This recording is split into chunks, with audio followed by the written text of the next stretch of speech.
In the ancient kingdom, in the luxurious halls of the Dragon Palace, the elder announced that the emperor had died without leaving a will regarding a successor to the throne. One of the princes declared that the crown rightfully belonged to him. After all, his father, during his life, always singled him out from the others. However, the second son was not going to give in.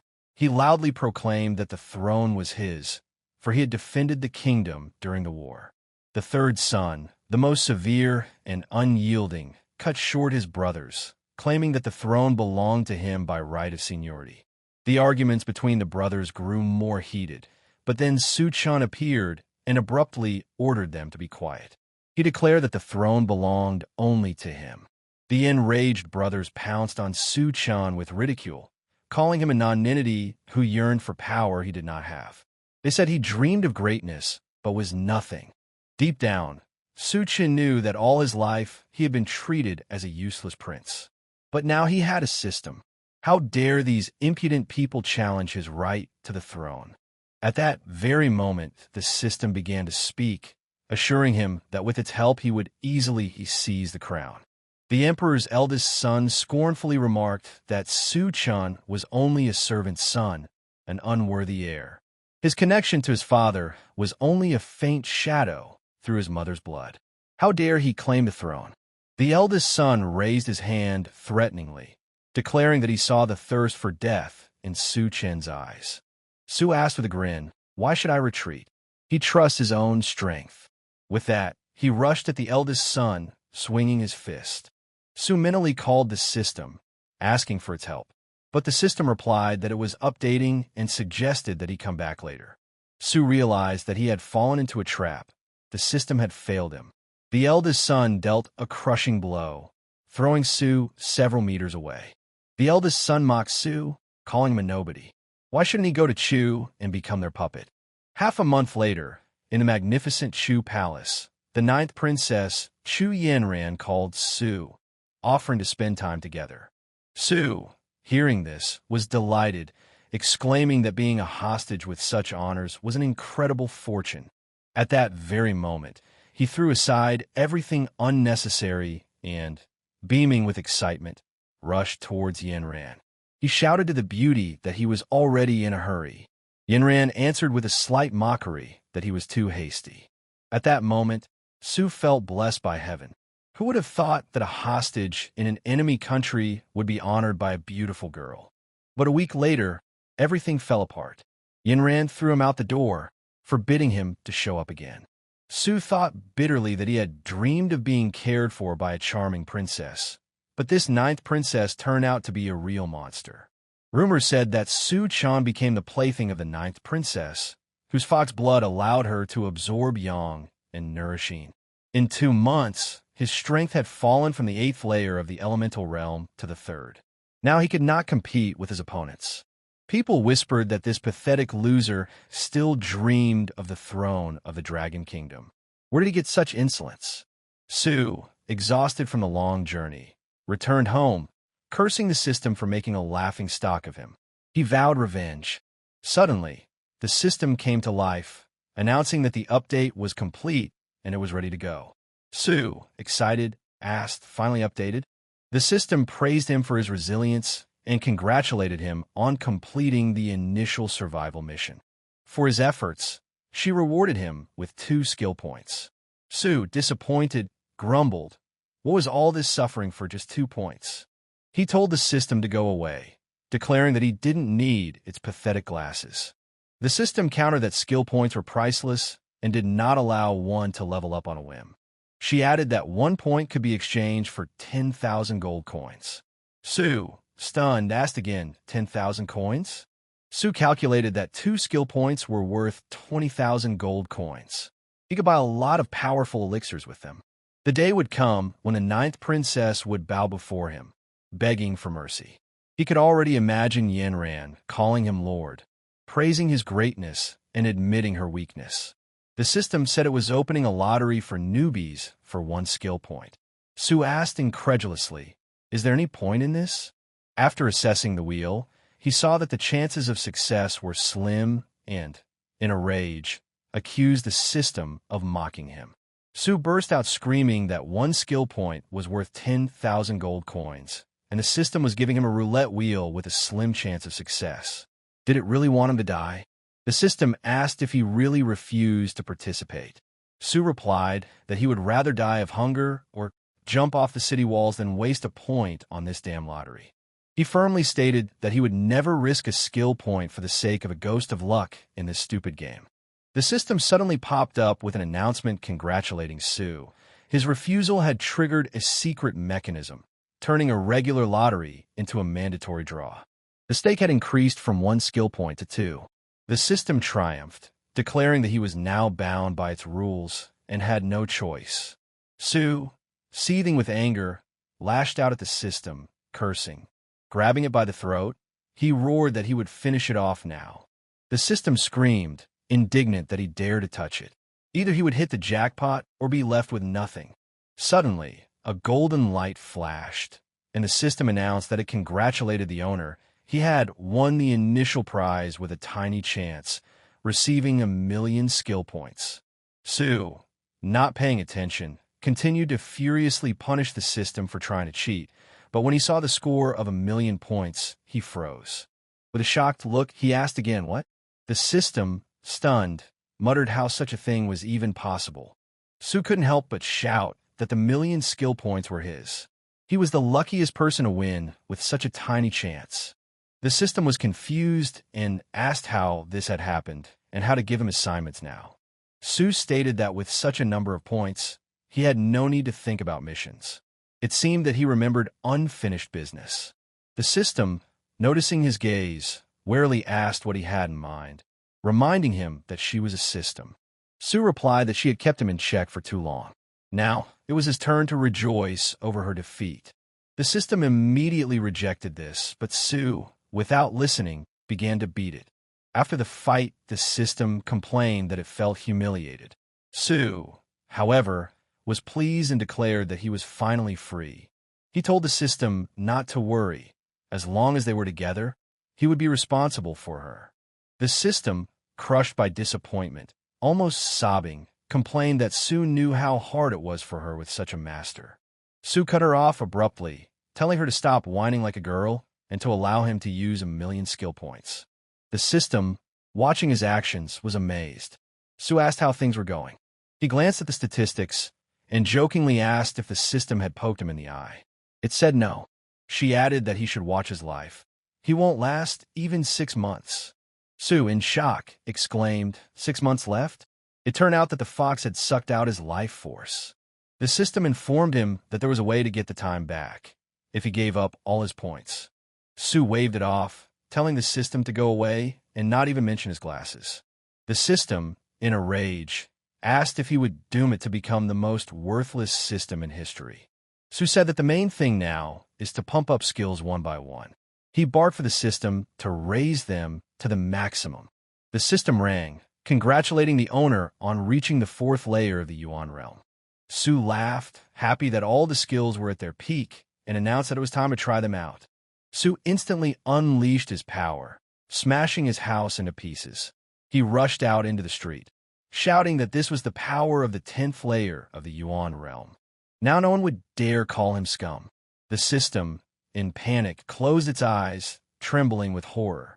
Suddenly a girl with a menacing aura appeared in front of him, throwing out that Su is a worthless person. He destroyed the barn and now thinks of himself as a hero. Su immediately recognized Lin Wudong, Chu Yinran's guard, and replied with a grin that she had come at the right time. He reminded Lin how she had almost finished him off last time and said it was time to get even. Lin, outraged by his insolence, asked if he was seeking death right now. She charged, shouting that he was useless to the 9th princess and that she would rid her of him. Su, surprised, asked again, "Rid?" Su mockingly threw at Lin. She asked for it. She is trash of the 3rd Yuan layer, and she dares to challenge the 9th? He asked if she thought her death would be quick. Lin barked at him to die himself. Su summoned a dragon from his body, declaring that only she would die. With one punch, he made Lin feel like her arm was breaking from the crushing force. Lin, who was seriously injured, asked in shock how a trash like Su could gain such strength. Su replied mockingly, "Want to know? Let him die with that question." He added that her curiosity would remain unanswered. Su struck Lin's head with a fire fist, and she screamed, begging him to stop. Having won, Su declared that this was all that Lin Wudong could do. From this day on, he would begin to act for real. Suddenly, the system gave a new task. After reading it, Su asked in amazement, should he propose to this fox? He grabbed the system in anger, shouting, "Does it want him dead?" Chu Yanran stole his life, leaving him half a year, and now he has to ask for her hand in marriage? Su was indignant that they only gave 5 points for this. The system told him to calm down, explaining that this was her duty and she did not choose the tasks. She insisted that he accept the mission. Su asked for what purpose. The system replied to make him think. He suffered because of Chu Yanran. Now, having gained strength, he can subjugate her, forcing her to serve him. Such pleasure. Didn't you want to taste it? Su admitted that there was some truth in the system's words. He thought about it, remembering how Yanran had taken away his energy. He longed to get it back. The system encouraged him. That's right. Let him hurry up and accept the task. Su agreed that it made sense. Su realized that even with 1,000,000 skill points, he was still under the system's thumb. Fighting it was a waste of energy. In anger, he punched the system, telling it to get lost. Was it still trying to cheat him? The system countered that it was acting in his interests. Doesn't he dream of subjugating Chu Yanran? Su barked that, of course, he wanted Yanran. But with 1,000,000 points, he wouldn't do her stupid task. He warned her not to even dare to manipulate him. The system, upset by another failure, wondered why this guy was so cunning. Su declared that if even the system couldn't stop him, then who could? From this day on, he would stop any evil. Buddha will stand in the way. He will destroy Buddha. But suddenly he was surrounded, mockingly called a daredevil. Su saw them, and his heart went cold. These were the masters of the Imperial Guard. He couldn't handle them. One of the warriors asked how he dared to kill Lin Wudong. Su replied with a smirk. If he said that she committed suicide, would they believe it? The commander, drawing his blades, said that they were not taken for idiots and ordered his men to destroy Su. The soldiers immediately pounced on him, assuring the commander that the order would be carried out. Su decided it was best to retreat. He rolled quickly, dodging the attacks, and began to run. The warriors, stunned, exclaimed that he was incredibly fast. Where did this scum get such strength? We must report to the 9th princess that some secret is hidden within him. The guards rushed in pursuit, and their commander ordered them to catch up with the fugitive at all costs. Su took refuge in the Danshin temple, muttering, "What do they dream of catching him? He's on the 10th layer. Even the likes of them can't catch up with him."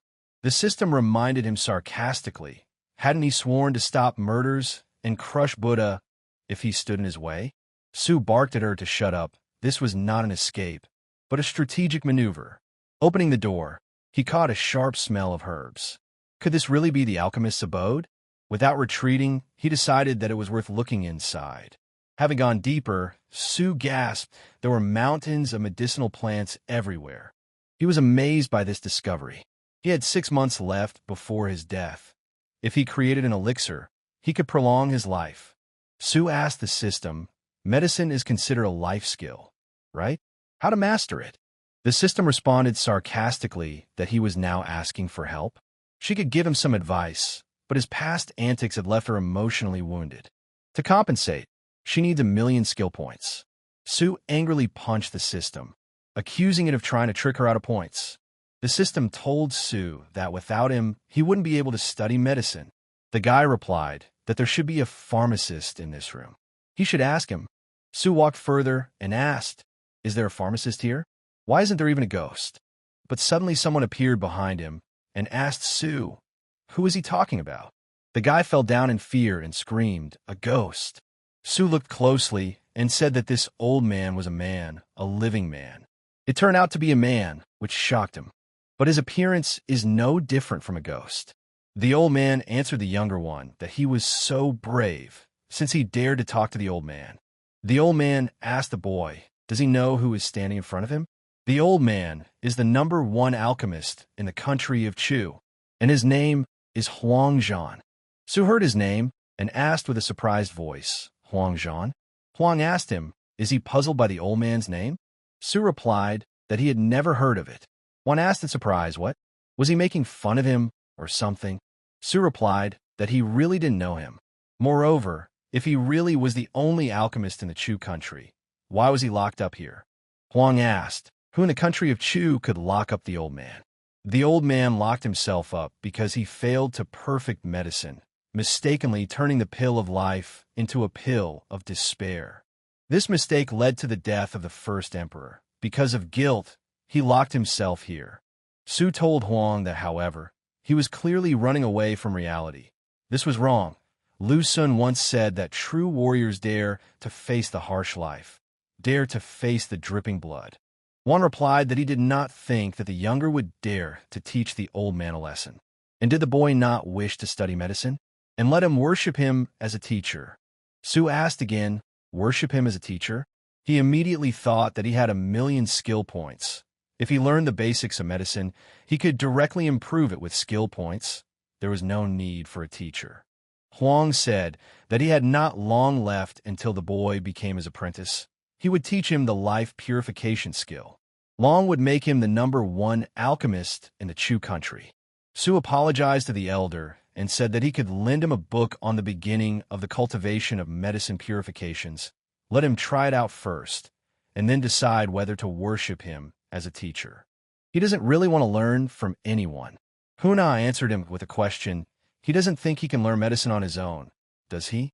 Su asked, what if he is an incomparable genius?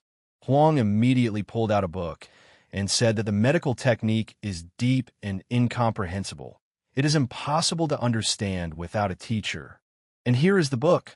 Let him accept it. Su read the title and asked in surprise, the powerful president fell in love with him? What kind of book is this? One was also very surprised and asked him for forgiveness, saying that this was the very same book.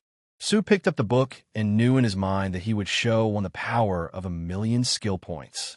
The system immediately popped up and said that it congratulated Su on learning the life skill of medicine.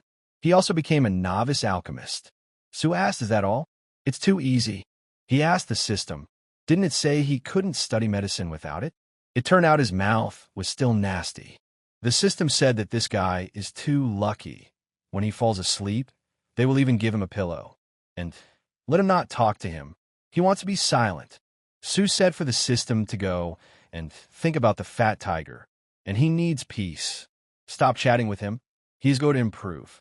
Raise the medicine skill to the last level.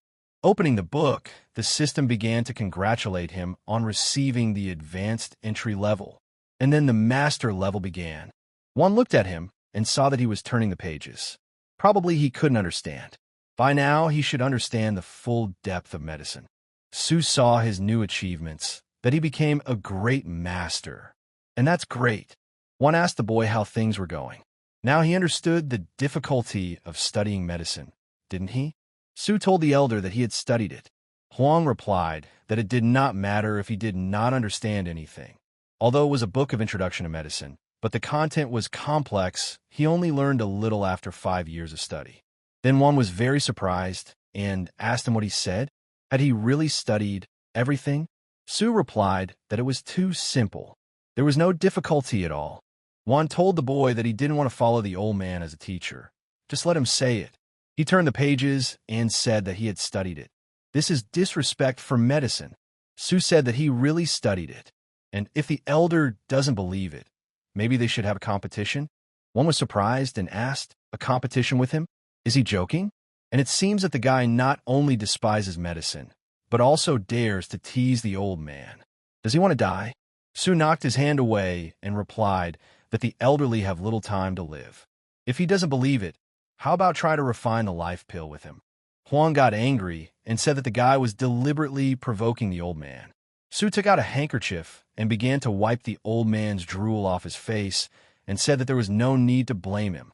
Juan waved his hand and said that since the guy was so confident in himself, the old man would show what he was capable of. At that very moment, a large golden bowl, the size of a whole house, appeared in front of him. One said that he locked himself here for 78 years just to study the life pill. And how dare the boy provoke the old man with the life pill? Today the old man will show him his place in the world. After such loud words, the main doors suddenly opened and a cold air blew in. Su was surprised and asked, "What is this?" And then Yinran came with her people and said that Su-chun is real trash, and he hides well. Su was very surprised and immediately realized that things were bad for him. Yinran came too quickly.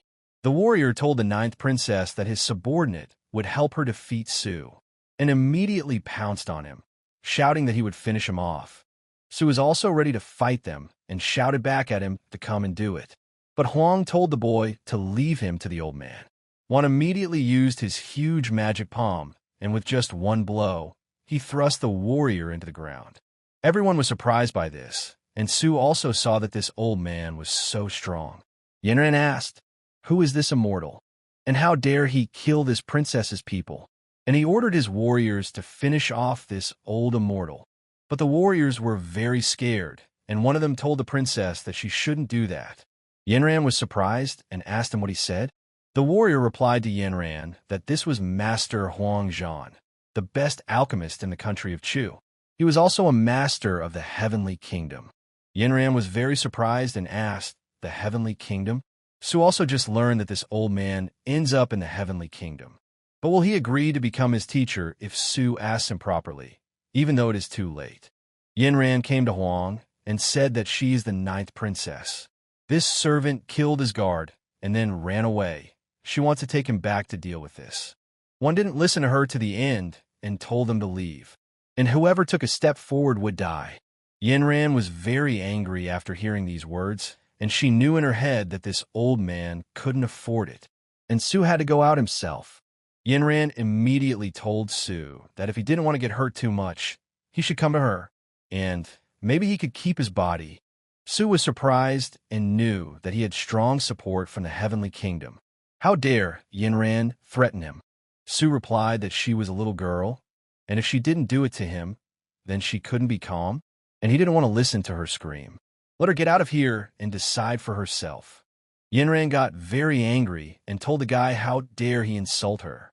She would finish him off with 1,000 swords.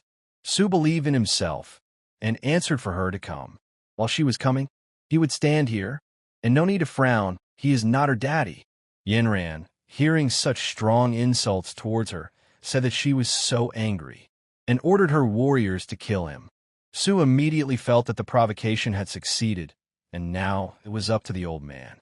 Huang quickly approached the girl and gave her a slap in the face, saying that she was too noisy. Yinran didn't expect such a turn of events, and before she could even dodge, she only felt a strong blow. Yinran asked the old man how he dared to hit her. She immediately ordered the warrior to go and asked the emperor to come and kill this old immortal. And that trash Su-chun, he must die too.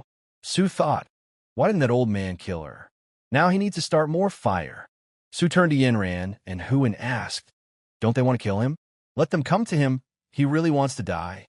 Then one told the boy that he was very clever. He would use the life pill to provoke the old man. If he couldn't match the old man, there was no need for anyone else to do it. The old man would kill him himself. Su told the old man that it didn't matter whether he participated or not. He just wanted to see how strong the elder was in medicine. One told the boy to stop talking nonsense. The old man would show him everything he was capable of. One said that this old man was too stubborn, but it didn't matter. He would teach him to be a man. One used his medical techniques and drew the energy of the plants from the large vessel into his energy. Su told the old man that it was no wonder why his life was useless, and he made a mistake at the first step. One called the boy a brat and told him to stop provoking the old man, or he thought he wouldn't dare kill him. Su asked the elder, this stove was made of primeval sand, right? Huang asked the boy, he can tell this with just one look? Su replied that the primeval sand was mined in the very cold lands of the far north, and it should also contain some cold flake iron. And the flake iron has its own poison. Does the elder know about it? One replied that he knows about it, but this poison cannot harm the body. Su said that it is useless for a healthy body, But people who need the life pill are weakened to the limit, and this poison is enough to take a person's life. Huang said that it turned out that he was the one who killed Brother Chu.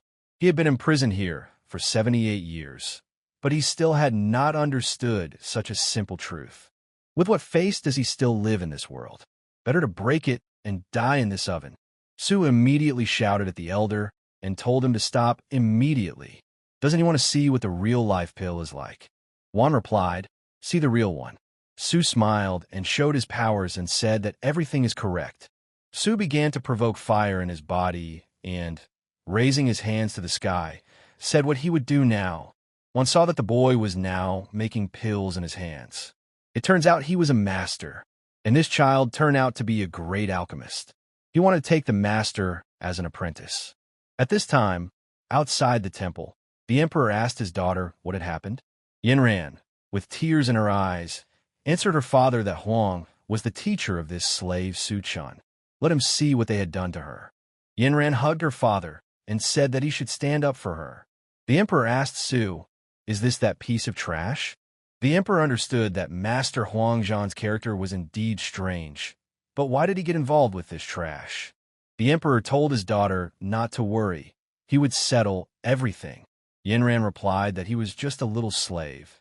This Master Huang would bow to his father, and Su was a dead man. At this time, Su made pills in his hands and told the old man that everything was ready. Juan asked in surprise, a life pill? So simple. Could Master Boy show the old man a life pill? Su replied to the elder by throwing a pill into his mouth so that he wouldn't worry. And when he was full, he would give him a couple too. At this time, the emperor came and asked, what did Master Huang call this child master? What is he? Is the extremely precious life pill. And then the system popped up and told the guy that he had increased his lifespan by 10 years. Su saw this and thought it was very good. The system said again that it had been recorded that the host's body had weakened, the kidneys had been destroyed, causing most of the pill's power to dissipate, and the effect had automatically dropped to 10%. Su turned to the system and said, what nonsense! Instead of 10 years, only 1 year. Is he cheating him? The system replied that the system is fair and just and never deceives others. If he thinks the effect is too weak, just let him pay 990,000 skill points and experience the 100% effect of the pill. Su immediately punched him and told him to shut up. After all, a year of life is a year of life. He can eat a few more pills, and he eats these pills like marmalade. He does not believe that he will not be able to restore his life. One turned to the master and asked if he could reward the old man. The emperor looked at them and saw that this child was an even better alchemist than one. This man must not be offended. He must work for him. When he went outside, the emperor said that he ordered them to bring all the medicines from the royal storehouse. Yinran asked her father where the slave was. Why didn't he bring him? The emperor slapped his daughter and said, how dare she be so rude to Master Su? Yinran was surprised to hear that his father actually called him Master Su. How could this happen? The emperor ordered his men to take the 9th princess to her chambers and lock her there. Without his approval, no one is to destroy the princess's chambers. The servants immediately listened to the emperor's order and, taking the princess by the armpits, began to carry her away. Yinran screamed at her father and asked why he was helping this cheap slave, and he must have been deceived. With each pill she took, its duration increased, but eventually she said it no longer had an effect. Su shouted at the system and said that she was a bastard. The effect of the life pill is less than a year. Now, it is useless, she who was playing with him. The system said that he had offered to help him before, but he had not listened. Now he regrets it, but it is too late now, until 990,000 skill points are given. Su got very angry again and, attacking the system with his fists, said that he would show her now. The system bent into a corner and asked the guy if he could stop hitting him. She's a system, after all. Su answered the system so that it would forget. 10 years would pass, and he would not have time to look back. He needed to think of other ways to restore life. The emperor came to the temple and told his servants to bring the medicine quickly. He told Master Su that these were rare medicines offered by different countries, and let him take them. Su saw that this Chu Tianming saw the wind as a direction. He had ignored it before, but now he saw that he had become an excellent alchemist. He decided to take action. However, gifts must be paid for. Su told the emperor that since he was so kind, he couldn't refuse. He wouldn't take these things for free. He would give him this life pill. The emperor caught it and said that it was a pill of exorbitant price that could extend 10 years of life. He simply gave it to him. The emperor thanked Master Su for such a valuable gift. Su did not decide to leave the old man aside, either, and gave him one pill too. Su knew that the life pill no longer had any effect on him. Holding it in his hands was a waste of time. It was better to find a use for it. One said that the biggest failure of his life is the pill of life. Today, he finally sees the real pill of life. Su said that if everything was okay, he would come back first. But suddenly, Huang knelt down and told the master to stop. Su turned around and asked the old man what had happened. Huang replied that he must accept the old man as a disciple. Both the master and the disciple are worshipping him. Su asked the elder what he was doing. Huang replied that the disciple had eyes, but he could not see everything. The master was offended. The master not only did not care about this, but also gave the disciple a life pill to help the disciple. And the master is not arrogant, but also patient and has a noble character. And the student was shocked. Su was surprised that his charm was still working. He was recognized. He also wanted to keep a low profile, but his strength didn't allow it. At this time, the system heard everything and spat, saying that Su is shameless and doesn't even have a conscience. Huang addressed him as a master and asked him to accept him as a disciple. Su replied that he would accept him as a disciple. If he does well, he will teach him some medical techniques. He understands that if the master of the heavenly realm is his bodyguard, why not? One thanked the master for this and said that he would follow the teacher's teachings, and bowed. The emperor felt that this old thief had stolen too much. He couldn't keep up. The emperor bowed at his feet and said that their country of Chu still had a vacancy for the position of national teacher. Looking at the entire country of Chu, only Master Su was capable of taking on this important position. Let Master Su agree. Otherwise, the emperor will not rise. The boy replied that he would accept it as a given. However, he has a condition. He hopes that he can read the secret techniques of the Chu country. The emperor replied that there is no problem. The emperor said that he would immediately order all the palace technicians to be brought here. Su received the benefit and thanked his majesty. The emperor replied that the teacher was too polite. Su knew that the emperor wanted to use him to strengthen his country of Chu. He would simply destroy it. Let them just watch carefully. The emperor felt that Master Chu had a big appetite. Why not show all the techniques of the country? He didn't believe that they could learn them all. Su received all the books and said to replace him. Chu Tianming even sent the heavenly technique, the great magic method of Hunyuan. Everything is here. The emperor probably thought that he couldn't learn them all. He was too naive, and it was too easy for him.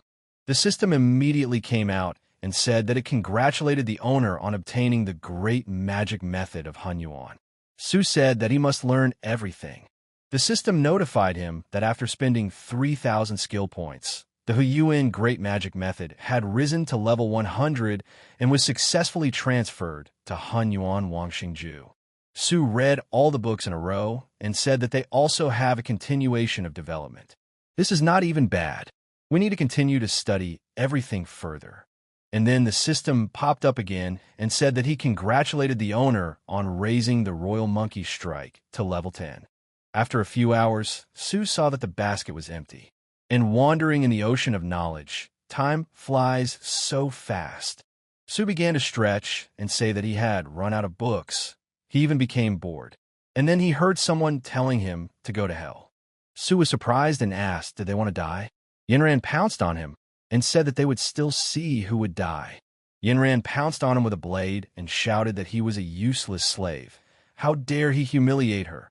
He should die. Su asked her, does she still think she can intimidate him? And immediately grabbed Yinran by the throat. Yinran was surprised at this moment and thought, how could this slave become so strong? Su said that he didn't even go to her to pay the bills, but she came herself. Yinran asked him what he wanted to do. She warned him that if he harmed her, her father would not let him go. Su threw her aside and told her not to worry, he wouldn't touch her, because she would do it herself. Su told Yinran she wants him, and even if she dies, it won't change anything. The guy asked the girl, is she ready? At this time, Yinran was shouting at him not to come near her. Su immediately pointed his finger at her and used the taming technique. The system immediately congratulated the owner on successfully taming the nine-tailed demon. Yinran immediately began to feel different and even relax a lot. Su said that taming is really useful. He didn't expect that Humeizi would be the most powerful clan among the fox demons. Su looked at Yinran's statistics and said that he was sorry that this loyalty was not eternal. The system responded that as for low loyalty, he had a solution. Su asked him what he wanted to say, or did he want to say that if he gave the system his 990,000 skill points, it would help him tame it? The system was surprised and asked the guy how he knew. Su hit him with his fist and replied that he knew him and would kill him now. Yinran came to her senses at this time and asked the guy what he did to her. Su replied that he tamed her. Now she is his pet. Yinran said that it was impossible. Her bloodline level was much higher than ordinary demons. Even if his realm was low, he would need a taming technique level of at least a great master to be able to tame her. Su replied to the girl that he had left a spiritual seal in her body. She could check it. Yinran checked it out and shouted at the guy that he really had tamed her. But how was that possible? Su replied that he was able to become a master of medicine in an instant. Naturally, he could become a master of animal taming. Yinran said that now that her secret was revealed, people would not let her go. Let him kill her instead. Su replied that although she had almost killed him before, she was Su Chen's first woman. He would not kill her. He would keep her secret, so let her be an obedient pet. Yinran asked the guy that he would not kill her and even help her keep a secret, and then Su saw that loyalty could be increased with a few sentences. Su immediately told the girl that he would not treat her differently just because she was a demon. The best thing in life was a night spent with her, and his love for her is real. There is no wine in it, but he is drunk as a dog, and he wants to give her lots of lipsticks so that she can give them back to him a little bit every day. And then the system popped up and said that loyalty was continuing to grow. Su said that he really was a genius. The system asked the guy, is this even normal? Yinran told Su that in fact, he is also her first man. Thanks to him, her illness can be cured this year. Su said that in that case, green is not his protective color. Yinran replied that she had received a lot of yang energy from him before. She was ready to return it to him. Su was surprised and asked how she could be returned. Yinran replied that it was by what he had planned to do earlier. Su said that it was all clear. However, he was very tired today. Yinran immediately pounced on him and said that he did not need to move. She would massage him herself. The next day, System said that he congratulated the master on breaking through the Yuan realm. The reward is 20 yuan. Su got up early in the morning and said that after spending the night with Chu Yanran, he was able to break through the Yuan. The yang energy had actually returned to him. Su patted Yinran's bottom and said that this gentleman had done a great job last night. Yinran had asked him to let her sleep for a while. She had no strength at all. Su shouted that this gentleman was magnificent. He had finally regained his manly dignity. Su asked the system if it now understood why he had not carried out his task. Did he see the result? Did he really need to propose to her? The system replied that doing this without the intention of marriage is disgusting. Su said that everything should be utilitarian. Let the system send him some tasks with technical content for the future. And his tasks are too simple. There is no point in doing them. The system asked the guy, does he dare to doubt the complexity of the system's tasks? The system will not tolerate this. Su asked him what next. The system replied that he was going to issue a difficult task. Would he dare to accept it? Su replied that this was great. Let him give orders. It wasn't that he doubted it. It was just that the system wasn't fulfilling the system's main task. The system responded that it works with a huge amount of data. And since the owner insists, now he will show him. And then the system ordered the boy to go to the fox concubine's palace and steal the treasure. The reward is 500 on. Sue asked in surprise, 500? Well, that's not bad. And for that you can sweat a little. The system asked him if the guy was convinced of how powerful she was. Let him hurry up and take on the task. Sue stopped him and said that he didn't say he would take him on. The system thinks he's stupid. This is Chu Tianming's favorite concubine's room, guarded by masters. Does the system want him to go to certain death? The system got very angry and replied that the master had told him so. Sue said he didn't say anything. He only told him to throw in some tasks, but he didn't say he would accept them. The system told the guy he lied to him. And 500 it's a monthly rate, but he doesn't want to accept it. Sue said that's great. This gentleman didn't have much fun last night. And suddenly a servant came in and told the national teacher that a concubine had arrived to see him. Sue asked in surprise, concubine? She arrived as soon as she was mentioned. She is most likely here because of Chu Yanran. Sue got dressed and told the system to come with him. He would meet this concubine. The system was offended and said that Sue was not a human being. And when she met the concubine, she said that she wanted to see Master Sue. The guy was surprised and immediately saw that she was pretty. The concubine asked Master Sue if the dress looked good on her. The boy replied that the concubine's clothes were beautiful. The concubine took out a ball from her chest and said that Master Sue is really temperamental.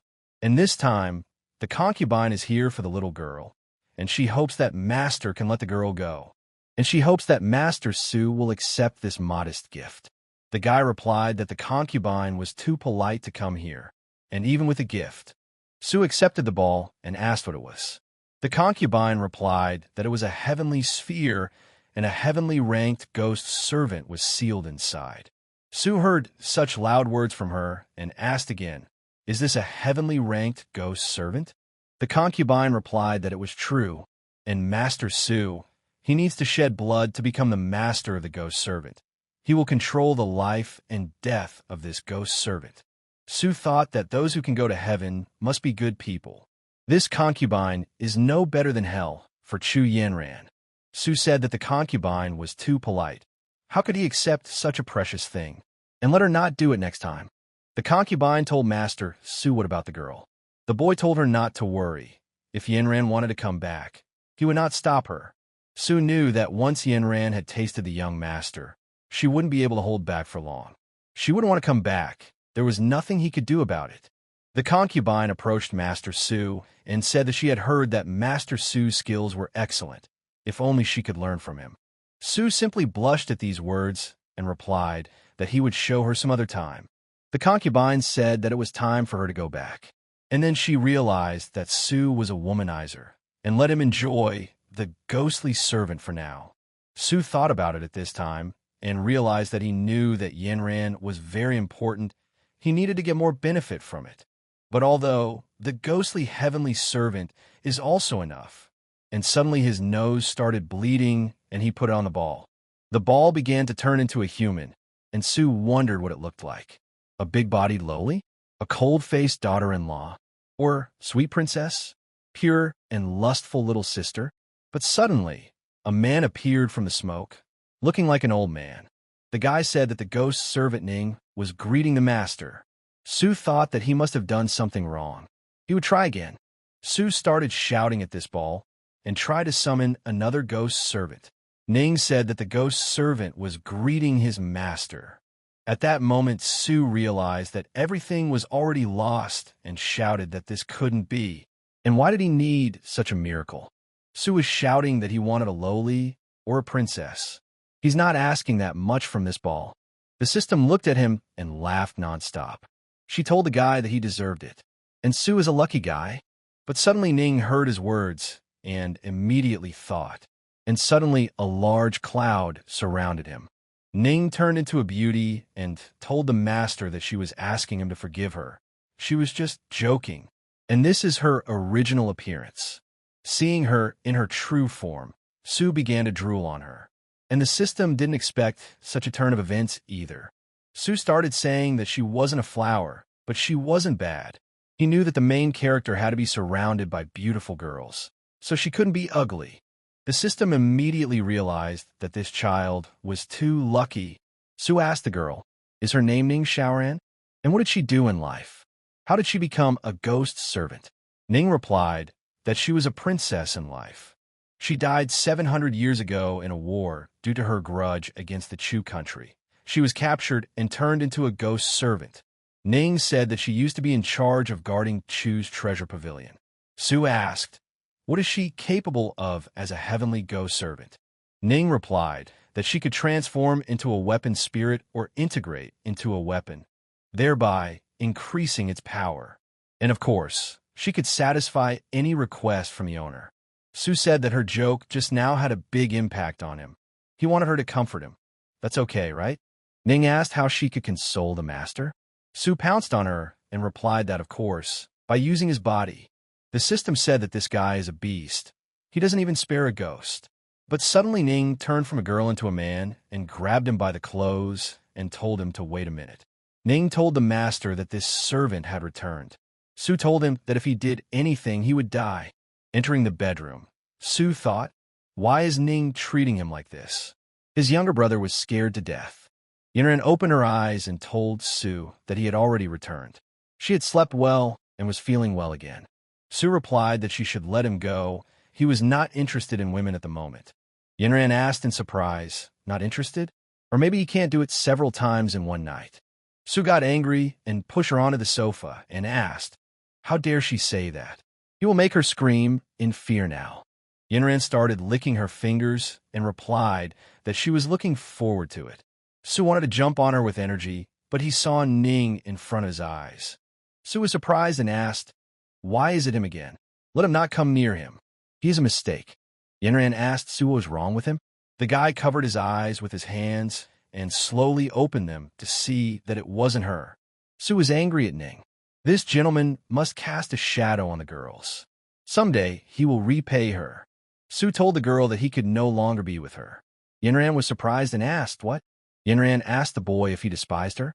Su saw that she had misunderstood him, but he couldn't say that he couldn't now. She would laugh at him. Su said, "Of course not. He just thinks that he needs to work hard to improve his cultivation as soon as possible, and only then will he be able to protect her." The system said that the loyalty of the nine-tailed fox had increased by 10 points. Su understood that one could only speak words of love with an open mouth. Yinren stood up and said that then the slave would not interfere with the master's practice. It was time for the slave to go. Su knew that he couldn't do it even if he wanted to. He could only wait for that flower shadow to disappear. Su thought about it all and said that since he was free now, he would just practice a little. Su took out his pills and told the system to just watch as he broke into the Earth Kingdom in one breath. The system began to pop up with each breakthrough, and in the end congratulated him on breaking through the 10th layer of the depth realm. Su said that even with all this, he would not be able to break through to the earthly realm. These pills are not strong enough. Su asked the system if there was a way to break through from the depth realm to the earthly realm. The system replied, "No comment." Su asked, "Is it because he didn't accept her mission? So what's it like to be a servant?" The system replied that he himself is a servant, and his whole family are idiots. The system said that this system is a real man of steel. Su replied that he knew that she was a man, and he did not expect help from him. He would do everything himself. Su said that these pills are not enough. He will make another batch with stronger effects. He does not believe that they cannot help. Su said that he should ask Huang where the better materials for making pills were. Huang immediately appeared and asked, "Was the master looking for him?" Su replied that the old man was too fast. He hadn't even managed to call him yet. And suddenly he realized that he had only mentioned his name and he had heard it. He didn't hear the sounds last night, right? Huang replied that the master is not only a master of medicine, but also in bed. The teaching admires this. Su laughed and said, "Well said. Let him follow the master, and he will teach him some techniques to regain his former strength." Su said they would talk business. Does he know where to get amethyst shenhuan grass, 7-colored ling coral, Puxin arwi fruit, and 1,000-year-old saushuria? Juan replied that all these medicinal materials are of the highest quality, extremely valuable and rare. Only in one place can they be found at the same time. Su asked where it was. Huang replied, in the country of Shinno, the Healing Valley. Arriving at the place, Huang told the master that there was a healing valley in front of them. Su replied that they had finally arrived. He had not expected that this place was so far away. Su understood that having become bored on the road, he decided to improve some life skills, drawing, carving, and divine techniques to the level of a master. One said that the master must be wondering why the Healing Valley is called a valley even though it is located in the mountains. Su told him to tell him, and in fact, he didn't doubt the title at all because he hadn't thought about such deep things. Juan said that too many people came here for medicinal herbs. The owner of the valley was worried about this and moved it to the mountains. And this is equivalent to a threshold. Only the masters of the depth realm with the ability to fly can enter this valley. Su said that it was exactly what he expected. Huang replied that it was as expected from the master, just looked and can already understand a lot. The student admires the teacher. Su told the old man to take him up there. He knew that the old man's flattery was getting stronger. He was promising. Juan grabbed the old man and immediately started climbing the mountain. But at that moment, Su told the master to wait a minute. At this time, in the palace of the King of Medicine, Qinlin O and Qinlin Yuro were asking Xiangpeng why he was cutting in line. Go Xiangpeng asked him what they just said. It's just that he relies on his father. The first general of Qin country is about to die. Their Lin family will soon disappear. And it was his Go Xiang family that was developing. O was very angry after his words and was even ready to finish him off. And unexpectedly, Lin O, the son of the Qin family's war god who holds 100,000 soldiers, was intimidated by the son of the country's prime minister Go. And it was Lin Su who was seriously injured in the war against Chu country in the past. Nothing will work out. The Lin family will soon be destroyed. Yuro asked her brother what they would do. If they couldn't get the pills, she was afraid their father wouldn't praise them. O pounced on him and said he would fight him. Peng turned around and asked, fight him? He was worthy of it. He immediately turned around slowly and punched O right in the chest. The guy didn't even expect that. Yuro, seeing how her brother suffered defeat, became very afraid for him and began to worry. Peng said, look at the Valley Masters. Spare yourselves. Let them go back and watch their father die. And the rest of the guys can get out of here. Today, the Healing Valley is refining medicine only for his Xiang family. But suddenly someone came and said what a high tone he heard. And the ignorant people think that this valley was discovered by his Xiang family. Peng turned around and replied, who is he seeing? Isn't that Prince Su Chun of Go Country? He was sent to Chu country as a slave. So why is he still alive? People started saying that this trash was sent to Chu country after the power struggle. This is it. They heard that it was picked up by the 9th princess of Chu country. Su said that since Peng acknowledges him as a prince, why is he so disrespectful to people? Peng said that the others should let him greet this trash. Su Chun, he has been a slave for a long time, and his brain has atrophied. Pan told the boy that he wanted to be called a prince. He still considered himself one. He was just a dog in exile. But unexpectedly, Su couldn't hold back such words and immediately headed towards him to teach him a lesson. Su said that if he goes far away from home, the family dog becomes so naughty. People were asking what happened. Is Su Chun that good? And he actually did it. And Xiang Peng didn't even react. Is this really such a piece of trash? After hitting Xiang Peng, isn't Su Chun afraid that Xiang Peng's father will blame him? Su felt that his appearance in front of people was a success. Hit the iron while it's hot, and then brush it. Su told the boys they were right. He was trash. But now he has one sentence to tell them, the whole world. He's back. Su hoped that they would shout his name. And suddenly from the street, they said that the one outside was called Su. He disturbed the old man who was practicing medicine. Let him go. The guy realized that he had to run away, because the pretense had failed. Huang said that old man Wu, after he became the Valley Master, he became so majestic. Su was very surprised that Huang Zhan knew the master of this valley. Are they acquainted? And suddenly Wu himself came out and asked, what bastard dared to call him an old man? He was sentenced to death. The boys said it was him. Master Wu Shunga hates people who call him Wu. Whoever says that will die. They heard one general shout Wu, and that general was killed. One was not afraid and said that it was him. Wu looked carefully and asked in surprise, Master? The boys were surprised and asked, what? Wu called this man a master? How is that? They thought he came with Su Chung. Su realized one thing. That old man, Huang, turned out to be the master of the Valley Master. In that case, it would be easier to get medicine from the valley. Huang said to Wu, does he remember that he is his teacher? Shouldn't he have fallen on his knees when he saw his teacher? Wu said that he was his master when he studied with him, and let Huang not exaggerate. The old man was very surprised and asked what? Wu said he was over 70 years old, but still couldn't make a life pill. So how can he call himself his teacher? One started shouting at him that he was an ungrateful villain. Then he fell on his knees and begged him to teach him medicine. And now he was behaving disrespectfully. Today the old man would show him. Wu told the old man that he was incompetent and no better than trash since he couldn't make a life pill. Did he really think anyone was afraid of him? Wu immediately shouted to Jianshun and said that someone wanted to disturb the old man who was practicing medicine.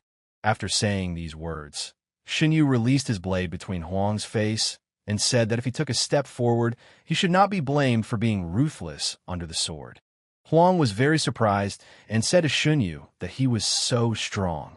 Su immediately realized that it was him, master of Go Country, 9th level of the heavenly realm. Li Qiufeng, known as the first sword god in southern Xinjiang. He also came to the valley. He brought Xiangpeng. Huang told Qiufeng that it was a misunderstanding and he would come back right away. He immediately hid behind Su. Su told Huang that he was also in the heavenly kingdom. If he couldn't win, he couldn't give up so quickly. The old man told the master not to misunderstand him. The student does not accept advice, but knows how to advance and retreat. Staying in the mountains, there is no need to worry. It is not too late for a gentleman to take revenge even after 10 years. Su listened to the old man's excuses and told him to stop. Wu told Huang that he had the wrong door. With Li Qiufeng, he thinks he can move his hair? Let him come here. It means he needs medicine, but he won't give it to him. Huang started shouting that he was a villain. He's furious. Su told Huang to calm down. They'll be teachers. Huang asked the master what he was doing.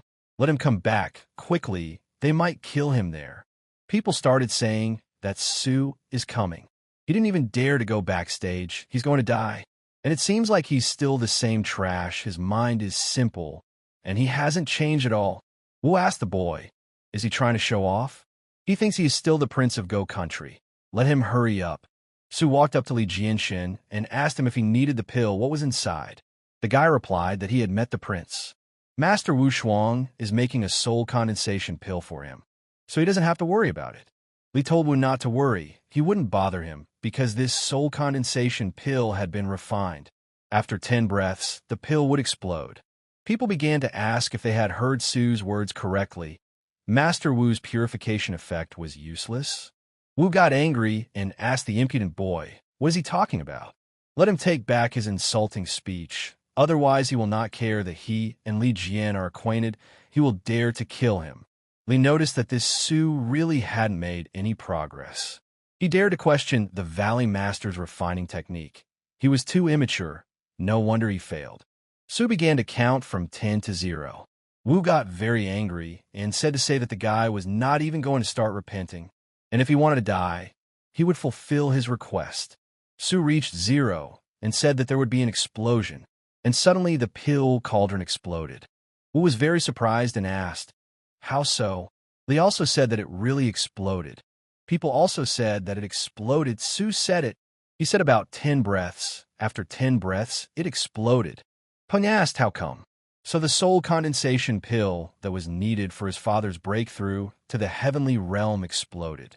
Wu screamed that it was impossible. How could his Dan explode? And it had to be because of this garbage. He asked, let him tell him what he did, or he won't be able to spare him. Huang told Wu that he still blames others when he doesn't have his own skills. Even the soul-condensing pill can explode. He was really blind when he was a teacher. Wu started shouting at Huang. Does he still have the face to say anything to him?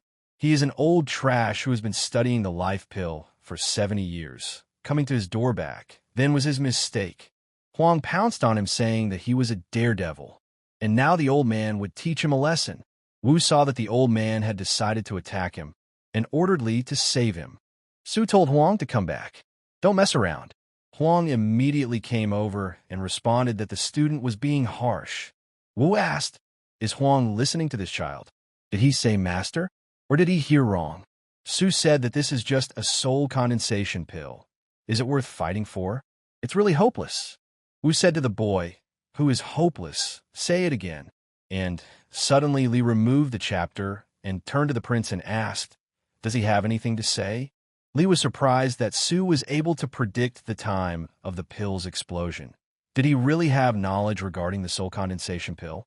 Su replied that he would let them see everything with their own eyes, and he began to demonstrate his abilities. The boys asked him what he does with the pill waste, and they don't believe he can understand medicine. Wu asked the boy what he wanted them to see. Was it possible that he still couldn't use the waste to improve medicine? What did he think? Su immediately said that fire would appear now. Fire immediately began to come out of his hands. Wu looked at him and said, is he really a great master? Medicine with bare hands. He is really a great master. People also said that it was impossible when Su became a great master. Doesn't 30 years in Hadong and 30 years in Heshi make people become poor? One saw a group of country bumpkins who had never seen the world. He saw a few days ago. People started shouting for everyone to watch. The color of the pill's remnant changed. It started condensing again. It formed a new soul condensation pill. Su made everything and stretched out his hand and said, this is a real soul-thickening pill. Can they all see it? Wu walked up to the guy and said, waste recycling medicine is just incredible. A great master, a real master of medicine. Li asked, how long has this been going on? From a loser to a great master of medicine. He's just a monster. They all immediately sat down on their knees in front of him and began to say that they greeted the master. Su was happy that he had finally managed to become a saint. Now everything was different. In the future, he should be more calm and not lose the title of a great master. But suddenly someone turned to Su. The guy was surprised and asked, what is it? What happened? The girl hugged his legs and told Lord Su to save his father. If he could save her father, her entire identity would be his. Su was surprised and asked, what did she say, really? Huang turned to the master and told him to pay attention to the case. Tolerance. Su said that he just wanted to ask her if she really wanted to save her father that much. The girl replied that as long as she could save her father, she was willing to give Lin Euro everything she had. Su said that he agreed and then let him give him her father's life pill. Euro bowed and replied that she was grateful to Lord Su. Su told Miss Lin that there was no need to give such a big gift. The girl's sincere heart touched him. He couldn't even think of using the body of a half-kaiji. Yuroi smiled and said that she knew that Master Su was elegant and grandiose, with extraordinary tolerance, and he was definitely not a person who longed for beauty. She really wanted to use her body to get the pill. It would be a great humiliation. This will not happen again in the future. Su replied that he was glad that she could think in this direction. He would refine the life pill for her. Su knew in his heart that he wanted to be humiliated. Girl, why didn't she hear the hints in his words? Huang told Master that restraint was the most important thing for him now. Su understood that this time, in order to pretend, he had lost his sister. He could not lose anything else because of the cost of medicine. Su turned to Wu and told him to prepare the medicine for the life pill. They're needed now. One of the people got angry and told Su that he was a daredevil. How dare he talk to the Valley Master like that? He thinks the guy wants to die, right? Wu threw a ball at him and told him to get out of here. Otherwise, he would kill him right now. Wu told the master not to worry about him. He would send him the necessary medicine right away. The boy asked the Valley Master why they would give him their medicine. Wu asked why. It's because he is a true master. And not to mention that they don't need that much medicinal material. The whole valley needs to respect this. Wu said to the boy, "Why doesn't he go get some medicine?" The boy replied, "He's already on his way." Wu turned to Su and told the master to wait a minute and the materials would be delivered. Su immediately felt that this suck-up skill was worthy of being Huang Zhan's disciple. Li approached Su and said that he was rude and blind. He asked to be punished, but please let him purify this soul condensation pill. Su replied that it was impossible for Li, but it depended on what price he was willing to pay for it. Peng said that his Xian family could give out gold. Su said no problem, just 1,000,000 taels of gold. Peng replied that he did not. He meant 10,000 taels. Su was surprised and asked, does he want to humiliate this great master? Peng didn't want to, but he said that then 1,000,000 taels in gold. And with these tickets, Lord Su will be able to exchange the gold at any bank. Su immediately threw a pill into his hands and told him to take it. Peng thanked him and said that he was taking his leave. Peng was very angry at Su and hoped that when his father broke through to the heavenly realm, he would look good. Su was already happy at that time and understood that with this money, he would be able to hire soldiers. When he returned to the Go country, his Xiang family would be destroyed. Li asked the younger lord if he would like to return with them to Go country. Su replied that it was not time yet, but sooner or later he would return. Before that, he asked him to take care of his mother. Li told the younger lord not to worry. Li Qiufeng would not humiliate his life. Li was surprised that the sprout that lost the fight with the main character had suddenly grown to such an extent. Go country will soon change. Su started working on the next pill and said with a smile that it was ready. Wu replied that he took the medicine pill with his bare hands. No matter how much he looked, he felt refreshed and happy. One said that no matter how many times he looked at it more than Wu. Su told Miss Lin that this was the life pill she wanted, and let her take it and cure her father. Lin was very surprised that he actually gave it to her, without delay, without any additional conditions. Su told her to take it, and don't worry, the life pill he prepared was definitely better than the one from the valley, and it was enough to heal his father's injury. The girl told Mr. Su that Yuro would not forget this. When she returned, healed her father, she would definitely go to the country of Chu to visit and thank him. Su told her to come back quickly and not let her father wait for too long. Yuro bowed and said goodbye to him. Yuro told her brother that it was time for them to go. O stopped her and asked if she thought Master Su was stupid, and he gave them the precious life pill for free. Yuro told her brother that she wouldn't let him talk about their benefactor like that. O said that he wouldn't say anything. The life pill was in their hands now. Yuro said that Mr. Su is not stupid. He is straightforward and pure. He is like the bright moonlight, without a trace of impurities. And such a person is worth trusting your whole life.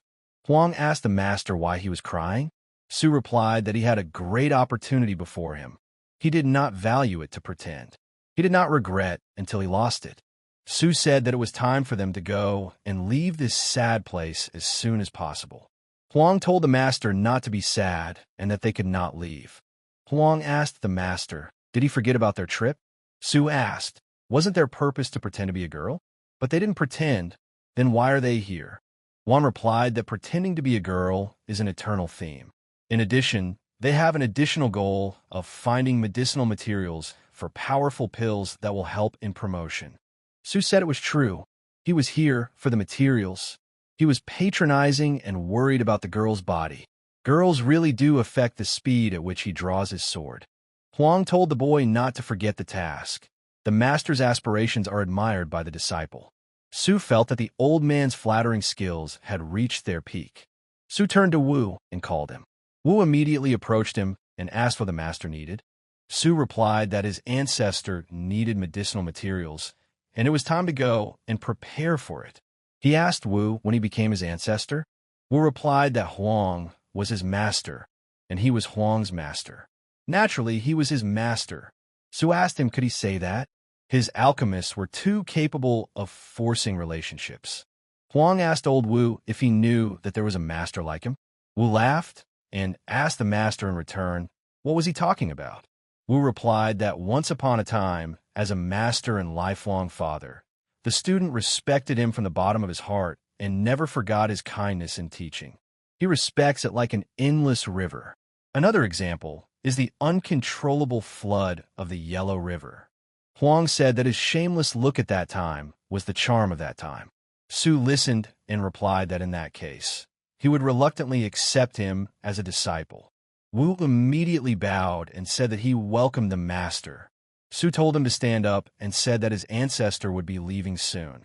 Before leaving, they needed to collect the following medicinal materials. Su took it and replied that everything would be according to the master's instructions. Meanwhile, the guys went to the Danshin temple of the Chu country. Huang told the master that his tricks to accept the second Wu as a disciple were too high. Su replied that they had finally returned. Huang said that from now on, the medicinal materials of the valley can be used by them. They no longer need to worry about the materials. Su replied that no amount of medicinal materials could fill the void of losing his sister. Huang told the master not to be discouraged. They had returned to the capital, so why not start making pills to promote? They're trying to purify their breath to break through to the earthly realm. Su replied that without a girl, who should he protect with such a high level of cultivation? He's not in the mood to practice medicine. Let Huang go first. He wants to lick his wounds alone. Huang told the master how about he help him lick it. Su immediately replied that he should move away. It's no longer necessary. He could do it himself, so hurry up and get lost. Huang was very disappointed and said that he would not disturb the master. Su thought that if he had read the expression on old Huang's face correctly, he was disappointed. Su said that Huang was disappointed because he didn't agree with him. Right? But that can't be. But for future safety, he needs to be careful that he doesn't lick him. After all, only girls are allowed to lick his body. Then he remembered that he had plenty of girls. This meant that the shadow that Ning cast on him had disappeared. In other words, he could touch Chu Yanran. Su went to his room and shouted to Yanran that the master had returned. Let her come quickly. Yanran asked Su why he was shouting so loudly. She was hunting and having a good time, and she was so upset with him. Su was surprised and asked her, why did she call him by his name and not master? And did Yanran's loyalty really fall after a few days? Su looked at the statistics and saw that the pets still needed to be tamed. Su told the girl to come with him, and then Yanran replied that she was afraid that he would fail. At this time, a servant told the emperor that Su had returned. He had created a great sensation in the Healing Valley and had accepted the Valley Master as a disciple. He hires soldiers and buys horses. The emperor said he knew Su didn't want him to control him, and sooner or later he will return to the Go country to seize the throne. The servant replied that if His Majesty knows, why let him be the national teacher? After all, Su went from being a trash to a master of medicine. There must be a big secret hidden in him. The emperor said that if he could master this secret, his country Chu would be able to cover the entire southern Xinjiang. The servant told His Majesty that he was truly far-sighted. The emperor ordered him to watch his every move for his sake. If the secret is to be revealed, then how it will become even more powerful. The servant replied that the order would be carried out. The emperor hoped that Su would take the initiative and tell him his secrets before he lost his patience. Otherwise, he would not blame him for losing face. Yanran told Su that he had been torturing her for an hour already, and she really couldn't take it anymore, so she should forgive him. Su was surprised and asked why she still called him by his name. It seems his strength is not enough. Then let him face the fierce storm. And then Yanran called him master. She was wrong. Let him let her go. Her body really can't take it anymore. Su said that now she knows the owner. That's good. That's all for today. Next time she dares to disrespect him, he will play with her for 2 hours. Yanran put her head away and told the master that she would not dare again, and she would go to bed now. But suddenly the system appeared and told Su that he had another task. Su hit him and asked him why he jumped out at this time. Scared him. Let him not recommend his task to him. He is leaving him. The system was very upset and said that he failed again. Didn't they say that the man on the bed was responsive? It turns out to be a lie. Su asked the system that responsiveness only worked for women. Does he understand? His image is a little off. Let him accept it. The system asked him, does it mean that women can succeed? Su was surprised and asked, what? And he began to see how the system was sorting through all its things. The system turned itself into a girl and told Su that the people had a task. He could help others. Su saw his face and immediately started vomiting without stopping. The system asked him, is she still not satisfied? Su got very angry and slammed the system and told it not to disgust him. The system said that he just wanted him to take the back ones. Is it so difficult? And cry. Su replied that he should not waste his energy stealing treasures in the fox concubine palace. Labor and payment are of no interest to anyone. And suddenly Yinran heard and asked, the fox concubine palace? Yinran asked the owner what he was saying about the place where her younger sister lived. Su replied that it was okay, it was just that someone wanted him to go there. Then Su understood and asked, did she say that her younger sister lived there? Lisa G was her younger sister? Yinran replied that it was so. Didn't the owner know? She and her younger sister escaped from Mount Kangman and came to the country of Chu. Because of her injury, she was not suitable for private performances. She became the 9th princess, and her sister became the queen, replacing her mother. Su said that it turns out that they are not mother and daughter, but sisters. If he had tamed the fox G, it would have been possible to double. Watching each other from the side, they would have achieved great results. Yinran asked why he was suddenly so excited. Su replied that it was because he suddenly had a bold idea in his head. And then Su told the system that he suddenly became interested in the task of stealing the treasures in Li Ji Palace. So he reluctantly accepted his task. The system was surprised and asked what he was interested in the task. He was clearly interested in the double. Su immediately shut his mouth and told him to stop talking nonsense. He's taking on his mission, and they're heading to the fox's palace right now. Su was very happy at this moment and said that he hit the yellow dragon straight, defeated the enemy with one blow, and she is still sleeping. He immediately pounced on her bed and shouted, Fox G. He is ready to take her spanking, and suddenly there was no one there. Su stood up and asked, why is there no one? Where is Fox G?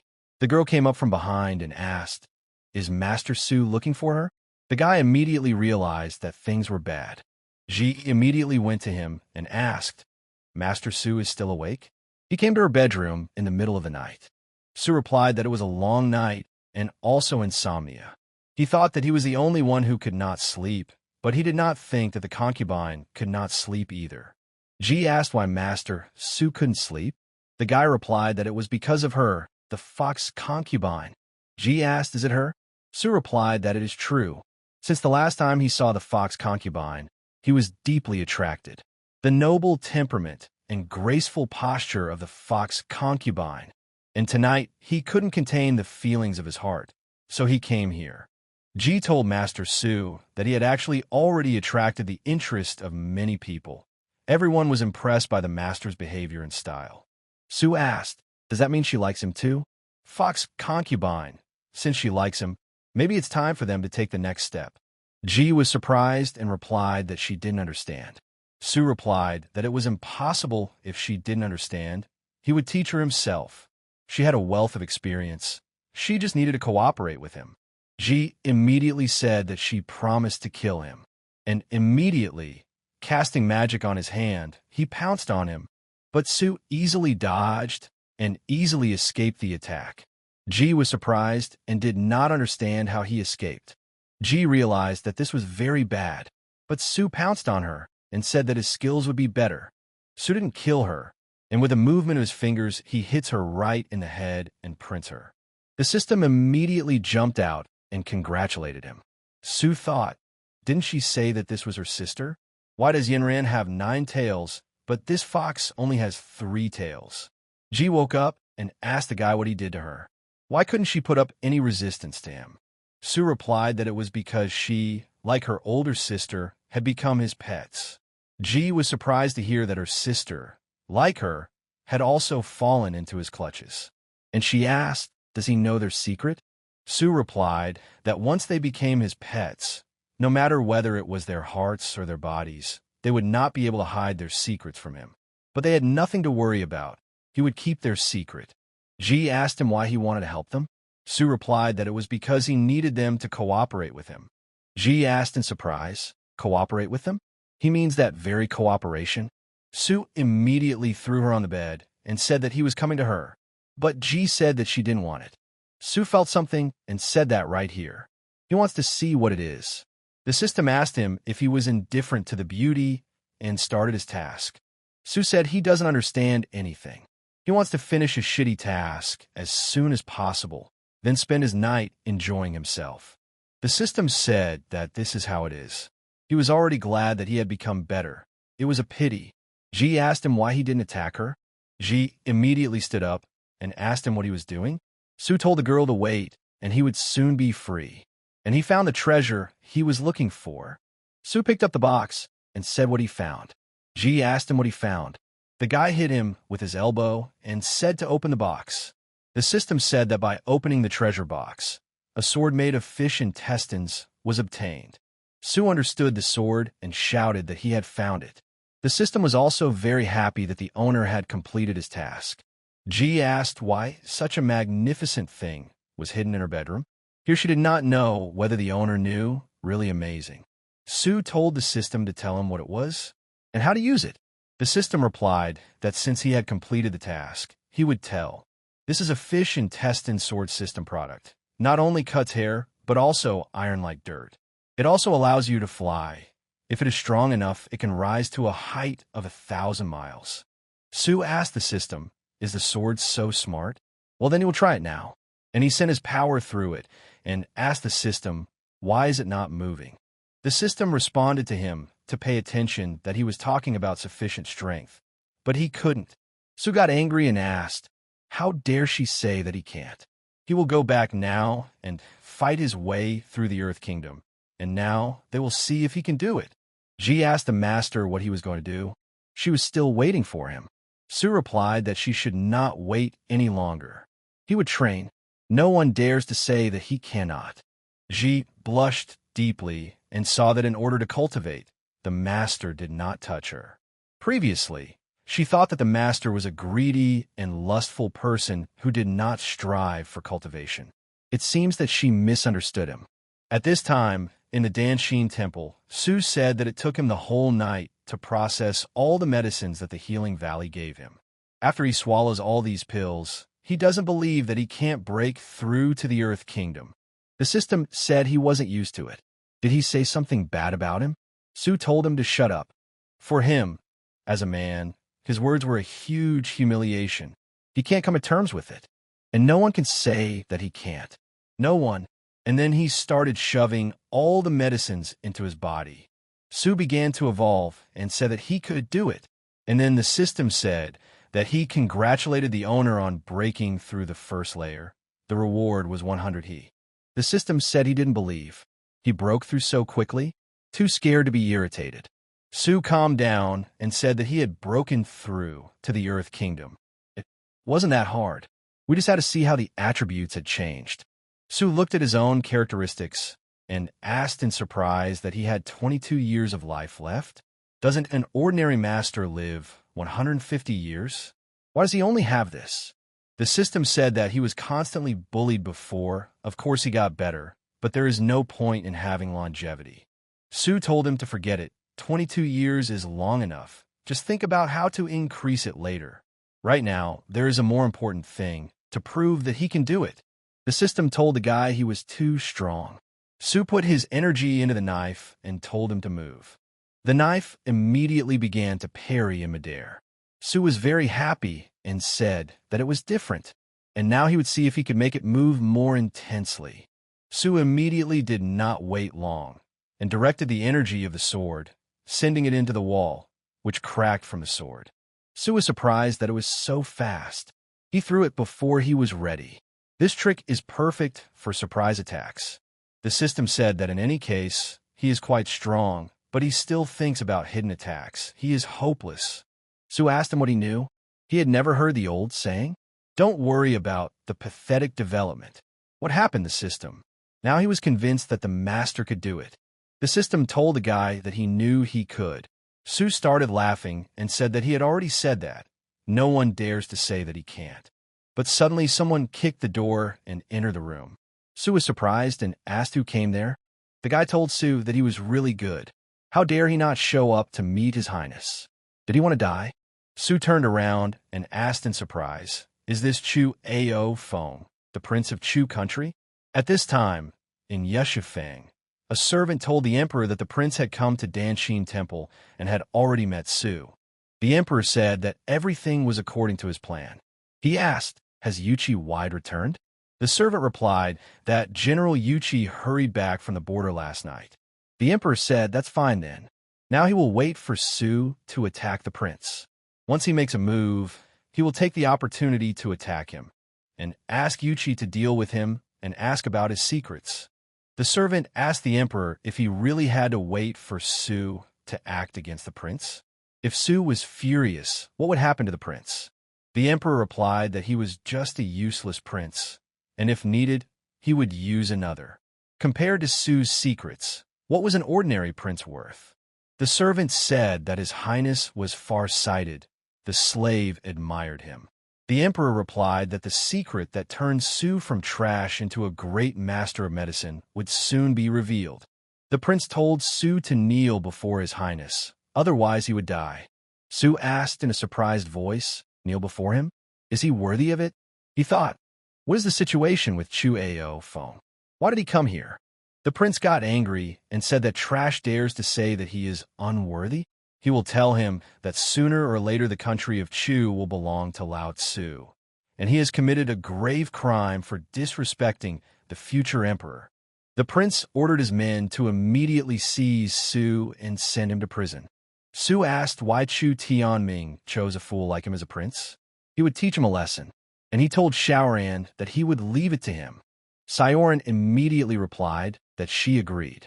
The warriors were surprised when they saw the girl and asked, "Who is this?" The warriors began to say that they were so cold, and wasn't she human? Sioran replied that they were right. Ning was a ghost. Let them come and play with him. The warriors were very scared and started shouting that it was a ghost, and they even shouted the names of their victims so that she would save them.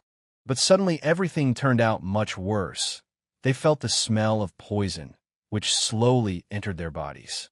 Ning started laughing and told them to sleep peacefully for a few days.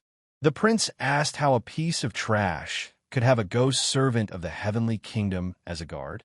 Ning asked the master what to do with it. The prince told Su that if he touched it, his father would kill him. Su replied that he just wanted an explanation from Chu Tianming and ordered Ning to tie him up.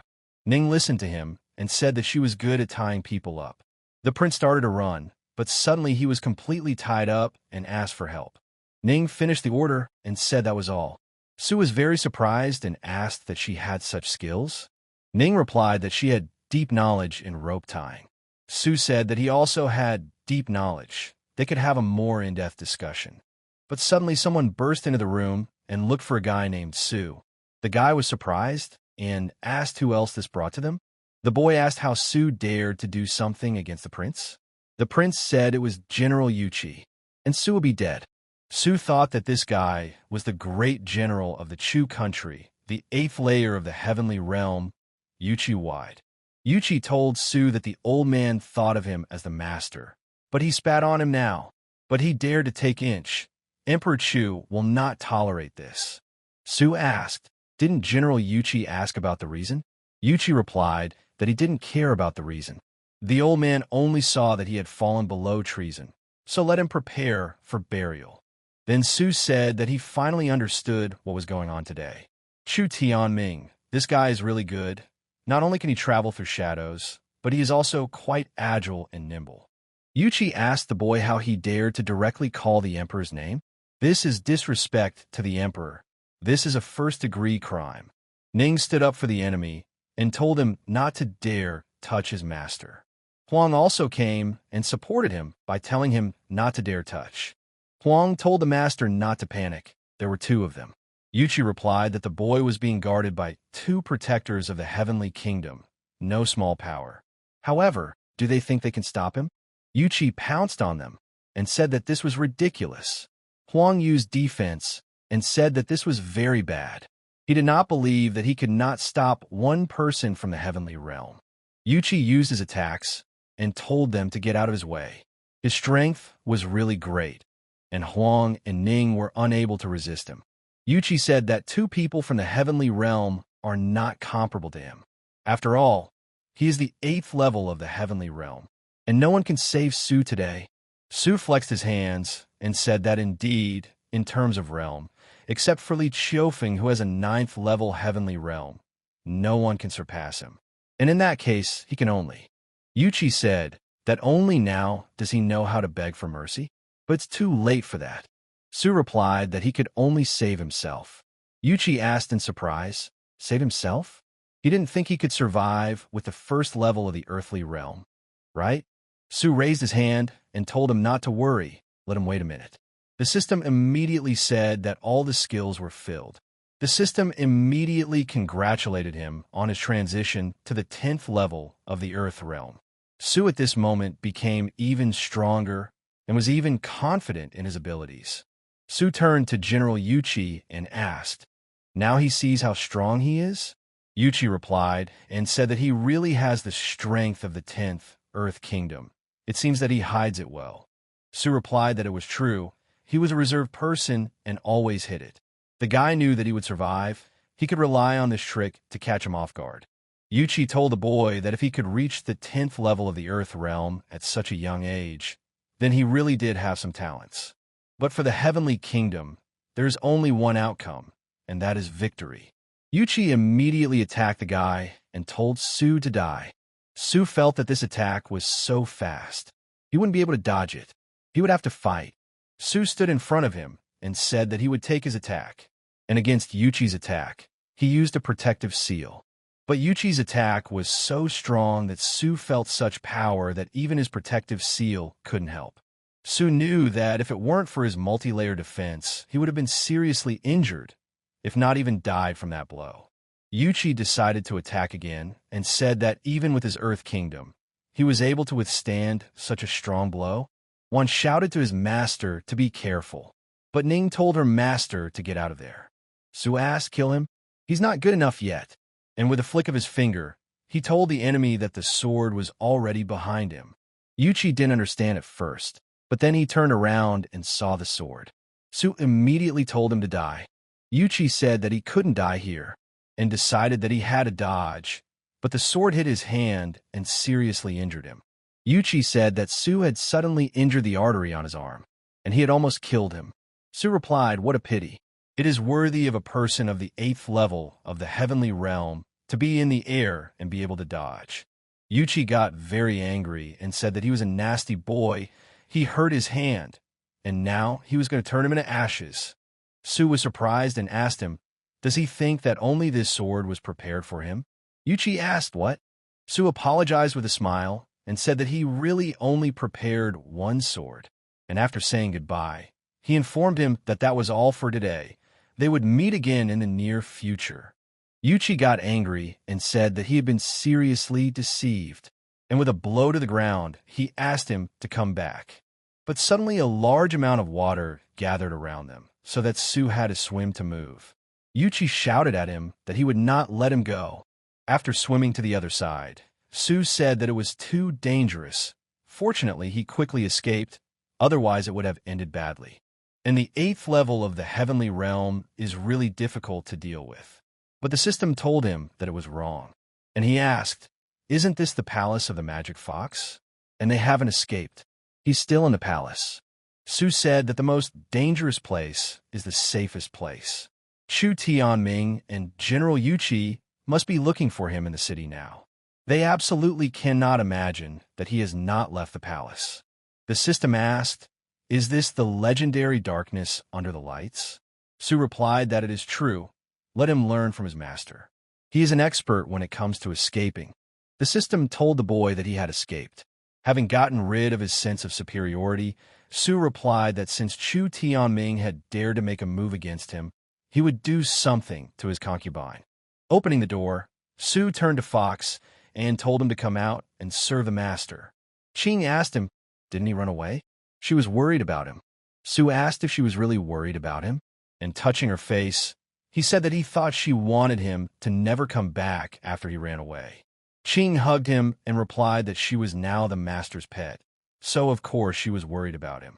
And what's more, today the master used a technique from the earthly realm to seriously damage the 8th level heavenly realm General Oki, and heroically retreated. It was truly amazing. He completely conquered everything. Su started laughing and said that this was only the 8th level of the heavenly realm. When he became stronger, he would kill him. Qing replied that she believed that the master could do it. Su sat on the DVIN and asked how he could increase his strength.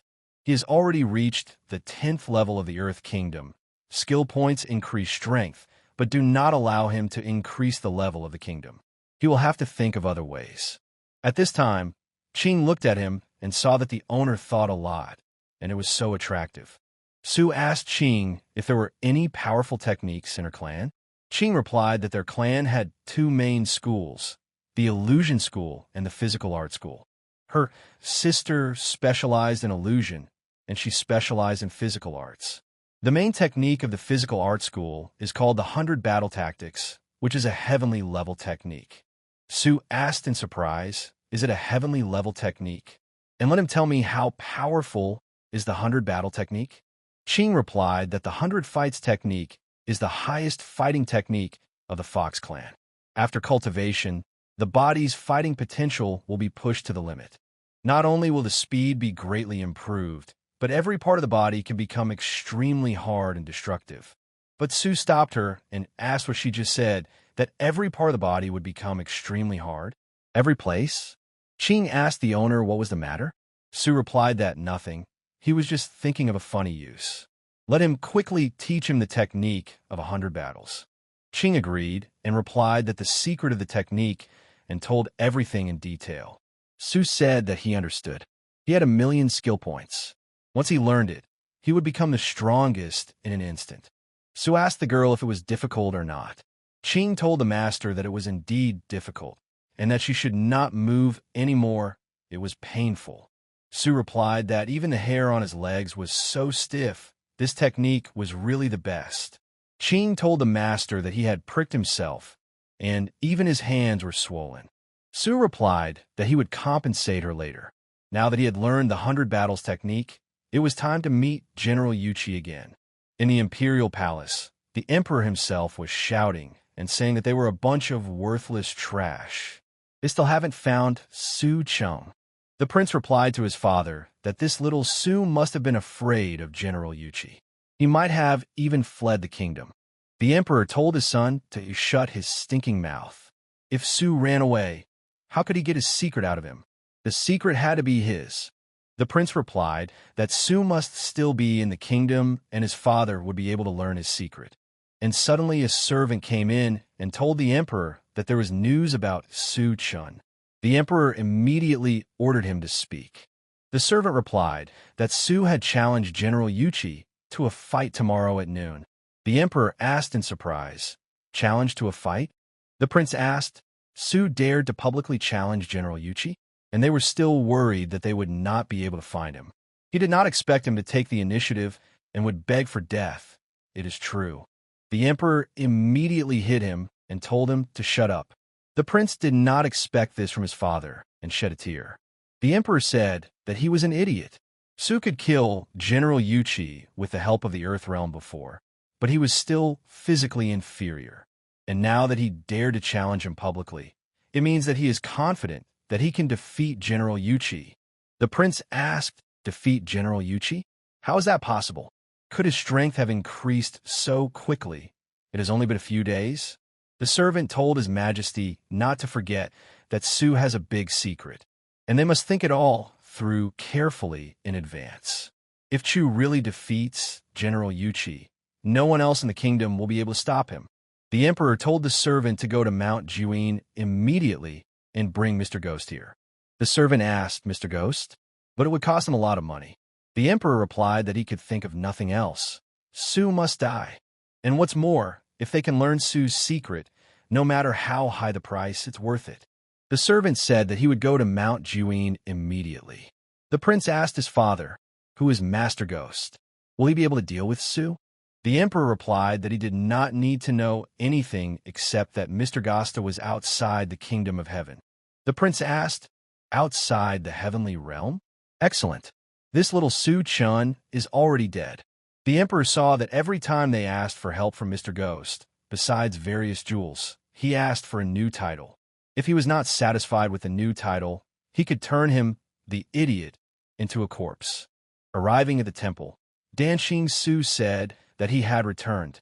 Huang and Ning were very happy to see the master. Huang asked the master why he had publicly challenged General Yuchi. General Yuchi had already recovered from his injuries, so it was unwise to challenge him now. Su asked, do they think that their master cannot be an opponent to General Yuchi? Su told them not to worry. If the master publicly challenges him, it means he is confident in his abilities. One asked that the master's strength has increased again. He is an incredible master. For him, increasing his strength is like drinking a glass of water. They admire him. Su told the old man to stop following him. There was a big battle tomorrow. He was going to have a good rest and recharge his batteries. But suddenly Yanran came and asked the guy if he had returned. She thought he had died. Su replied that she clearly cared about him, but she was tough on him, and he had learned a new trick.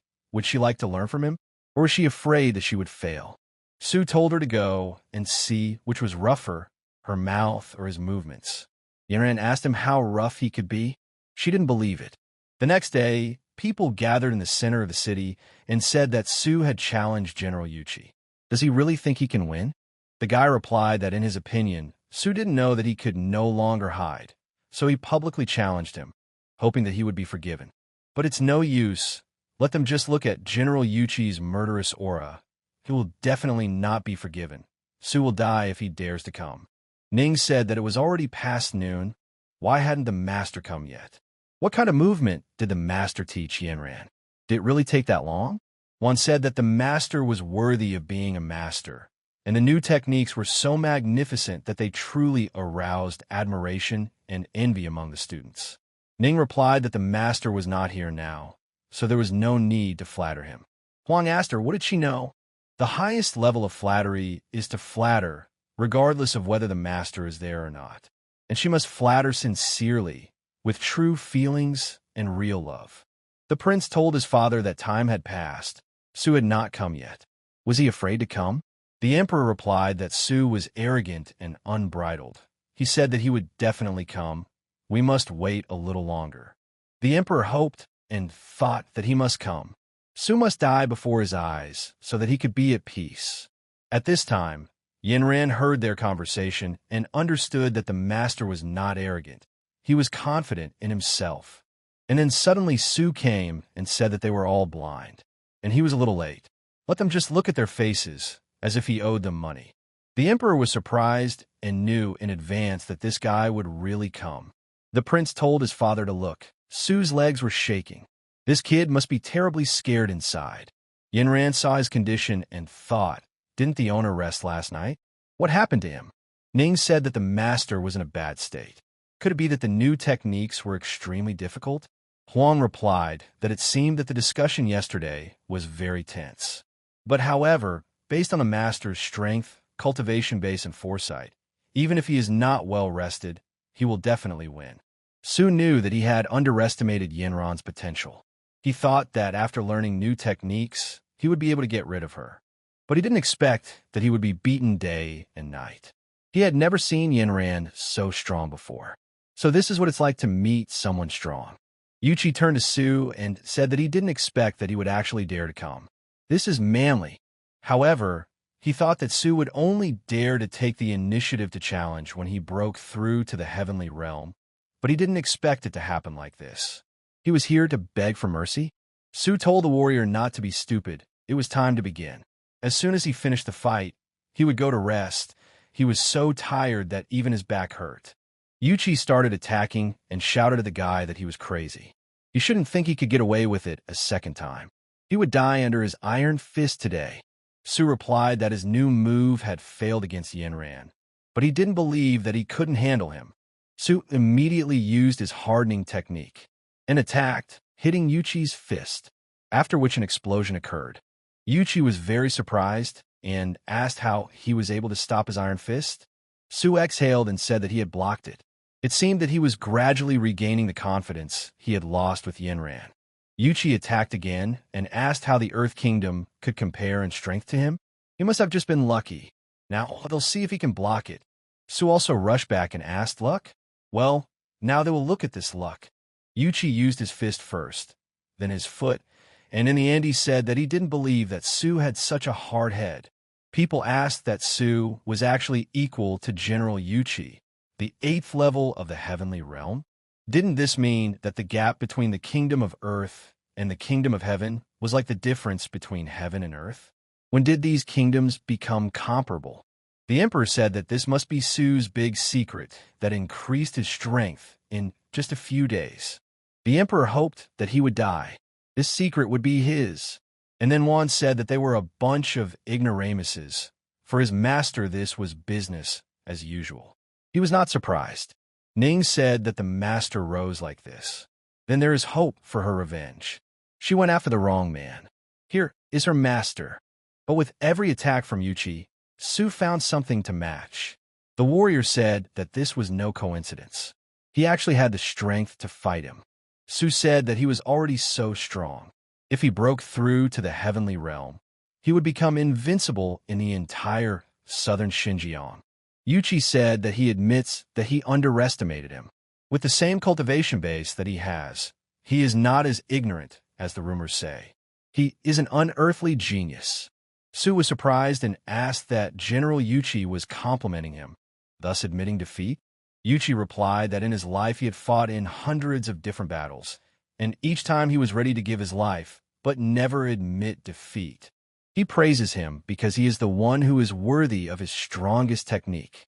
Everyone knows that he fights this world with iron fists. But who knows, he is also the strongest swordsman. Su has earned his respect. Today, in this fight for life, he will defeat the guy.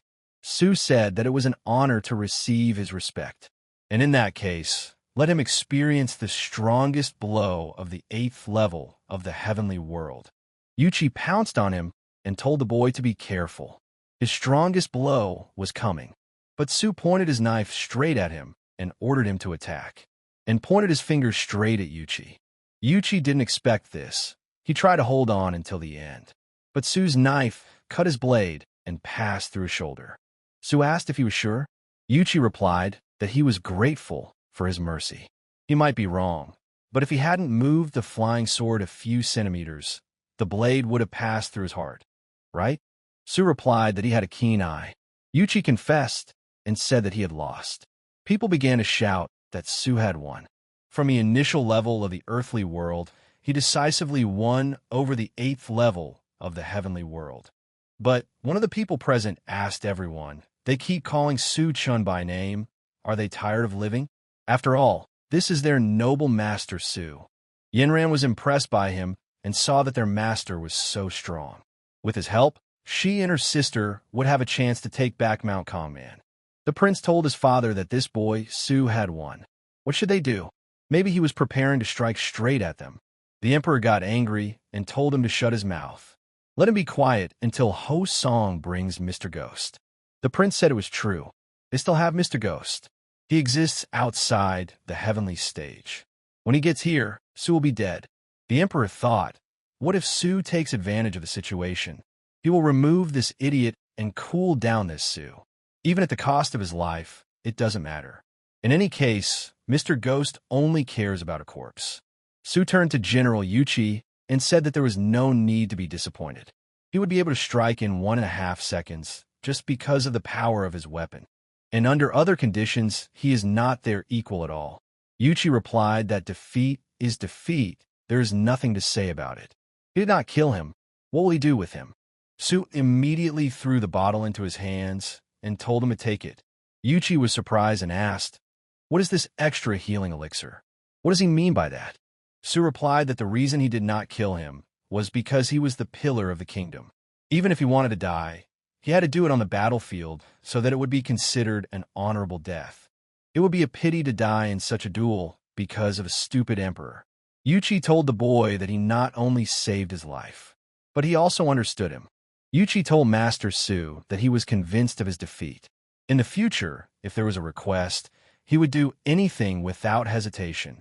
Su told General Yuchi that he spoke too highly of him. Let him recover from his wounds as soon as possible. The kingdom will need him.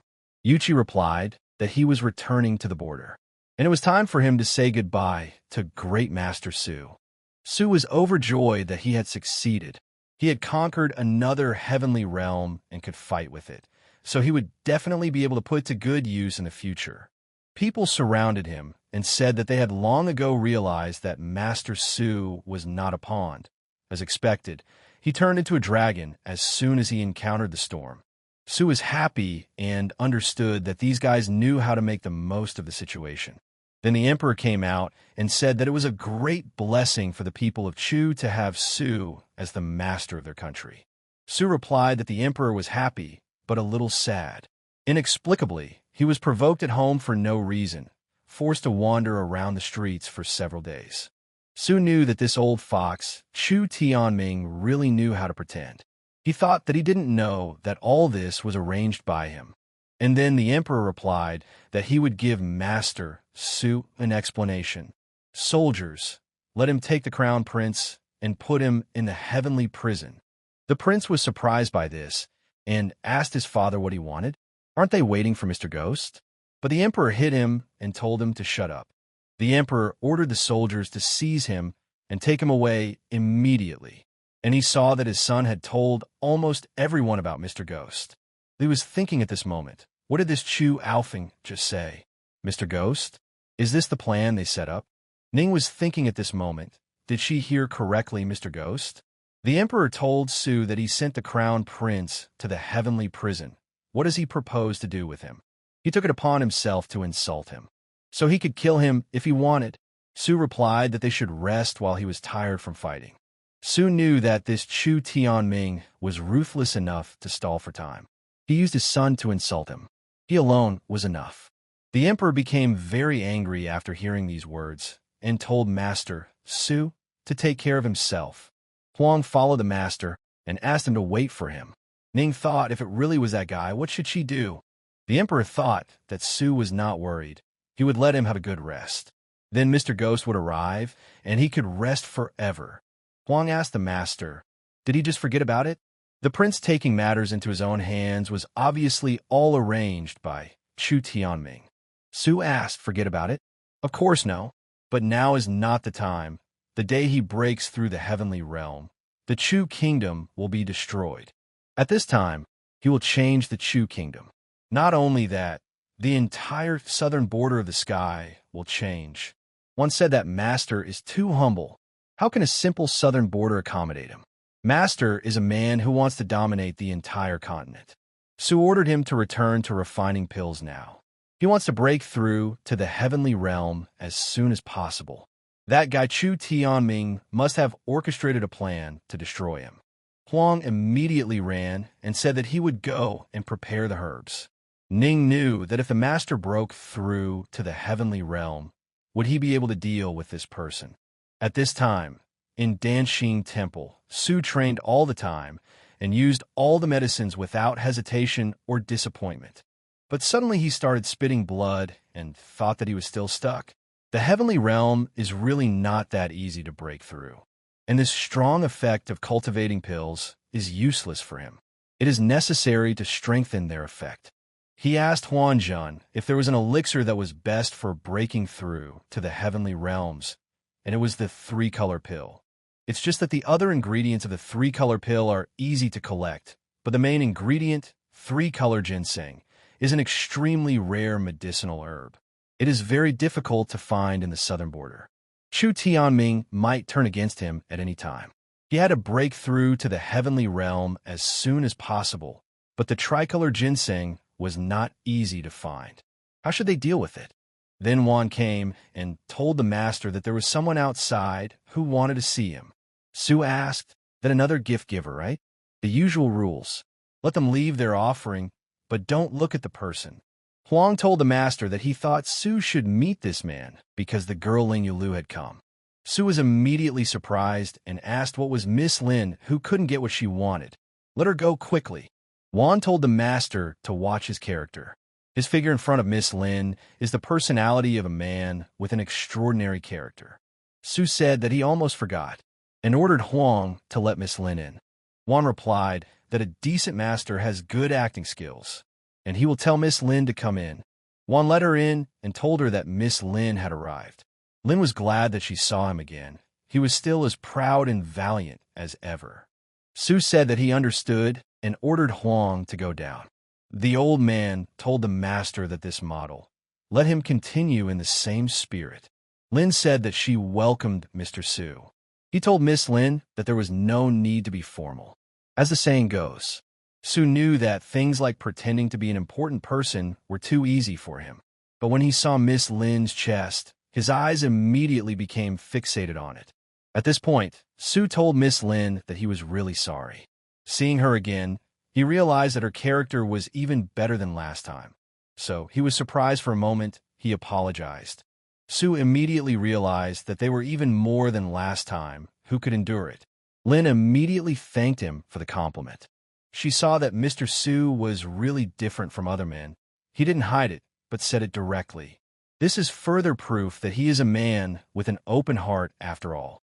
Su asked if General Lin's wound had healed. He knew that he couldn't look lower.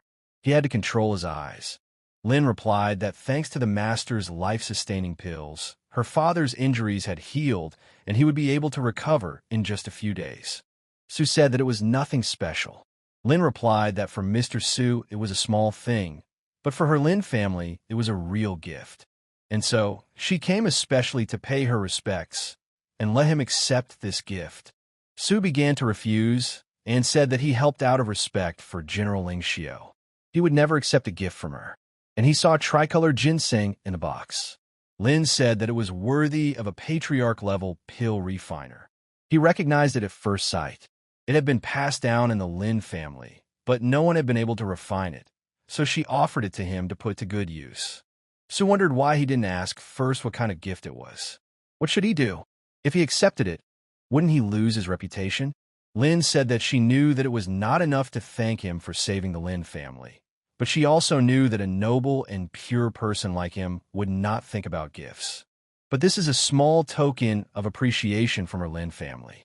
If he doesn't accept it, her father will blame her. Su said that in that case, he couldn't make things difficult for her, so he would make an exception and accept the gift. Lin thanked him for making an exception for her. Lin thought that Mr. Su said that he made an exception for her. Does this mean that she is a special person in his heart? Su saw what a good girl she was. She took a big step for him in a difficult time. Lin told Su that she couldn't stay here for long. She might have to go back soon. Before he said goodbye, was there anything he wanted to tell her? Su told her to tell General Lin that he would visit him another day. He understood that she was leaving so soon, but he couldn't seem to ask her to stay according to her personality. Lin said that she understood everything and would definitely convey everything to her father. In that case, she would leave him immediately. Lin was surprised that he didn't even let her stay. Su thought that he didn't want to make the same mistake and miss her again. Then Su turned to her and said that he knew she didn't have much time, but could she stay for one day? Lin was delighted and replied that if it was for one day, it was possible, and he left her. Su said that Miss Lin said she would stay for one day. She was really leaving in 24 hours? Why couldn't she stay for a few more days? Was she disappointed with his behavior? Then Huang told the master that his disciple had told him that Miss Ling you had left town. Su rushed out and asked, "Didn't she say anything when she left?" Huang replied that as expected of him, "Master, he had guessed everything." Miss Lin really had something to tell him. She said that she was very happy today. Su asked again, was she happy today? Did she really mean that he had arranged her? And then Su started laughing and said that he had told Juan, how could any woman be disappointed in him? Juan kept saying that this was all the work of a master. It only took one day to feed Miss Lin. He admires him so much. And yes, Miss Lin also said that she expected him to reach the peak of the southern border. Su replied that this gentle girl even had such high expectations for him. Then there was no way he could let her down. Su asked, has the 3-flower pill been prepared yet? Huang told the master that it was so wonderful. It was all thanks to the 3-color ginseng from Miss Ling. Otherwise, he didn't know how long he would have had to wait to prepare this pill. Su said that he could feel Miss Yahello's heart in this pill. Now he wants to break through to the heavenly realm with this pill. Juan told the master that he would be outside the door guarding him. He felt that women were the greatest motivation for men to advance. Su immediately took this magic pill and began to work hard to try to make a breakthrough. And then the system jumped out and said that it congratulated him on breaking through to the first level of the heavenly kingdom. Su was very happy at that moment and said that everything worked. He was able to get here. The system popped up again and said that he congratulated the host on officially joining the path of the powerful. An additional reward in the grand winning lottery. Su asked in surprise, "Another lottery?" And he remembers that the last time he won 1 million points. Does the system think that luck will turn to him this time? The system stood its ground and told the guy not to even dream of such a chance. And this time, fortune smiled on him. If he wins the grand prize again, he will eat his shit. Su asked him, does he want to cheat on food and water? Fine, if the system wants to eat, he will satisfy its needs. Now he will show him what it means to be chosen. The system told him not to be so sure. He can't even imagine how many hosts there were who tried to force him to do this. And one of them did not succeed in this matter, and he is no exception. Su replied that no, it means that he will be the first one who can. Su pressed the button without hesitation and waited for the wheel to respond, while the system was shaking with excitement and said that it would not happen. And then the wheel stopped on a big prize. The system screamed in pain that he couldn't believe it. He won the lottery again. Su started dancing with joy and saying that he was lucky again. He told the system that he would be the first one who could, didn't he? The system said that the guy won the main prize twice. It's impossible. And probably God is mocking him. Su opened the system and said that he would see how strong the divine level skill was, which could be called the supreme prize along with 1 million skill points. And then he saw that he had the ability of lightning movement. This is a God-level ability. Who can stop him if he runs with this ability? Su immediately told the system to hurry up and raise this skill to the maximum level. The system asked to the maximum level, but this time he refuses him because he can't. Su asked in surprise, can't? Why is that? He has 1 million points. The system asked in response, what's so special about 1 million points? Let him see for himself. Su read it and started to say in surprise, to raise to the second level, you need to spend 100,000 points? And 1 million to raise to the third? The system started to mock him and asked the boy if he could see. Lightning movement is a God-level skill. It takes 1 million skill points to level up to the max, so don't fool yourself. Su said it was very expensive and ordered the system to upgrade it to level 2 first. The system responded that it was possible to increase to the second level, but not to the third. The system said that it congratulated the host. Su spent 100,000 points to upgrade lightning movement to level 2. The system asked the boy, are you confident in your abilities? Let him not be arrogant, even when he has so many points. In the system of their world, things worth more than 1 million skill points are like sand. The system told him to be more modest. At the same time, to respect the system, he must get rid of his glasses. Su asked him if he was still trying to teach him. Maybe he had forgotten something, and then the system remembered and answered that yes. The system asked how she could forget about it. He was too worried. Su grabbed her and replied that she should let him remind her. He remembered that she said she would eat shit if he won the lottery. The system told Su that he said that to ease the tension, to make him relax. And in doing so, he won. He only helped him by saying that. Su said that then he would thank him and he would make him eat a freshly baked piece. How lucky he was. And suddenly a dog passed right next to them and did its business on the road. The system started running away and asking, where did this dog come from? Everything happened so suddenly and suggested that we eat sometime later. Su grabbed her and said no, it was necessary for the plot, and let him not drag it out and get his winnings, otherwise he would cool off, and immediately began to slowly bring it to the shit. The system screamed that it was not necessary, and he was wrong, and he could let go. Su said it was too late, but suddenly Huang burst in and shouted to the master that something bad had happened here. Su was surprised and asked what was going on. The system opened its eyes and saw that he was saved.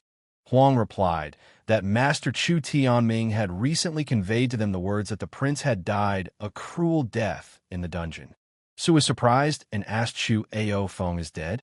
Huang replied that yes, that's what Chu Tianming told them. He said that the prince insulted the master, and he wants the master to go and see if he can find the one who killed the prince or not. Su asked in surprise, should he go? But it seemed that Chu Tian's reinforcements were already ready to go. And of course, he was ruthless enough to lure him into the bait, but he did not hesitate to kill his own son. Huang replied that it was true. He had definitely set a trap in the dungeon this time to kill him, and he would go to the emperor and say that the master could not go. Su said no, he wanted to go. Chu Tianming was so generous as to invite him. How could he refuse? Huang told the master that it would not be so easy. He would be in trouble if he went there thoughtlessly. Su said that the emperor was preparing, and he himself was preparing too. He said that the heavenly kingdom would be destroyed the day he entered it. And now the time has come. Huang asked the master, did he break through to the heavenly kingdom? Then everything is fine. Even in the earthly kingdom, he can overcome the 8th level of the heavenly kingdom, and now he will have no equal, and he will go with him. And then Su told the old man that he would go alone. Huang was surprised and asked the master what he thought, that he would only get in his way. Su replied that no, he just didn't want to get hurt, and let him triumph. Huang said after the master that he was worried about him. He cared about him so much. He would do everything to protect their home and would wait for his return. Su wondered for a moment why the good relationship between teacher and student began to sound like brotherly love. He has to get out of here because he can't take risks. Otherwise, he will be faster. But suddenly he found the prince's body and thought that maybe the cause of death was this ring on the forehead. But where does this energy come from? And then the emperor told him that his son was not very strong, but he could not die like that. And the master was a master of medicine. And now he asked the master to find out the reason for the death of his poor son and allow him to avenge him later. Su told his majesty not to worry. He would do his best and let him take him to the right place. The boy saw that the emperor was acting, but he could at least shed a tear. It was so disrespectful of him. The emperor replied that his son was inside the dungeon. Let the master go ahead as a sign of respect. Su did not refuse and agreed. At the moment, he thought that the emperor's son was dead, but still in the dungeon. Every fool knows that this is a trap. Su started walking and suddenly turned around and asked, won't they go with him? The emperor replied that he wouldn't go because it was a coffin, his coffin. Then the emperor told Su that he knew the boy was good at running away, but now he had nowhere to run. The emperor said that his guests are waiting for him inside. Let him enjoy. Su asked, is there no way to the earth or the sky? He can get out of here without teleportation, but he wants to see what guests are waiting for him there and why he is so confident in them. Su started walking, and on the way he asked why there was not a single prisoner in the dungeon. Was he afraid of something? And Chu Tianming can't be conscientious. He thinks he doesn't care about the prisoners' lives. After all, he even killed his own son. At that moment, he saw the body and thought that the cause of death was this ring on the forehead. But where does this energy come from? Su released his energy and thought that maybe Ning Yang's servant was a ghost. She knew everything. Su Ning asked. Chu Aon's corpse was shrouded in a dense, ghostly aura. Does she know what it could be related to? Ning asked in surprise, is it Yeyu's ghost? It could be. And then she answered the master to run away from here. It is very dangerous here. Su asked her what was wrong. Why was she so scared? Ning replied that she would explain everything to him later. It was time to run. But suddenly he heard a strange sound that began to be emitted behind them. It was the prince, but a ghost had entered into him. Ning saw the ghost and shouted to the master to be careful. Turning around, he saw that the prince was attacking him. Ning was very scared and screamed in fear at the owner to run away. But when she turned around, she saw Su knock down the ghost. Su said that one death was not enough. He jumped up and took it again. He is so restless. Ning told the master that it was good that he was safe. She was very scared. Su replied that he did not know what he was afraid of. but he could tell her that she had nothing to fear when he was around.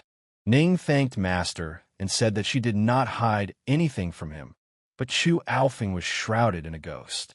And suddenly a ghost appeared and said that it was her. The boys did not expect this and covered their faces. Ning was very scared and said that the ghost was really here. Su replied that it looked like he was the special guest. And how did Ning know him? And then the ghost showed his appearance and said that after 7 centuries they met again. Ning. Su was surprised and asked, "What? 7 centuries?"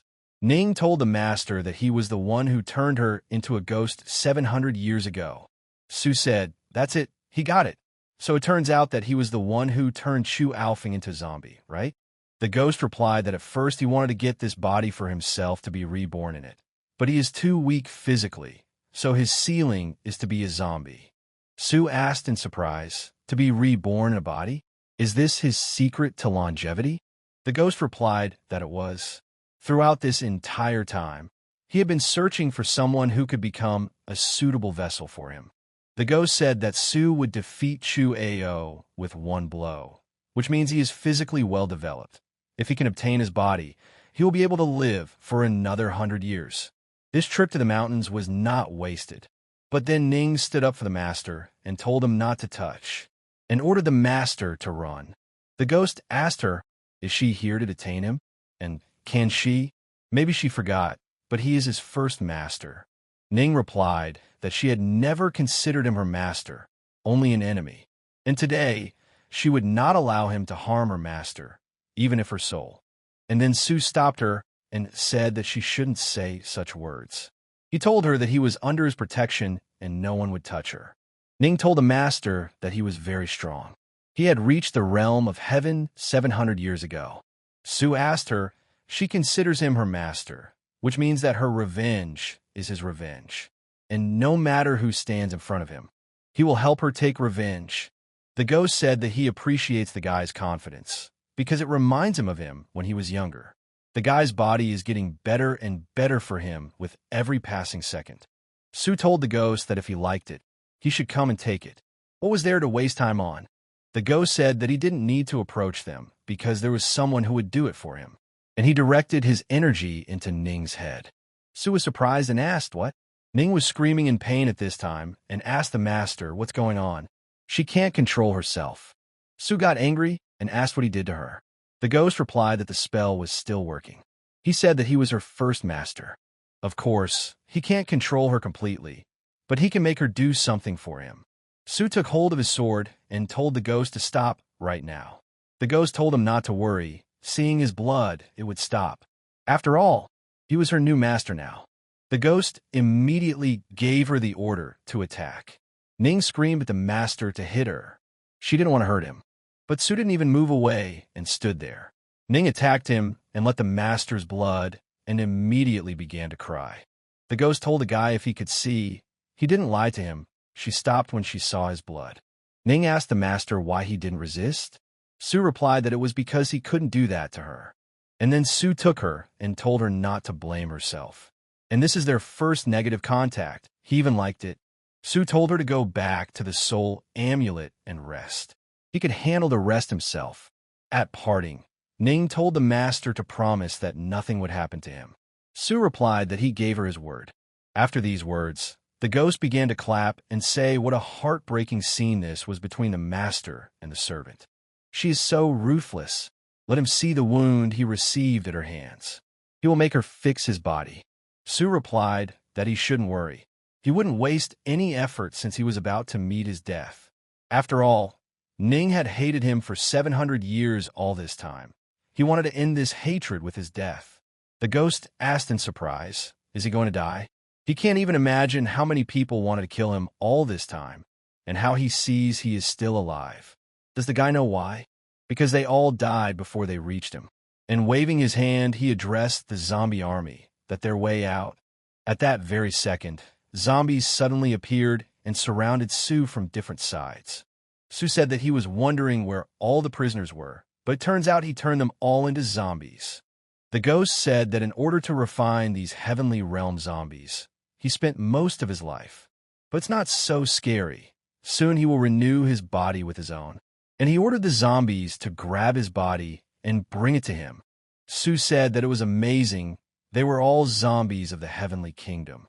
And he turned to the system and said that since he had climbed to this level, let him upgrade it to the maximum level of the heavenly kingdom. The system took him only a second and immediately began making urgent improvements. Su said that they were all sentenced to death. Even if they died, they must be reborn and become humans, and let them not become like what he sees them now. And today, he will surpass them. Su started to destroy them all, and Ghost asked him why he was still hiding his potential. He has a perfect body of the 10th level of the heavenly kingdom. The ghost said that the boy's body would be his. Once he got his body, he would become much stronger. Su replied that the lightning movement would be unexpected for them, but it was still early. He would wait for the best moment, 1 or 2 blows, after destroying them all. He said that he had killed them all. The ghost replied that it was impressive. He had defeated all those zombies without a single scratch. Not bad. Su said that they were all being transferred. It was his turn, old man. The ghost replied that he didn't have a perfect vessel yet. How could he want to be reborn mortal shackles? But suddenly the energy of these zombies came together and tied Su up from different sides. Su asked, what is this all about? He can't get out. The ghost replied that he should keep his power. It is an ability from the institution. He can only use 1/10 of that power, but it is more than enough to capture him, the little boy of the 10th level of the heavenly kingdom. Su asked in surprise, an institution? The ghost replied that he thought that this kingdom was the pinnacle of cultivation, and for a true cultivator, the heavenly kingdom is still mortal. Only outside the heavenly kingdom is it considered that he has truly entered the path of cultivation, and the starting point of this path is the establishment of an institution. Su said that it turned out that there was such a vast world above the heavenly kingdom. The ghost replied that if he wanted to go there, he should give him his body, and he would show him the world of true cultivation. Su told Mr. Ghost that there was no need for that. He would handle the task himself, and disappeared right in front of the ghost's eyes. The ghost was surprised and did not understand what happened, but Su used teleport and stabbed his blade into his chest. Su told the ghost that it seemed he was still subject to death, and was afraid of his blade. He had nothing to worry about. The ghost asked the boy how he got out of this ability. Su pulled out his blade and told him not to bother his head. Just let him know that the time has come for him to atone for all his sins for the past 7 centuries. Su said that this is revenge for the pain he caused Ning for 7 centuries, and this is revenge for the other people he harmed. Su cut him and said that he would get this blow because he wanted to take his body. His body is only available to girls, not to him, and the last blow of his sword will send him to rest. The ghost asked him, what does he want to kill him, being on the miserable heavenly level? But suddenly the ghost let go of his hand and grabbed the guy by the throat. Su felt that his arms and legs were broken, but he could still fight back. The ghost told Su that he had exceeded all his expectations. He could even bring him to the state where he used the establishment stage. He is the Ghost Lord, calling him the strongest in the heavenly kingdom. Su replied that he should not deceive himself. He was ashamed of this, and with a flick of his finger, he directed the energy to the sword. The ghost said he still had the courage to talk to him like that, trying to buy time. His teleportation ability is impressive, but it has a recharge. It's a shame he won't get it. And then Su replied that it has a recharge, but this one doesn't. And immediately he plunged his sword into his head and told him to die immediately and end his life. The ghost was surprised and said that he knew how to use the magical power of the sword, who he was. Su freed himself and asked who he was. He was the one he couldn't get. He pulled out his blade and replied that he was a tough opponent. If it weren't for the sword's magic power and teleportation, things would be very bad. But he was one step ahead. Su asked, what's so cool about being half in the institution? Just a little bit more, and he'll get to that level. Su said that Mr. Ghost was dead. She was free. Ning immediately appeared and showed herself. Ning asked the master if he was okay. Su asked in return, how could he not be okay? He took revenge for her. Ning asked in surprise, What helped her take revenge? Does that mean Mr. Ghost is dead? Su replied that he always kept his word to the girl. He told her that he would help. Ning cried loudly and said that after 7 centuries he had finally died. Her revenge had been accomplished. Ning immediately hugged the master and thanked him for his help. Su replied that she was his servant. He had to help her. Su said it was okay. Let her cry if she wanted. His shoulders would be her support. Ning replied that she would not cry anymore. She should be happy. After all, the master helped her take revenge. He was very grateful to him. Let him ask her for everything she wanted. Su asked that he could do anything. Ning replied that if he wanted something and she had it, she would do everything in her power to make it happen. Su said that was cool. Then he would take her with him. Ning had already understood what the master wanted and was embarrassed. But Su stepped aside and asked her to help him collect the loot. Ning was immediately surprised. Su told her to hurry up. He was still worried that he wouldn't be able to finish the search alone, and they might have something useful, even though they were prisoners, and he suggested that they tie them up. He would take this old bastard. Ning immediately said that he would listen to the master, and then she realized that the master did not understand what she meant. Su started laughing and said that he definitely must have something covered, and looking into his pockets, asked what he grabbed. Something hard and quite big. He immediately pulled it out and asked in surprise, a metal plate? Why does he need this plate? Maybe it is some kind of treasure? Su wondered what this thing was for, and casting magic, he said that he would examine it from the inside, but he didn't understand anything. Did he carry this metal thing around with him for luck? He immediately threw it away and said, "What a load of crap." But suddenly it started to shine brightly, and he saw it. Su said that this is the text of the Dragon Kingdom. Ning asked the master, this wouldn't have been left by his ancestors in the Dragon Kingdom, right? Su replied that they would find out now. And suddenly, symbols appeared in front of them. He immediately introduced himself. The man said that his name was also Su Yang, and he was the founder of the Dragon Kingdom. No matter who got the piece of Xian metal, his descendant or anyone else, he would see the secret of the southern border that had been a secret for 2,000 years.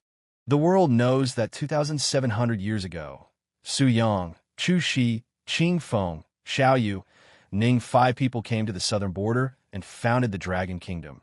Chu country, Qing country, Xiao country, Ning country, 5 big countries. Thus they opened the southern border of blooming. But the world does not know that they did not come to the southern border voluntarily. They were expelled and they wandered there. They all came from the largest immortal cultivation sect on the continent. The Shun Yuan clan and their cultivation abilities had reached the Sea Kingdom. They were the elders of the divine origin sect. They had enormous potential. One day, the 5 of them unintentionally obtained the forbidden technique, Heaven's Plague.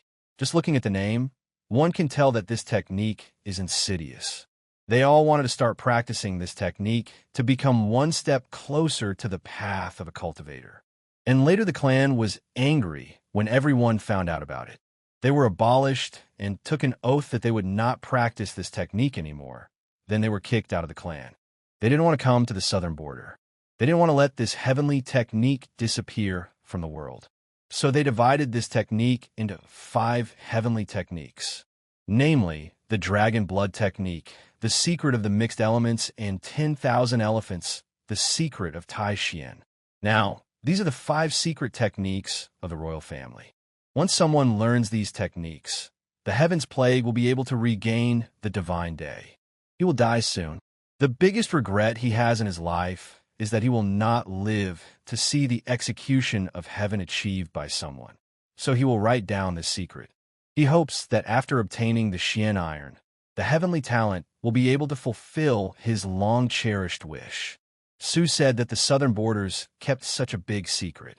He is sure that the Dragon Kingdom Dragon Yang Gong and the kingdoms of Chu mythology may be preliminary. It turns out that they originated from the same martial arts technique. Ning asked the master, what exactly does the name of the heavens represent? The 5 martial arts techniques can actually create 5 great countries. Su also asked, what is this technique? Will he know when he can obtain this technique? There is definitely something to this technique if the 5 strongest kingdoms were born from it. Ning asked the master Will he train for this technique? Now, they will find out that to get to the punishment of heaven, they need to master 5 techniques. Su replied that he now had the hegemony of dragon blood and the mixed elements of universal vision. It remained to obtain the abilities of Qin, Xiao, and Ning. Ning asked him that these countries would give them their secrets. Su answered that yes. They would give him everything. Even if things didn't go according to his plan, they wouldn't be able to stop him. Ning said that it was true. He even defeated the ghost master who surpassed the heavenly kingdom. No one would stop him at the southern border. In fact, she didn't know that master was so strong now. Su said that there was one thing before he went there, and suggested that she go to the southern border to find Yu Qin. Ning asked why they needed to go to Commander Yu Qi. Su immediately replied, to kill him. At this time, behind the doors, the servant told the emperor that there were no signs of life in the dungeon. It was all over. The emperor began to laugh and said, Su Chun is dead. Can he really enjoy his rest now? The emperor began to leave and told the servant to come with him. He would throw a huge feast in honor of this for 3 days. The servant asked the emperor if maybe they should go and check, just in case. Maybe the ghost master had lost. The emperor replied that Mr. Ghost had surpassed the heavenly kingdom. How could he lose to him? He thought that Mr. Ghost was manipulating Su's body now. If they go there and disturb the ghost master's peace, they will anger him. The servant replied that, as expected of his highness, he had planned everything well. But suddenly, the servant saw a strange light appear behind him and said that it was a pity that they would not know Su Chen's secret. The emperor said that he saw nothing wrong with this. Neither he nor anyone else would be able to recognize him, and let him pass on his order. Let the servant make a public statement and say that Su of the Dragon Kingdom killed the heir to the throne and intended to overthrow, and that he is already dead. The emperor shouted that he wanted the whole world to know what would happen if they went against him. The servant went to the Danshin temple and said that Su, the prince of the Dragon Kingdom, had killed the heir to the throne with the intention of a coup. At this moment, Su is dead. One immediately read it and said that this could not be. How could his master die such a death? The servant replied that he had no choice but to believe, and Huang is the disciple of the traitor Su. Originally, they wanted to execute him too after what happened, but His Highness remembered the old days and gave them peace, so let him be careful from now on. Huang fell to his knees and said that the master could not die like that. But if he was alive, why hadn't he returned yet? He clearly remembered how he had told him to guard the house and wait for him to come. And then he realized that the reason the master had not returned was because he had not been looking after the house properly. If he looked after the house properly, the master would definitely return. Juan shouted to the master that he would protect this place. If they did not come here immediately, he would wait here for him as long as it took him to return home. Juan was very worried and cried, and said that even until the end of his days, he will wait for him. At this time, in the palace of the fairy fox, Qing learned the news that Su Chun had died. The servant replied that everything was true. His Highness asked his henchman to inform the imperial consort and the 9 princesses of this news. His Highness said that the bandits would no longer disturb the princesses. Qing told the servant to go down. She immediately asked her sister if she heard. The servant said that Su was dead. How could this happen? Yanran replied that it was probably true. Chu Taiming couldn't lie to them. After all, it was important to them. Qing was surprised and asked, how did he die? Qing told her sister that their master was no longer alive. How did she feel? Yanran replied that she was glad that he was a pervert who bothered her every day. She had long been bored with him. She feels great. She is free again. She is no longer an animal for anyone. Qing did not believe and denied. Yanran told her sister that she was a little tired and wanted to rest. Qing replied that she thought he would be the one to take them back to Mount Kongman. Yanran started crying and thought, how could Su die? He didn't bully her enough. At this time, in the border camp, Chu and Xiao, the warrior asked how this could happen. The boy asked his father what news came from the Babali. Something serious? The warrior gave him a letter and replied that he should look at it himself. The boy read it and asked in surprise, Su is dead? Is it true? The warrior said that a spy from the imperial city sent it to them.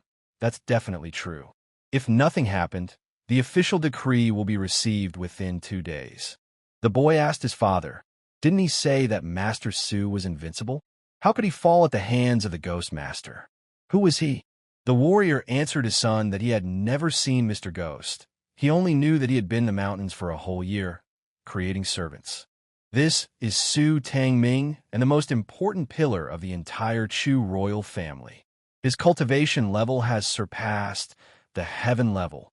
The boy was surprised and asked, heaven level? He definitely killed Su Chun. The warrior replied that he should have reminded Su at that time. He didn't expect Su Tangming to start so quickly. The guy said that Chu Tangming was definitely afraid of Su Chen's strength. He was afraid of losing his throne. There is nothing and no one more important in Chu Tangming's eyes.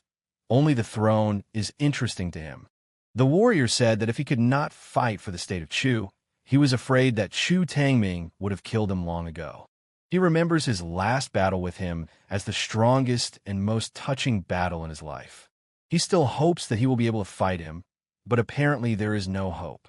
But suddenly someone from the street told General Yuchi that he would give him this opportunity. Yuchi was surprised and thought that it was impossible, this voice. The guy immediately pulled out his sword and asked him who he was. How dare he sneak into this tent, and even alive? Yuchi punched him and said that he was a fool. Was he looking for his own death? He got down on one knee and told Master Su that he would ask for forgiveness. Su asked, what is General Yuchi doing? Let him stand up immediately. There's no need to do such things. The boy said in surprise, it's Master Su. Wasn't he killed by Mr. Ghost? How did that happen? Yuchi got angry and told his son that he was an idiot. Who was he? How was he talking to Master Su? Su told General Yuchi to calm down. He would explain everything to them now. And how could the master see that he was here and alive? And does he know what that means? The boy asked him, does that mean Master Su defeated the ghost? Is he right? Su replied that it was true. The boy said in surprise that Master Su had defeated someone who had surpassed the level of heaven. Yuchi asked, is his strength at such a high level? Yuchi thought about it, because he still wanted to have a discussion with him. Could it be called a discussion? It would be mockery of himself. Su replied that Mr. Ghost had died in his arms, and now Tianming's trump card was dead. So he came here to discuss something with General Yuchi. Yuchi asked in surprise what happened. Su replied that a rematch was needed. The general asked in surprise, a rematch? After all, with Master Su's strength, killing Chu Tianming would be easy. Why did he need to discuss this with him? Su replied that he didn't just want to kill him. Yuchi asked what the master wanted to do to ascend the throne of Chu. Su asked, what does he care about him? Destroying Chu is only the first step. He wants to take over all of southern Xinjiang. Su asked the general if he wanted to help him. Yuchi asked in surprise, the whole of southern Xinjiang? Ning was very happy and proud of her master at this time. And this will only be the beginning for her master. He will conquer the whole world. The guy said that, as expected of Master Su, he already has his eye on southern Xinjiang. The boy asked his father what he thought. Let him hurry up. Didn't he expect something more? Master Su knows him better than anyone, so he shouldn't even doubt it. Yuchi turned to Su and said that he wanted to ask one last question. He hoped that everything would become clear to him. The guy replied that he was listening. Yuchi asked the master what he would get if he followed him. Su replied that he would unite 1,000,000 soldiers and conquer the entire world. And isn't that enough for the general? Yuchi immediately knelt down and replied that his 200,000 army would obey their lord's orders. Whatever the lord said, that's what they would do. The soldiers would go through fire and water and would not lose their loyalty to the Lord until death. Su was delighted and said that this was a very wise decision. Let them get ready, because tomorrow morning they would go to the royal capital. Yuchi went outside and shouted for all the colonels to gather. Su asked Ning to go with him to the capital of Shao. After all, there was still a little time just to take away the secret teachings of the Shao royal family. Ning immediately agreed to go with him. At this time, in the imperial city of the Shao kingdom, the servants were saying that they were currently witnessing a breakthrough to the 9th level heavenly realm. And when Master Wang Haiyan successfully completes what he started, there will be people like him in their Shao kingdom. For many years, only Ye Xiankong, the first one to reach the heavenly realm in southern Xinjiang, had reached the 10th level of heaven, and soon they would see the second one to reach this level. At that moment, the servants shouted that Wang Ha had broken through to a new level. Just a little bit more, and everything would be achieved. Wang Ha had been waiting for this moment for a very long time, and the very second after the servant's words, he suddenly exploded and did it. The servant said that the growth of his kingdom was inevitable. He could no longer disturb Ye Xian. Wang Ha began to rejoice and shout that he had reached the 10th level of heaven. He declared that from today onwards, there would be no one in all of southern Xinjiang who could surpass him. But suddenly, someone attacked him unexpectedly. Even Wang Ha himself did not expect it. The servants were also surprised and could not believe it. Su asked who it was. Some kind of air barrier. Wang asked how that could be. He thought he was invincible. The warriors asked what happened. Was he alone in the air? How could the 10th level of heaven fall into a coma? The servant said that he thought Wang was the strongest. What was going on here? Who was that? The warrior replied that it didn't matter who he was. What mattered was that he was flying to the imperial city. Let them call the guards to stop him. And then the emperor said that he forbids this. Even the 10th level of heaven, Wang Ha, is not fit to hold a candle to him. Do they think that the guards will stop him? The warrior asked His Highness what they should do. This man was heading to the imperial city with clearly bad intentions. The emperor replied that he was flying to the pavilion of sacred scriptures. As long as he did not attack him, let him do whatever he wanted. And His Highness gave the order that no one would stop him. Whoever dared to do so would be punished for their actions. The emperor thought about it at this moment and wondered how Su had obtained such power. And would Yi Xian be able to stop him? Su came to the building and said that he was wondering why there were no guards there. He thought that this place was important, and he would have to break through crowds of enemies. This Xiao Guo doesn't pay enough attention to preserving the special technique. In that case, he will tell you about the royal secret exercises. Su entered the building and saw that there was only one book, and it was on the highest floor. No doubt, it was it. Su took in his hands and asked, this is one of the techniques he needs, right? And now they will see if he can master it or not. And then the system said that it congratulated Su on learning the heavenly ability of Yushuju. Su was delighted and ordered the system to upgrade to the maximum. The system responded that 3,000 ability points were spent to upgrade the Emperor Water technique to level 100, and it was successfully advanced to the 8 phrases of the Zhenhai art. Su shouted with joy that it worked. There were still 2 techniques left to learn. The guy told Ning that it worked. Let her come back. And now they would return to destroying Chu. The servants watched him and told Su to fly away. And His Highness gave an excellent order that they should not interfere with him. So they, Xiaogo, were saved from him. The emperor asked, did anyone see what he looked like? Did anyone recognize him? The servant replied that if the old minister was not mistaken, he looked like the young prince of the Long Kingdom, Suchun. The boy asked Suchun, the man who couldn't catch his concubine? The servant replied that apparently the boy's eyesight wasn't as good as it used to be. The boy said that he thought Suchun was trash. How could he have such power? The emperor asked the servant if he was sure that it was Suchun. The servant told His Highness that the veteran was probably right. According to the news from the Chu Kingdom, Su is now a state magic kingdom, not some top-level pharmacist. Moreover, according to rumors, he surpassed the level of the heavenly realm, and Wei Qi lost to him. The warrior asked that Su was so strong that he even defeated Wade.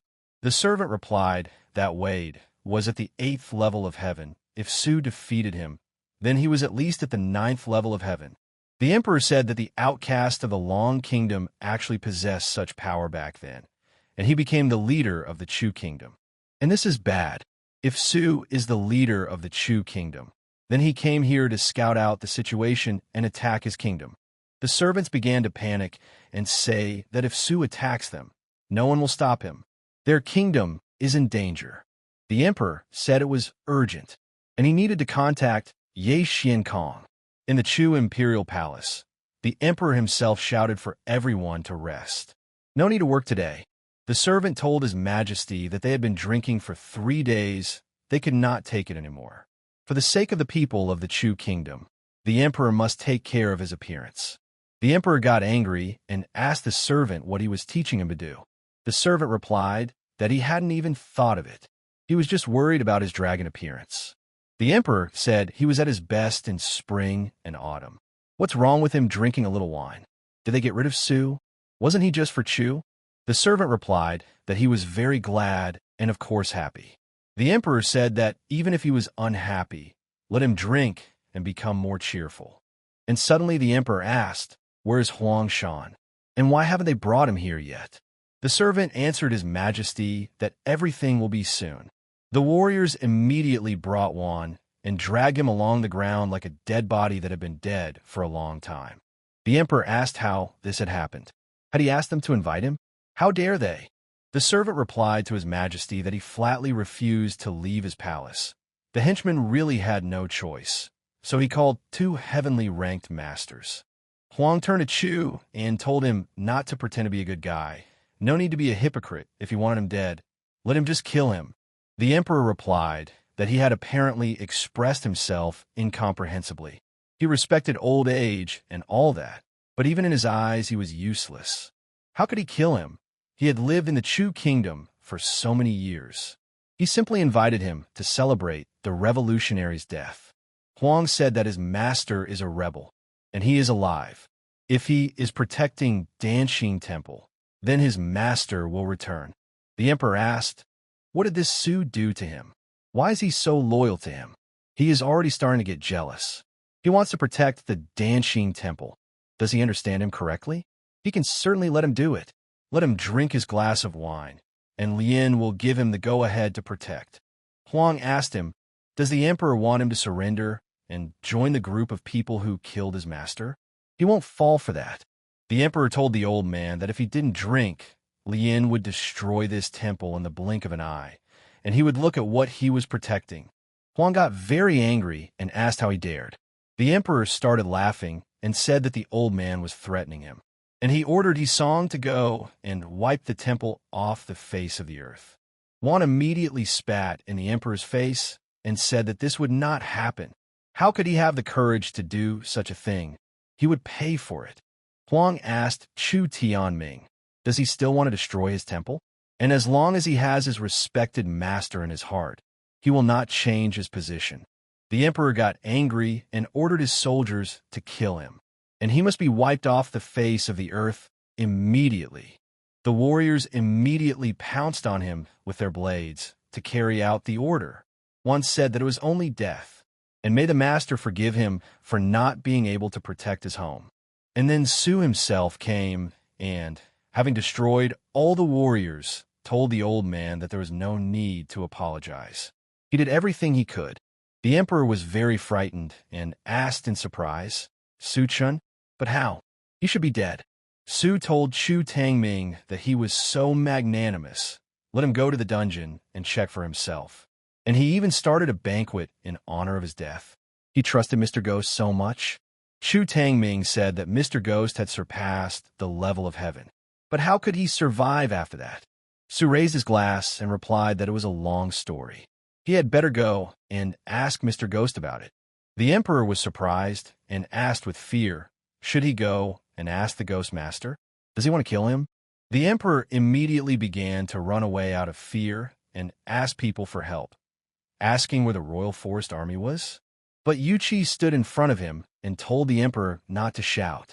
The emperor asked Yuchi why he was here. Yuchi asked the emperor that if he didn't know how to fight, he would have killed him long ago. Why is there no one in the Chu kingdom who has reached the 9th level of heaven? The emperor replied that everything he did was for the Chu, everything for the sake of the people of the Chu kingdom. And then Su threw his sword in front of him and said that if he did everything for the people of the Chu kingdom, then he had better show himself, and he would be respected. The emperor asked in fear, should he kill himself? Su demands this of him, and attacking the guy, he said that first he would kill him. Su told the emperor that he didn't seem to understand.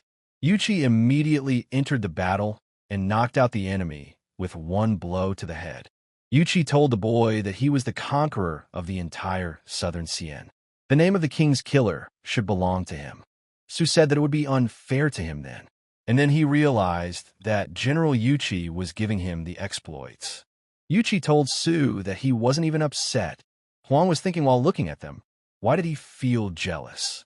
The servants asked if the emperor was dead. They killed him, so now they're next. They don't want to die. Yuchi told everyone that Chu Tianming was weak and hopeless, but he got what he deserved. Those who surrendered would live, and those who resisted would go after Chu Tianming. The servants began to ask, can they surrender? If so, they all surrender. They will remain alive, because their mistresses are waiting. They began to bow to Su and said that they were glad to meet the emperor. The guy told them not to call him emperor. He did not need the throne of the Chu kingdom. Su told General Yuchi that he would need to stabilize the Chu kingdom as quickly as possible and continue their conquest further. Yuchi replied that everything would be done in the best possible way. Su said that after this, even the sky felt different. Huang approached the master and replied that, to be honest, his teaching wanted to shoot Chu, but Yuchi did it. His protege has the name of the king's killer. That's not right. Su said that yes, he understands. The old man thinks that this shouldn't have happened. He always understood him better than anyone. Su asked Juan if he would like to stay at home as a teacher. He was sure he would make a great teacher. Su realized that Huang saw that he trusted Yuchi, and he was now worried that he would be left in the shadows. He had to be consoled, otherwise he would talk about it forever. Juan replied to the master that he had always known what was in his heart. He was his first disciple, and he respected him more than anyone. Their relationship was as strong as a diamond. And how dare Yuchi interfere here? Su replied that everything was correct and suggested that they go further and continue their conversation. He already missed that place. The old man's feelings for him were becoming more and more strange. Juan told the master to come in. He had protected the place, as he had told him. The bricks and tiles were still intact. He could check for himself. But suddenly Qing jumped up and said that the master had come. Su asked in surprise, Fox Ji and Chu Yanran? Qing began to tell the master that she was very glad that he was alive. Everyone around was saying that he was no longer alive. She and her sister were sad and cried. Su asked if Yanran was still crying because of him. The girl immediately answered proudly that she was not crying. She was crying with pleasure.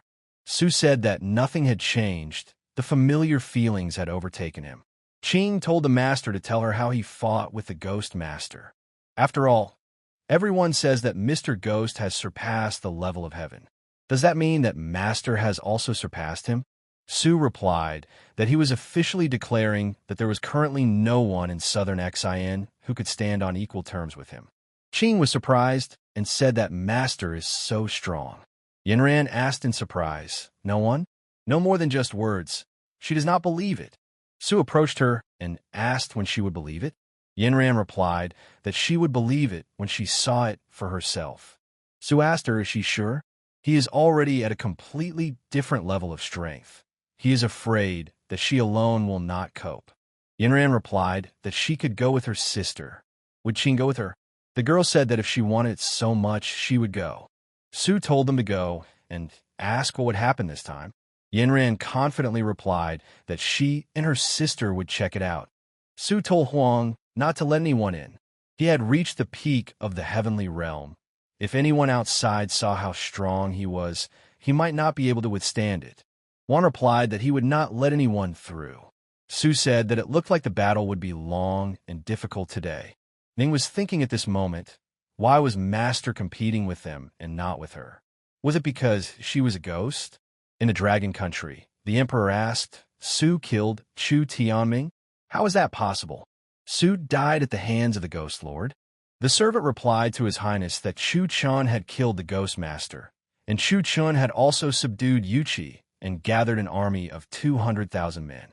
The Emperor asked in surprise that he had killed the Ghost Master. Li Jianxing had said that the Ghost Master had surpassed the level of heaven. How did Su defeat him? Li replied that it was true. If Chu defeated him, it meant that Su was now the strongest here in the south. When he first met him in the Akishi Valley, he immediately saw his great potential, but he never thought that he would become like this.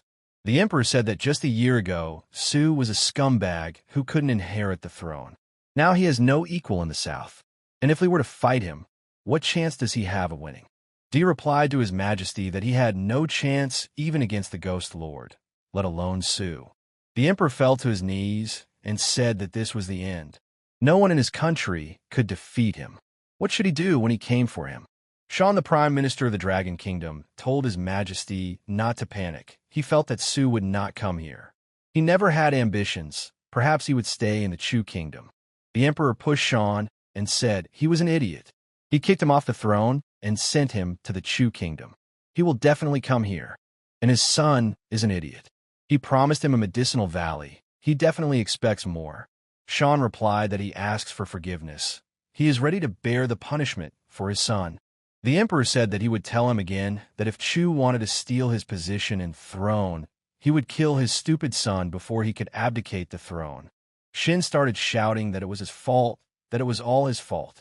Li told his majesty that he thought the emperor had better take care of his throne and pray that Su would remember his brotherhood and not kill him. With all due respect, it was Su who was in charge now. The emperor asked him what he meant by this. Was there no other way to stop him? Li replied that no, it was not so. The emperor immediately became sad after these words and began to fear for further consequences. In the Qin kingdom, the chief said that Su had gathered a large army and was going to conquer the entire south. His country, Qin, will also fall under his hot hand. How can they resist him? The servant replied that he was afraid that they could do nothing. He would not be stopped. The leader said that he had a proposal to recall General Lin, move the troops to the south, and thus protect their border. The leader asked him what he would say about it. The masked girl replied that Su Chun was interested. Maybe she should meet him. In the Shao kingdom, the head appealed to the venerable Yi that he saw the friendship between the emperor and him. It was necessary to protect the Shao kingdom. If they did nothing, Su would definitely wipe them off the face of the earth. And then Yi came out and replied that this was the last straw. After that, they would not bother him anymore. The chief said that he thanked him. He would not disturb him anymore, and he would live his life in silence. In the kingdom of Ning, the servant approached Meng Shuzhou, saying that there was a job for him. His majesty gave him an order to kill Su. If he brought his head, he would be set free. Meng listened to him with surprise and said that he was alive again. It was time to act on orders and free himself. At this time, Qing was asking her sister to join in too. After all, Master was too strong. She couldn't handle him. Yinran replied that she hadn't recovered from last time yet. Let him hold him for a little while longer, and then she would get to work. Su at this time said that they could not resist him. Qing asked the teacher to be lenient. But suddenly, there was an explosion, and Wan said that the master was still calm. This impulse was so strong that the mountains were shaking. Ning was sad at this time and understood that one day and one night had passed. The master had liked them for a long time. She wanted the master to pay attention to her. And suddenly Qing told the master that she admitted that she was wrong, and today she was giving up. But Yinran replied that she hadn't played enough. Next time he would definitely catch her. Su said that he would be stronger. Wan looked and said it was over. Worthy of the title of master, he produced such impulses for one day and one night. Su opened the door and told the student to go and help get some big pills for the teacher. We need to restore energy. Wan replied, 1 minute. He will bring everything soon. Wan saw that the master was incredibly strong, apparently, that the battle was really fierce. Su said that they were not as simple as they seemed. If he had not used the power of the wild nature, he would not have been able to calm them down. But suddenly Ning came and addressed the master. Su asked her what happened. Ning replied that the master was not attracted to others. Su asked Ning why was she crying. What did she want to say? How could he despise her? Ning replied that if master liked others, then why didn't he compete with her? She had discussed this with him for so long. Su thought about it and said that that was it. He had wanted to talk to her about it for a long time, but he thought that she would not want to. He understood in his head that at that time, She was like a flower. He was worried about her. Ning replied that yes, she wanted to discuss it with him. It was an honor for her to wear the master, and she had been wanting to check something for a long time. Su said that since she wants it, then next time. How unexpected. He is so attractive, they all want to compete with him. Ning suggested to the master that they start now. Su was surprised and replied that he couldn't do it now. The recent fight was intense. He needed to recover. Ning said right away that the master despised her. He went with them happily, and with her. Su answered that she should not cry. Everything was fine. He heard her. Now he was ready. Ning immediately became happy and told the master that he was so kind. She was ready for it too. Su thought and realized that half of his life was about to go away. How did it all turn out like this? And suddenly Juan came up and told the master that he had good news. Su was surprised and asked, what? Su said this is what he needs? Let him hand it over here. He'll use it now. Huang told the master that he didn't mean that. There was another piece of good news. The emperor of the Long Kingdom had come with a white flag. Su was surprised by such loud words and asked the old man, why is Su Minggu here? And with a white flag? Juan came out and told the people that the master was inside. He told his majesty to be sure to tell the little prince not to irritate him. The emperor was disappointed and replied that he had come here to surrender anyway. And if he intentionally threatens him with a knife, he will rather be jealous than improvise. Was he right, tell me, Easton Sean? Sean replied that it was right. They should be sure, they should never kneel. At this time, Su sat on his throne and mocked them, saying that here they are. The emperor was very angry and could not restrain himself. He told his majesty that he must endure this. Let him be patient. The emperor immediately ran to Su's feet and said that he was wrong. He shouldn't have treated him the way he did. He had already regretted it many times. Sean also told the Lord with tearful eyes that Wei Chun had made a big mistake. Let them forgive him. Li looked at them with surprise at this time and wondered whether it was good to say that it was modest or imperious. Su told his brother that he sincerely regretted expelling him from the Dragon Kingdom. His acting skills are so believable. No wonder he is the king. The emperor replied that he was sorry. That's putting it mildly.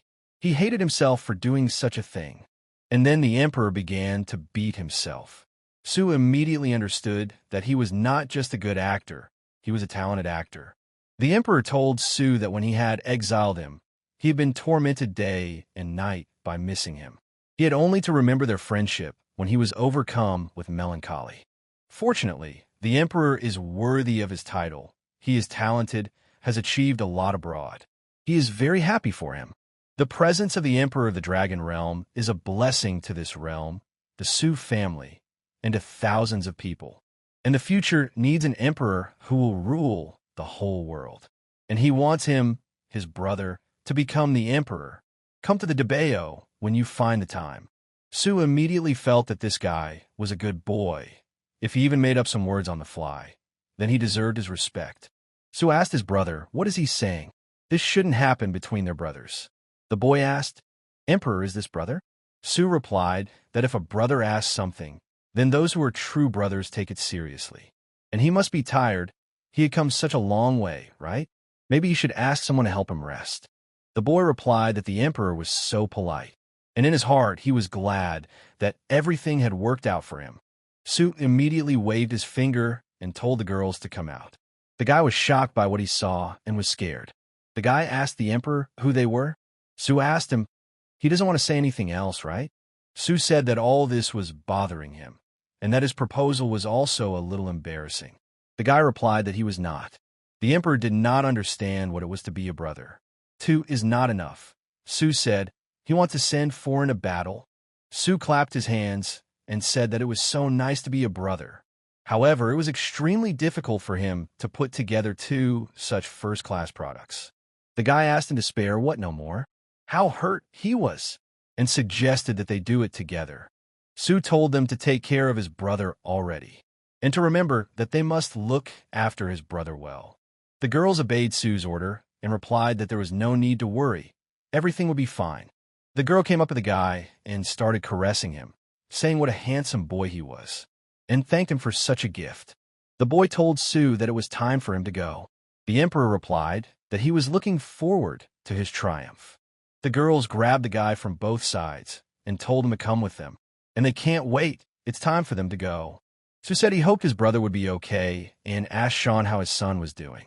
Sean replied that he was sent to prison by Wei Chun, and all because he gave him the valley. He is a weak king.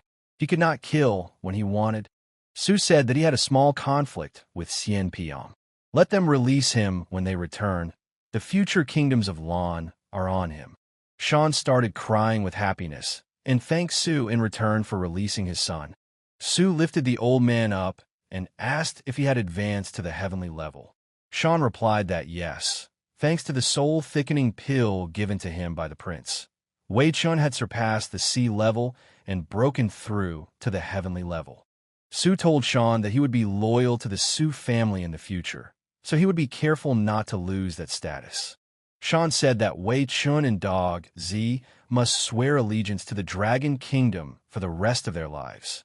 Su accepted his words and told him to go away and rest. Li also thanked the emperor for showing mercy to his majesty and the prime minister. Su told Li that he also understood that he would sooner or later leave the south, and after that, someone would be needed to oversee all of this. It would be better to hand over power to Su Mingrue, not to someone else. Dragon Realm territory. Su Mingrue's knowledge of the emperor's power, combined with Xiang Zhong's help, should be enough to provoke the leader. Li replied that in that case, the prince is still kind. When will he return to the Dragon Realm? Concubine Hua remembers the prince every day. Su said that he missed her too, and suggested that he leave in 3 days. 3 days, and he would return his home. Li replied that he would then return and tell concubine Hua the good news. One asked the master why he had to return to the Dragon Kingdom in exactly 3 days. He could go there at any moment.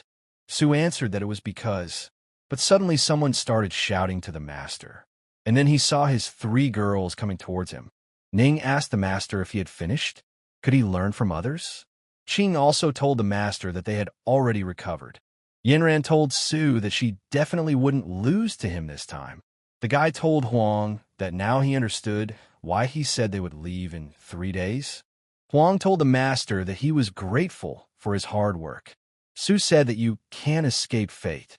The greater the power, the greater the responsibility. Huang told the master to take care of himself. They would see each other in 3 days. 3 days later, they were getting ready to leave. Su was completely exhausted and said that these 3 days were the hardest in his life.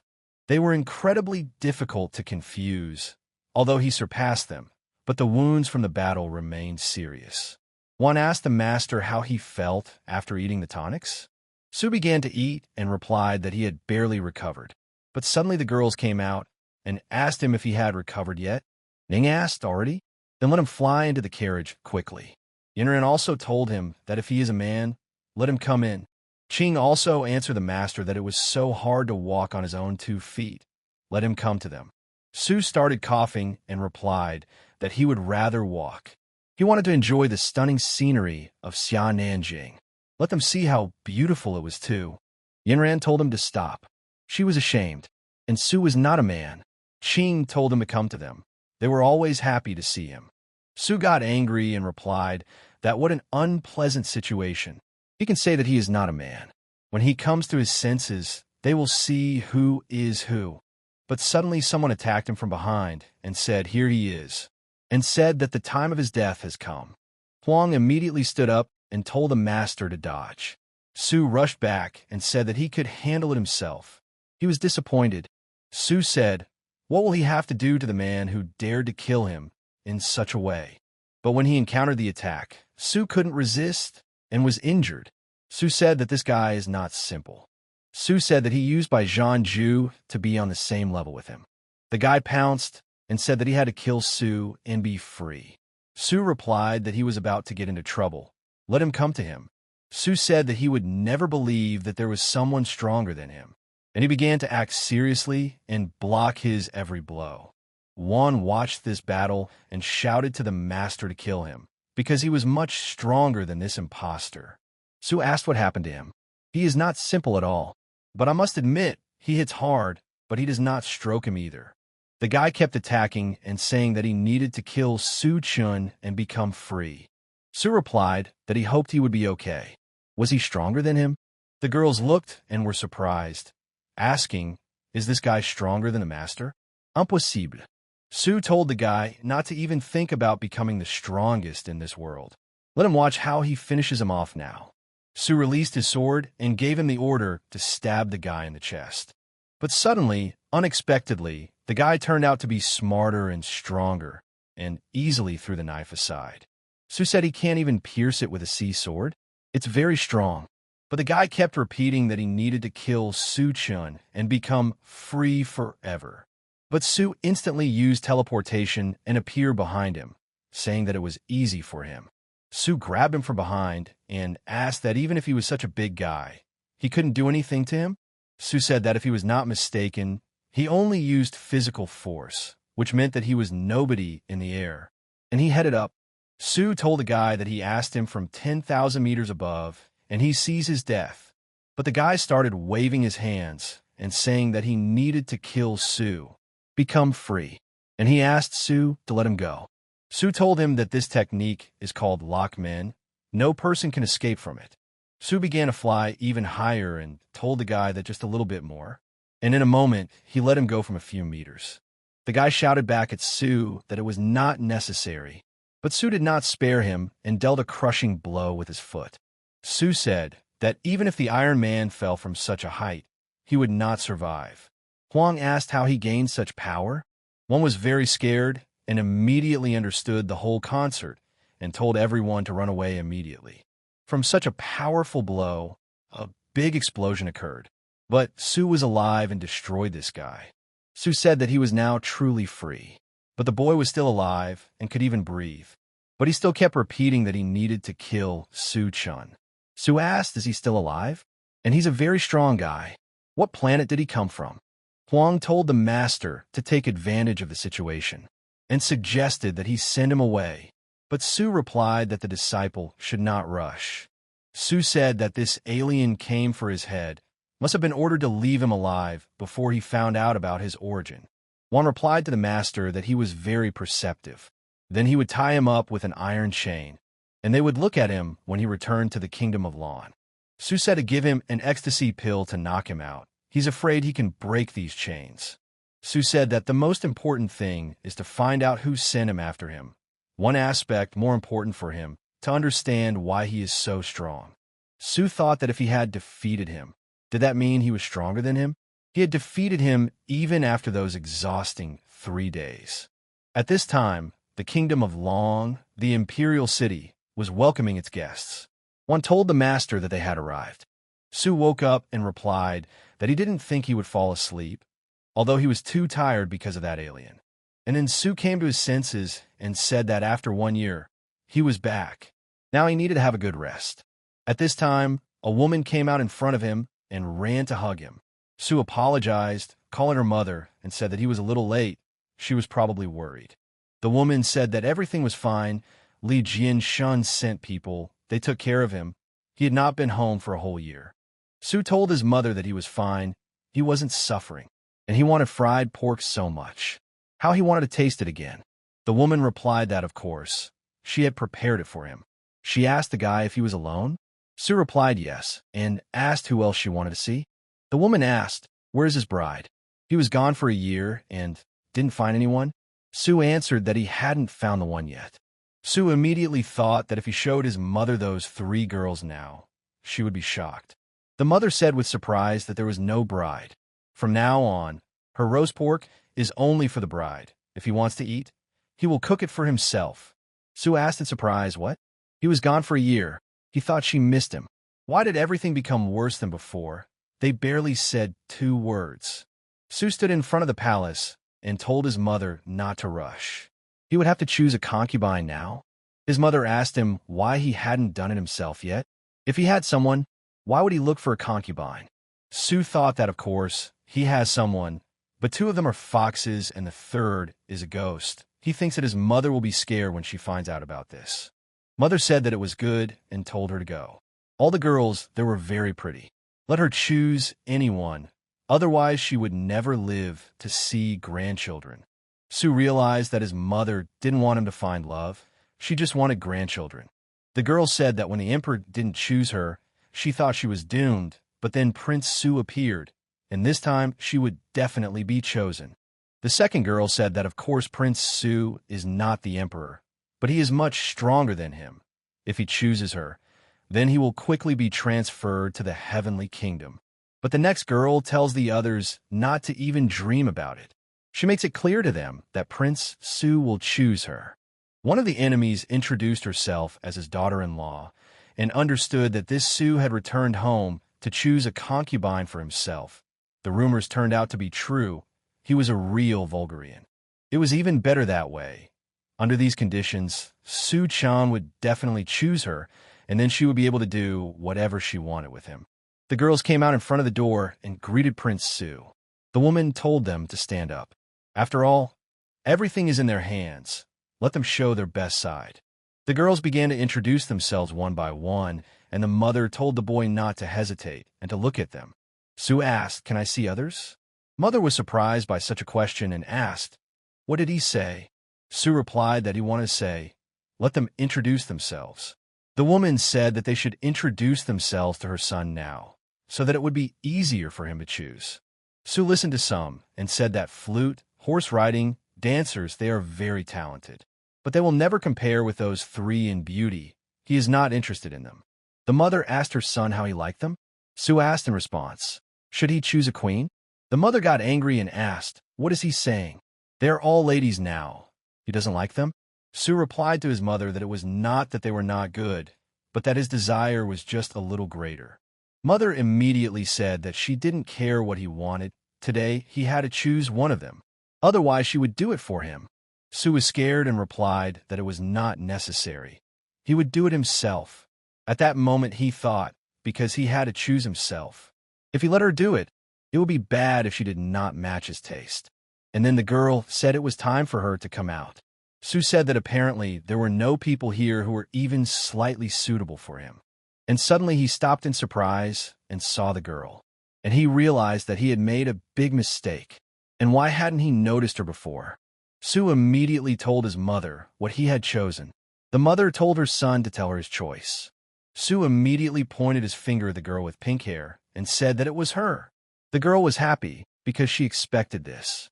The mother asked in surprise, He is absolutely sure? She wears a scarf on her face. He hasn't even seen her face. Su told his mother that his son never judges people by their looks. His heart decides everything for him. He doesn't care about her looks. He chooses her. The mother replied that she understood, and since he had already chosen her, he should get to work quickly. She couldn't wait to hold her grandchildren. Su immediately took the girl's hand and said that they should go. The girl smiled and replied that she obeyed her master. The mother told the other girls not to be upset, to return to their previous lives and develop. Next time they will be lucky. The mother was very happy and screamed with joy that she would finally have grandchildren. The girls said at this moment that their dream had failed again. Why is Su also blind like the emperor? They are so good that they can't choose themselves, so they have to choose the veiled woman. Su told the girl that she was now his, and asked what her name was. The girl asked the Lord if he wanted to see her face. Su replied that, of course, she wanted to, but he already knew that she was beautiful under her cover. The girl took off her headscarf and said that she hoped that Mr. Su would not be frightened. Seeing her real face, Su said that he was about to go crazy.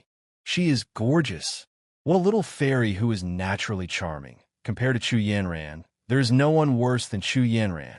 The girl was thinking at this moment, where is Su's cultivation level? Before all her beauty, she was an ordinary man. And then she used her gaze and said, Su, obediently kneel down. The guy knelt down and replied that it would be done.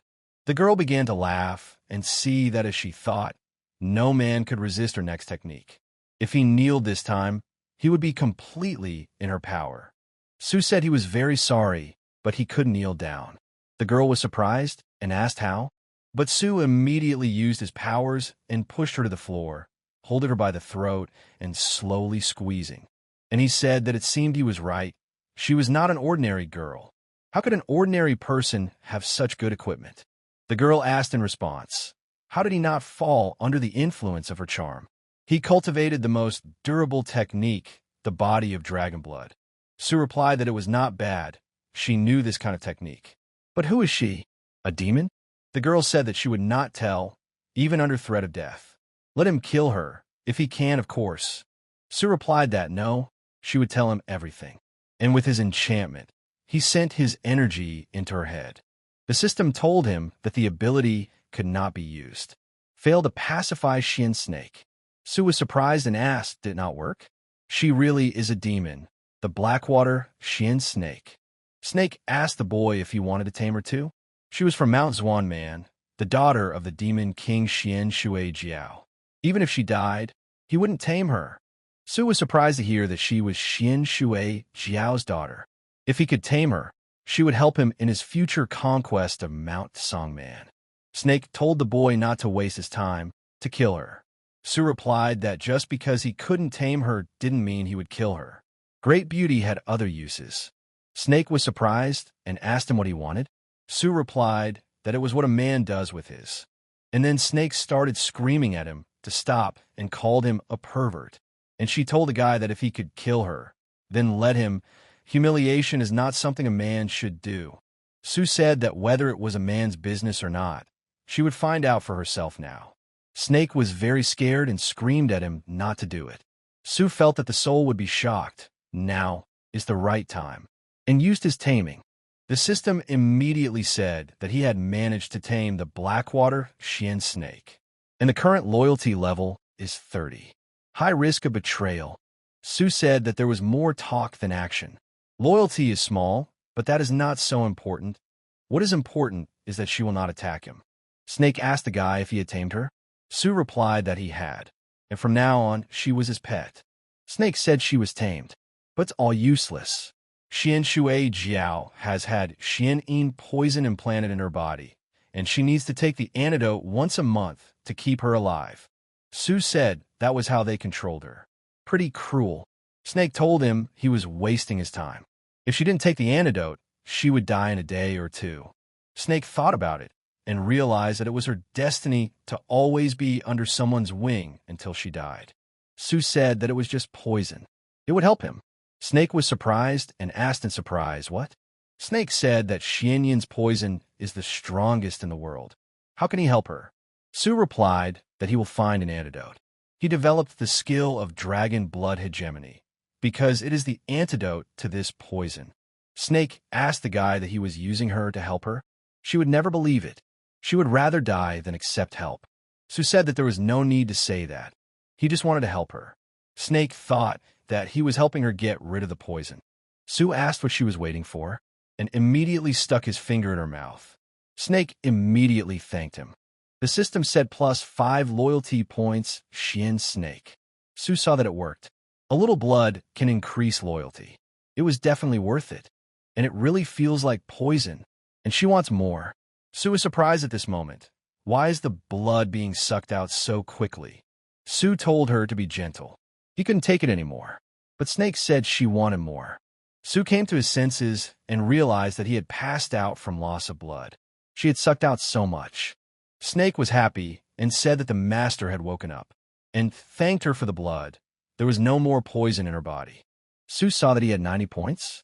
The blood was not shed in vain. The guy said that it was a gift for her. He would give her more later. Snake replied that she was already looking forward to it. Su told her to sit down and not be shy, and asked her what her name was. The girl replied that she was the master, Ji Yao, from Mount Songman, the daughter of the demon king Xian Shui Jiao. Yao said she had been ordered to spy on him and get rid of him if necessary. Su asked what was meant by necessary. Yao said that the demon clan was ordered to monitor the 5 southern kingdoms and the children of the royal families. If anyone had cultivated to a secret technique, they must immediately solve the problem. Su asked, are the demons spying on the 5 royal families? Who ordered them to do this? Yao replied that she didn't know, but that person came to Songman Mountain once a year and only spoke to Xian Shui Jiao. And that's all she knows. Su realized that this is where the ancient bone marrow comes from. This person must be from the Sacred Heaven sect. He's doing this because of the punishing heaven technique. Yao said that this person was most likely from the sacred heavenly sect. But don't worry, she will protect him with her life. Su asked if she could do it. Yao replied that, of course, she was at the top of the heavenly kingdom. She was very strong. Su asked in surprise, she was at the top of the heavenly kingdom? What? He wouldn't believe it unless she let him see for himself. Yao asked him how he wanted to prove it. Su immediately hit her and replied that he wanted to test his hand-to-hand combat skills. Su walked towards her and said that he would teach her. Yao told the master that he could come in safely. Su said that he would first warm up his hands. And suddenly Qing came in and told the master that they had come to practice with him. Su turned back in surprise and asked, Yinran and Qing, why did they come here at this moment? Qing was very surprised and asked the master what he was trying to do. Yinran got angry and told Su that she was wondering why he didn't come to spar with them. But here he was with another woman. Qing cried and asked the master how he could. In secret from him? Su replied that it was not what they thought. He just wanted to test her strength. This can't even be called sparring. Qing began to leave and told the master that she was very sad. Su asked them to listen to his explanation. He was simply testing her strength. Yinran covered her ears and replied that she could not hear him. Su knew immediately that this was the end. They didn't like it at all. He would never have the opportunity to spar with them again. Su shouted at Qing and Yinran to stop. But Yao was very angry because he used her. The guy asked her what she was doing. Yao asked him why he thought the little fox was leaving, but suddenly the girls turned around and recognized her. Su asked, what's the matter? Are they acquainted? Yao replied that yes, she knows them well. In the past, on Mount Songming, they couldn't even breathe when they saw her. She didn't think that he would have them. Su said, what a coincidence. That mountain is not small. He has 3 pets, and they know each other. Yinran told Yao that she didn't believe herself. She became Su Qin's pet. How unexpected. Yao got angry and told Yinran that she was a little fox. How dare she call Master by his name?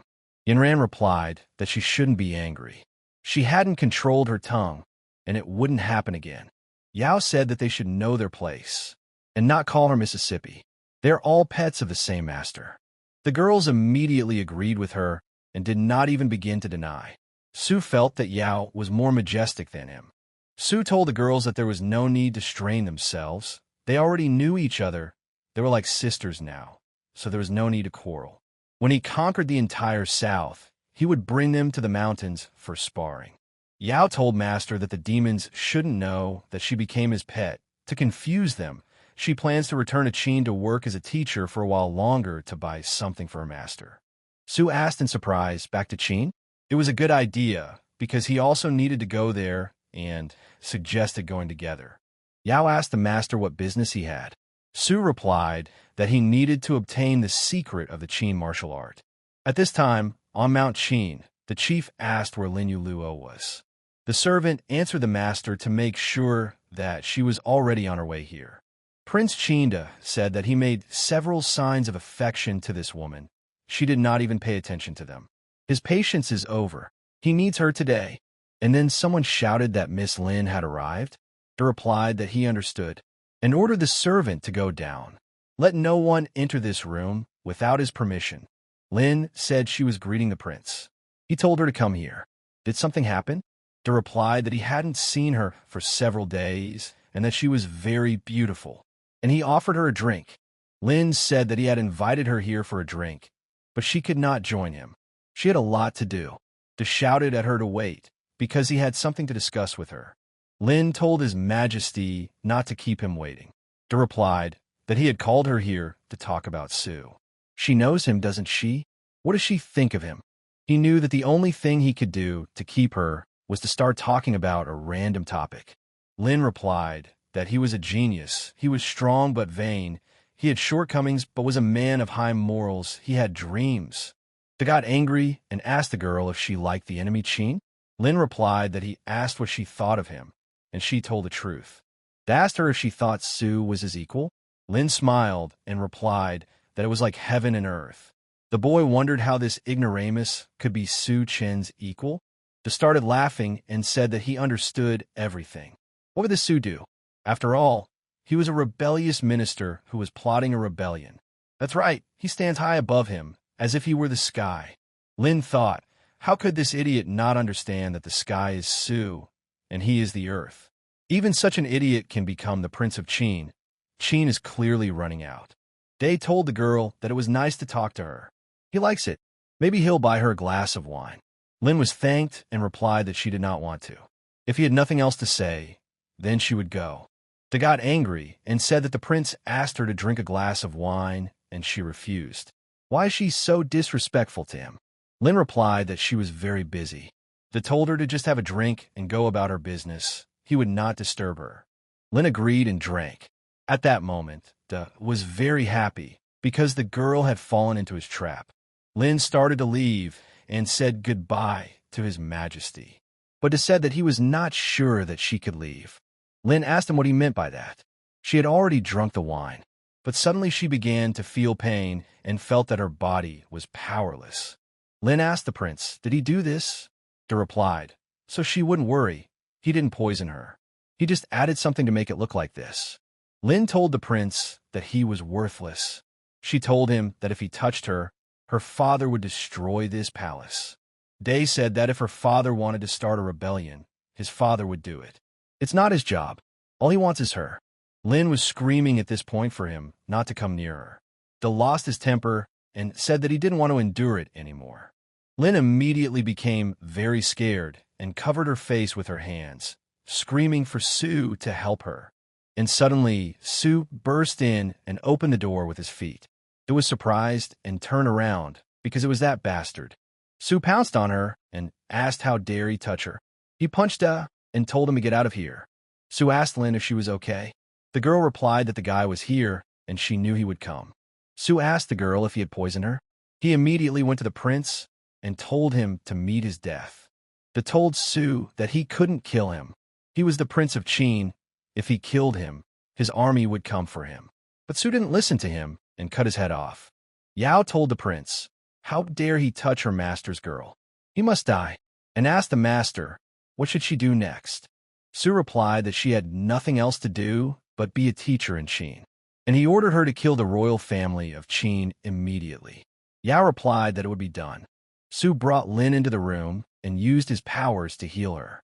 He said that he finally used his inner strength to remove all the poison from her body. How does she feel? Lin told the boy that he still felt unwell. Su said that was strange. The effect of the poison should have worn off too. Lin hugged Brother Su and said that it seemed that his strength couldn't help her. Let her use something else to help her. Su asked with a smile, something else? He was honest and proud all his life. He would not use her. Lin replied that she was feeling very bad. Su replied that it was good. He couldn't sit by and watch her suffer. And in order to completely rid his body of the poison and thereby save her, sacrificing a little of his innocence will not be too critical. Su told Miss Lin to forgive him. The girl actually knew that master was a gentleman, but this is the only way she can get what she wants. After that, Su stood up and said that he had tried hard to cure Yu Lu. The medicine was too strong. It was surprising that she had served him so actively. Lin came to her senses and jumped up, asking where she was. Su said with surprise that she had woken up. How was she feeling, he asked. Lin replied that it was excellent. Su asked with a smile. Honestly? The girl said that it was as if she had been hit on the head and could not remember what had happened before. Su said, well, then he will tell her everything in detail. She was poisoned, and in order to save her, he gave her a little of his innocence. Lin shut his mouth and said that it was enough for her to know that he had saved her. The rest was unimportant. There was no need to talk. Su asked if she blamed him for that. Lin replied that he wanted to save her. How could she blame him for that? And he would never do such a thing. But this was a special case. Su said it was strange. Didn't she have any memory lapses, he asked. How come the words matched what he had said before? Lin asked with a smile. Really? She doesn't remember anything. What a coincidence. And she is grateful to Brother Su for saving her. If it weren't for him, she is afraid she would no longer be in this world. Su said that she was his girlfriend. He would not allow anyone to hurt her. He helped her take revenge. From that moment on, the Qin royal family no longer exists. Lin asked him in surprise, Did he destroy Qin? Su asked. Does she want him to do that? Lindy Blade. No. The Qin clan is cruel and evil, making the Qin people unhappy and dissatisfied. Death is not enough. She's just worried that the Qin kingdom without a master will be a fiery bundle, making life even more painful for the people.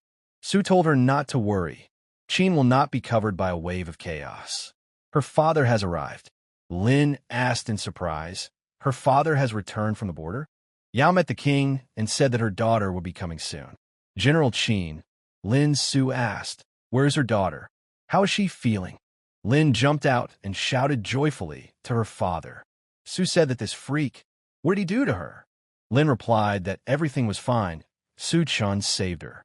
Su asked the general how the life extension pill worked. Su knelt down and said that he welcomed Prince Su and said that he treated him well and saved her daughter. From now on, his family and 100,000 soldiers are under his command. The soldiers immediately said that they promised to serve Prince Su to the grave. Su told the general to stand up. He would be grateful to him if the situation in Qin was stable. Su said that he would definitely justify Prince Su's trust. The guy said that it was great, and he told Yao to help the general at first, and when everything became stable, let him return to the Dragon Kingdom. Yao turned to the master and said that this technique was taken from Qin Jiushi. Su took it and said with surprise that this is the Xian Bing technique. He thought that it seemed to be a preserved version of the Tai Yi Xianin technique. The fourth technique had been obtained. Lin asked Su, is he going to the Dragon Realm? Could she go there with him? Su replied that no, he needed to go to the Kingdom of Ning, and when he returned from there, he would take her with him to the Dragon Kingdom and make her his own. Lin said she would wait for him. Su replied that he was counting on them. When he returned, the borders of the south would be his. Su went to the mountains and began to train. He learned new techniques that he would need in the future. And suddenly he opened his eyes and said that finally, the balance between Qi Xianin and the power of flame had been achieved. But of course, he did not expect that the Xianin Qi generated when developing this Xian ice technique into the Tai and Xianin technique. Of course, surprisingly, a conflict arose with the power of the dragon flame generated by the dragon blood hegemony skill. Su said that it was no wonder that after so many years, no one had been able to successfully master the 5 secret techniques. If he didn't have the skill points to improve both methods to the maximum level to achieve balance right now, the years and flames would continue to last. He's afraid his body won't be able to withstand it. Su came to his senses and said that he had already learned 4 methods. There was still a little more to go. He would continue his journey. Straight through the desert, he would get to Ning. But suddenly he saw a lake and stopped abruptly. Su immediately noticed that there was a girl in the lake. She's incredible. How does she have the courage to wash herself in such a place? What if someone sees her? But no, he'll just go and make sure no one approaches her. Su hid in the bushes and realized that she would not see him here. He would be watching, and let her turn around, otherwise she would not be able to see the person standing behind her. Su kept an eye on her and kept telling her to turn around a little more. But suddenly he covered his mouth with his hands and thought, why did he make that sound? The girl turned around abruptly and asked, who is there? Su answered the girl so that she would not misunderstand him. He did not want to make noise. She immediately used her powers and attacked, saying that he was a pervert. Su was surprised and said that it was like the moon covered with clouds, as if floating like the tailwind of the returning snow. The girl attacked him with a spear and said that a pervert capable of poetry must also die. Su said that he must have angered her, and in that case, he won't hide. She's at the top of the heavenly realm. Not bad. The girl told the guy that she would not rest until he died, and informed him that they would see each other in hell. At this moment, Su used his dog and used it as protection for his body. The girl was surprised and asked him how he dared to use a man as a shield. Su put him aside and said that he was not hiding from her. The girl replied that this man did not receive a single scratch from her blow. Such a powerful physical body. Is this Meng Zhuzhou? Su was surprised and asked if she knew him. The girl replied that she didn't think someone like him could defeat him, so he wasn't from a weak order. And here's what she'll tell him if he does her a favor. she'll pretend that the spying on her in the shower never happened. Sue replied that if she needed him to do anything, just let him say so. He was in extremely good health, so just excuse me. The girl asked, what difference does it make to her what his health is like? She is lost. Let him take her to the man. She is ordered to kill him. Sue asked, who does she want to kill? He will kill him for her. There is not a single person he has not defeated in the southern borders. The girl replied that he was in the Dragon Kingdom and that he needed to kill Su-chun. The guy was very surprised and asked, who? The girl said that apparently he knew him. Let him take her to him. Sue asked, let him say who her master was? He thought, why do they all want to kill him? He doesn't like it. The girl told him not to faint when she says her master's name. And her master's name is Xian Kong. He is #1 in the world. Sue asked in surprise, is he her master? Then why did he ask to kill Su-chun? The girl replied, how can he know what her master has in mind? He will do what he says. Now let him take her to Su-chun. If he doesn't, she will gouge out his eyes for peeping at her. Sue said that it was fine. He had no choice. He would take her to the Dragon Kingdom to find him there. But he couldn't go now. He had business in another kingdom. Would she like to go with him? The girl asked why she should go somewhere with him. She didn't have time for that. Sue said he would be there in a jiffy. It would take 2 days at most, and then he would take her to Su-chun. Or is she afraid that Su-chun will run away? The girl answered that it was true. As long as he was in the southern borders, he could not hide from her. Sue said that he was talking about the same thing. The girl agreed and replied that she would go with him. The guy saw that it was so easy to fool her. Sue asked her to introduce herself because he didn't know her name. The girl replied that her name was Yibei. The master said that when he picked her up, she was wrapped in a boat, so she decided to take that name. But what is the guy's name? The guy answered that his name was Hikaru Sue, but maybe his name was just Hikaru. Bei asked in surprise, Hikaru? Sue told her to go with him to Ning. Bei was surprised and asked him, is he going to take him back to Ning? Sue asked, is that where he comes from? How does she know? Bei replied, that of course she knows. All the masters of the southern borders kept telling her. Meng Suzhou was the first master of Ning 100 years ago. Then he went to the Eastern Sea, and he came back already crazy and became a murderer. He was released just recently. Sue asked if she knew why his body was so physically developed. He was so abrupt that he didn't even have time to ask. And it turns out it was true that Ning sent him to kill him. Bei replied that she didn't know. Her master believed that he had gained this form during his trip to the Eastern Sea. Sue asked in surprise, the Eastern Sea? Are there any secrets there? Bei asked the guy if he wanted to know this secret and get the same powerful body. Sue replied that, of course, every man wants this. Bei asked him why. What's so special about it? Sue replied that it had many advantages. When they had a heart-to-heart talk, she would know everything. But suddenly, someone shouted that they had found it. Turning around, they saw someone attacking them and shouting that the purple bamboo island weapon sensor had fallen into his hands. Let him die. Sue thought in surprise, purple bamboo island? Weapon sensor? Could this be the secret of why Meng Zhou's physical body is so strong? Bei attacked back and told the guy that they were his enemies. Sue told her that it was dangerous. Bei walked over them like a queen and cut 2 of them at once. She asked how they felt. Bei asked the guy why he was yelling. Sue replied that he just wanted to give her a boost of energy. Sue thought that he hadn't had time to react yet, and she had already taken everyone apart.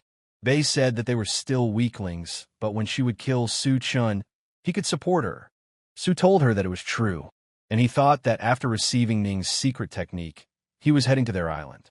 When she arrived in Ning Bay, she asked the guy that this was a collection of holy scriptures, right? But what was the guy doing here? Sue replied that he just loved studying. He had no other hobbies except this. Let her help him. She can protect this building, and no one needs to enter. When he finished, he would show her where Su-chan was. Bei said that she understood everything, and let her learn. She will not let anyone in. Sue smiled and replied, what cute girl. Sue climbed into the building and saw the book, and said that as expected, this place holds the secret techniques of the major realms. It seems that this is the final technique, and it's called Heavenly Kung Fu. And then the system jumped out and said that it congratulated the owner on receiving a new technique. Heavenly Kung Fu. Su was delighted and ordered the system to pump it to the maximum. The system came out again and notified him that the Heavenly Kung Fu progression to the origins of the heaven-turning technique. The full level is 1,500 levels. Su said that everything is ready. It remains to check whether what the ancestor said is true. Pump up the heavens turn to the maximum. The system immediately said that the turning of the heavens had been pumped to the maximum. Su was delighted and said that in that case, he would cultivate it into a technique that had been forgotten for 2,000 years, and the world would see it again. And he used fusion. At this time, everything began to unite to the last one, and the energy was so strong that the light was visible from the other end of the world. Bei saw this bright light and wondered what he was studying there. Such a crazy sound. But suddenly she saw that a bolt from the blue appeared. At this time, in the kingdom of Shao, the leader went outside and saw that the sky was covered with heavenly thunder. He wondered if this was the beginning of a solid foundation on the southern border. On Mount Songman, the dragon was surprised and asked, "How could this happen? Did someone manage to do this?" He failed the task. But one of the leaders of the most powerful countries also saw this and said that this martial art method had finally appeared in the world. Bei said at this moment, he has no idea what Hikaru did there to get him the heavenly power of divine punishment, but he asked her to protect him. She must do it, even if the opponent is stronger than him. But suddenly she saw someone, and it seemed suspicious to her. Bei said that only over her dead body he would get to Hikaru. At this time, Su used the sacred collection scriptures inside. The system came out and said that it congratulated the owner on obtaining the God-level skill, 5 kills of heavenly punishment.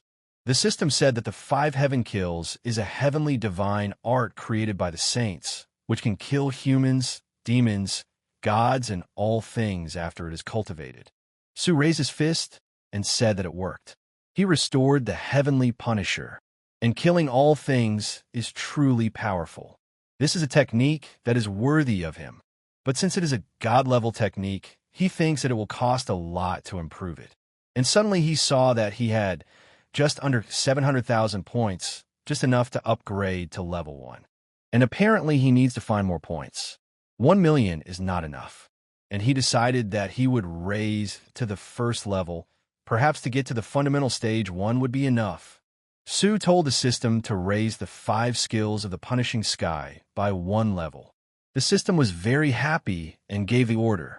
The system immediately said that Master Su Chun spent 300,000 points to upgrade heavenly punishment to level 1. Su said that this is the power, and he feels it flowing in him. The kingdom of the foundation, let him accept it. The system responded that Su Chen's qualifications were insufficient. His blood power and talent potential were exhausted, and he was unable to break through to the realm. Su asked in surprise, "Is he not suitable?" The system began to laugh and replied that she was laughing until she fell, and to hug his talented young man, but the owner does not deserve it. Su got really angry and punched him, telling him to shut up and say that he didn't know he wasn't suitable. Apparently he needed to improve his qualifications to get there. He remembers that bone marrow can improve skills. And suddenly he heard a girl outside shouting to someone. He was very surprised and thought that she was helping him with the thunderstorm. Bei climbed the building and screamed at the sky with her blade for him to appear. Thunder immediately began to flash like lightning. Bei smiled and said that was better. She went at her with her blade without fear. But at that moment, she realized that she couldn't stop it. He grabbed her and said that he was very grateful to her. Bei was surprised and told the guy to be careful. This thunder is incredibly powerful. Su replied that she should not be afraid. He is nearby. Su used his powers against the thunder, and Bei was very surprised. The guy told the girl that he could help her because this thunder could hurt her. Su took Bei into his hands and used the punishment of heaven and went to fight thunder. Su believed in his own strength and easily destroyed this thunder. Bei was very surprised and could not believe her eyes how he was able to defeat her. Su came down to the ground with her and said that was it. He asked the girl how she felt. Bei replied that there was a small cut on her hand, but it was nothing.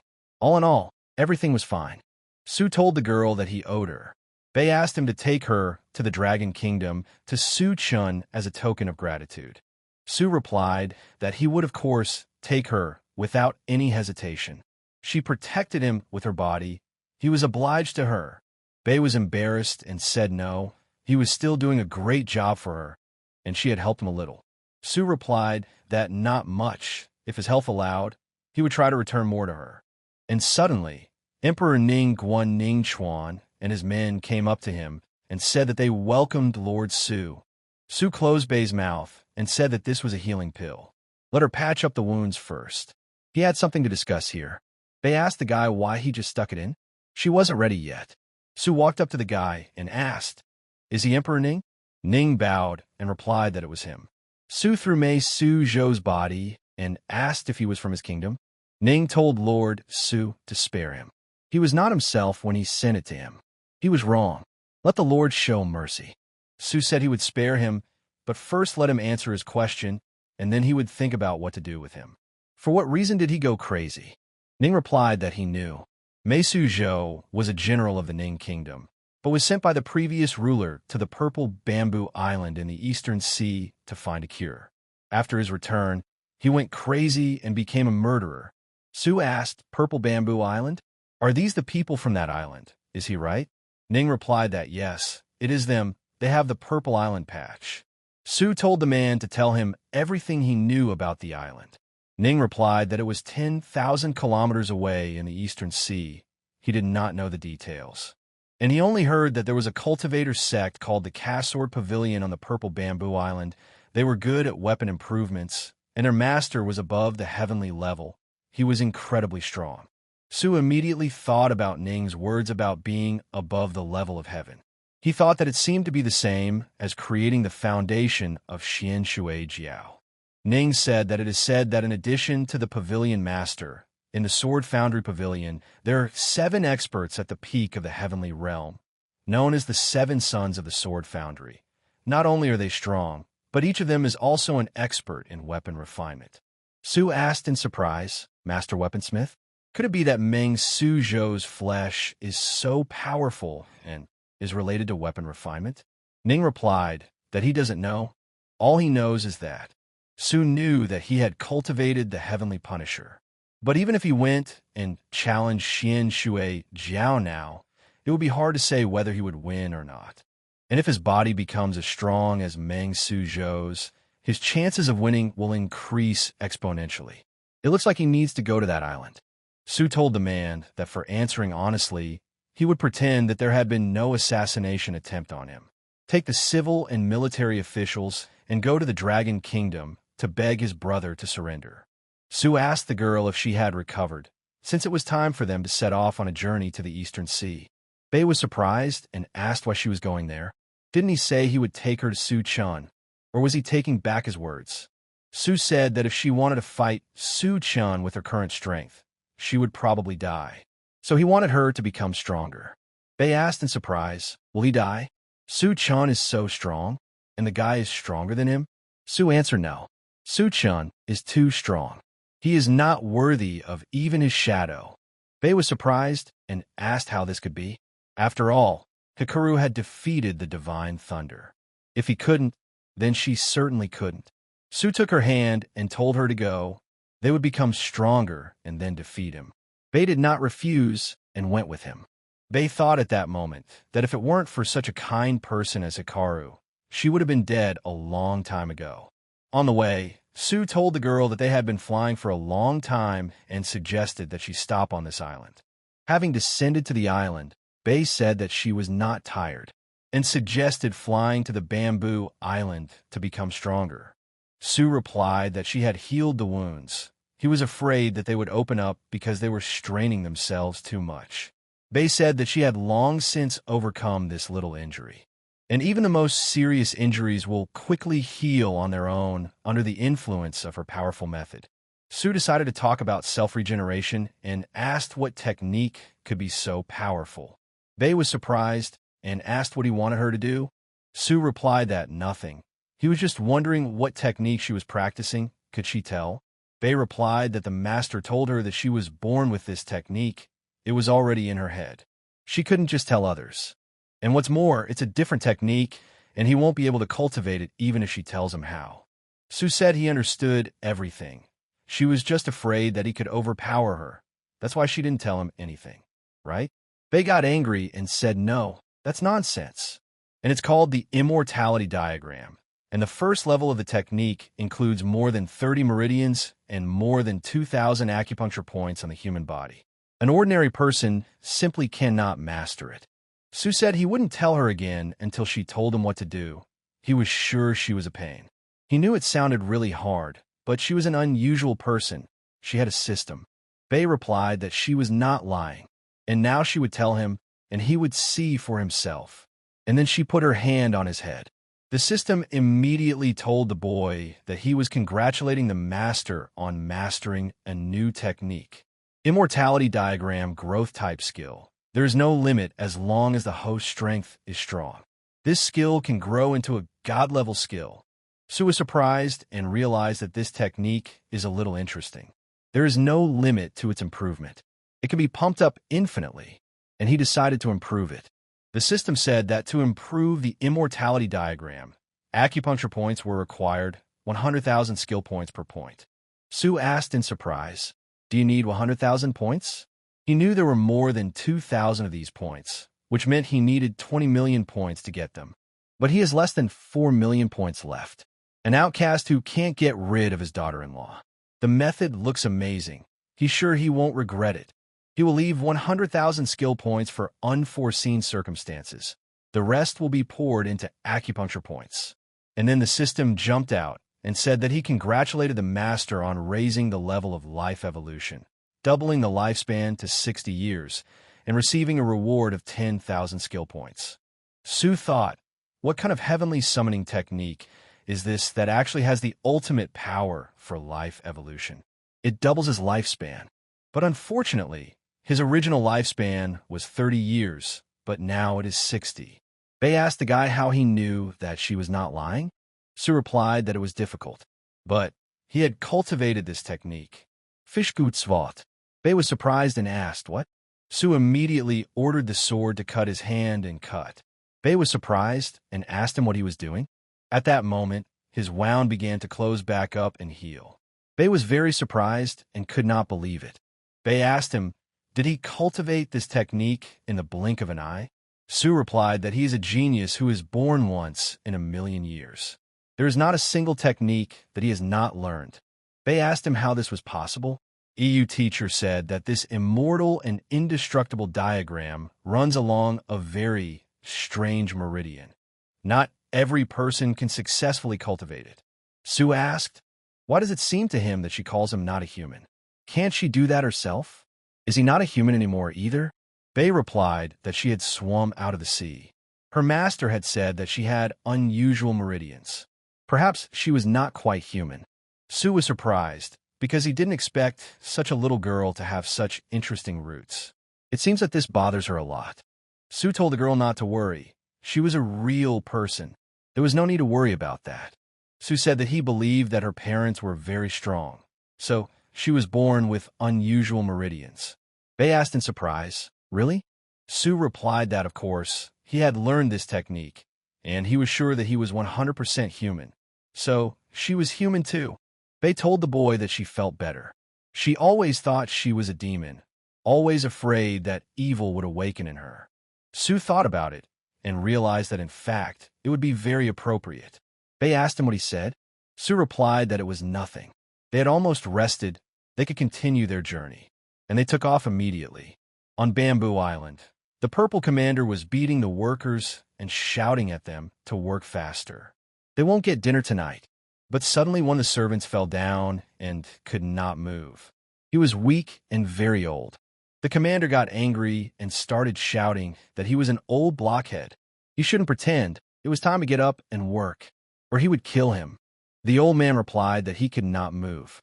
The commander began to beat him and say that he was lazy and even talking. Apparently, only force could make him work. But suddenly the boy stood up for his defense and said that he shouldn't be his grandfather. He was very tired. Let them give him a rest. He would quickly rest. The commander said that they are lazy slaves. What rest do they have? They were born with one purpose, to work for them, until the end of their days. And who gave him permission to step away from work? Quickly get to work, or he will kill him too, along with his grandfather. The boy replied that his grandfather was tired. Let him give him an hour, otherwise he would die of exhaustion. The commander asked him that he would not leave, and then if he wanted to rest, then let him enjoy the rest to the fullest. And he decided to beat up this boy too. But the boy was very scared and, closing his eyes, asked him not to do it. But unexpectedly, Sue grabbed his hand at the last moment and did not let him beat the boy. The commander was surprised and asked what? Sue said that the old man and the child wanted to rest, but he wanted to beat them to death. The commander asked him who he was. How dare he invade the purple bamboo island? And he felt that the guy had a terrifying aura. Sue replied that if the purple bamboo island was such a purgatory on earth, then he would become a god. The commander asked the boy if he was an enemy of purple bamboo island, and he started screaming and asking for help. But Sue didn't play with him for long and hit him on the head with his hand and said that they would start with him. Bei said that Hikaru managed to jump up to her and kill him, but she had to do it. And unfortunately, people can't come back from the world of the dead. Otherwise, she would have killed him again. Sue picked up the old man and asked how he was feeling. The old man replied that he was fine and thanked the boy for saving them. The boy was also happy and thanked the guy for saving them. And he said that he was so strong, he killed him with one blow. Sue replied that it was nothing and asked them how they belonged to this island. The old man replied that no, they were all taken by the Sword Foundry sect. Sue asked how many people were captured here. The old man replied that the maximum number was more than 2,000 people. Some died of exhaustion, and some were killed. At the moment, there are less than 1,000 left here. Sue was surprised and said that more than half were dead. This sect deserves to die.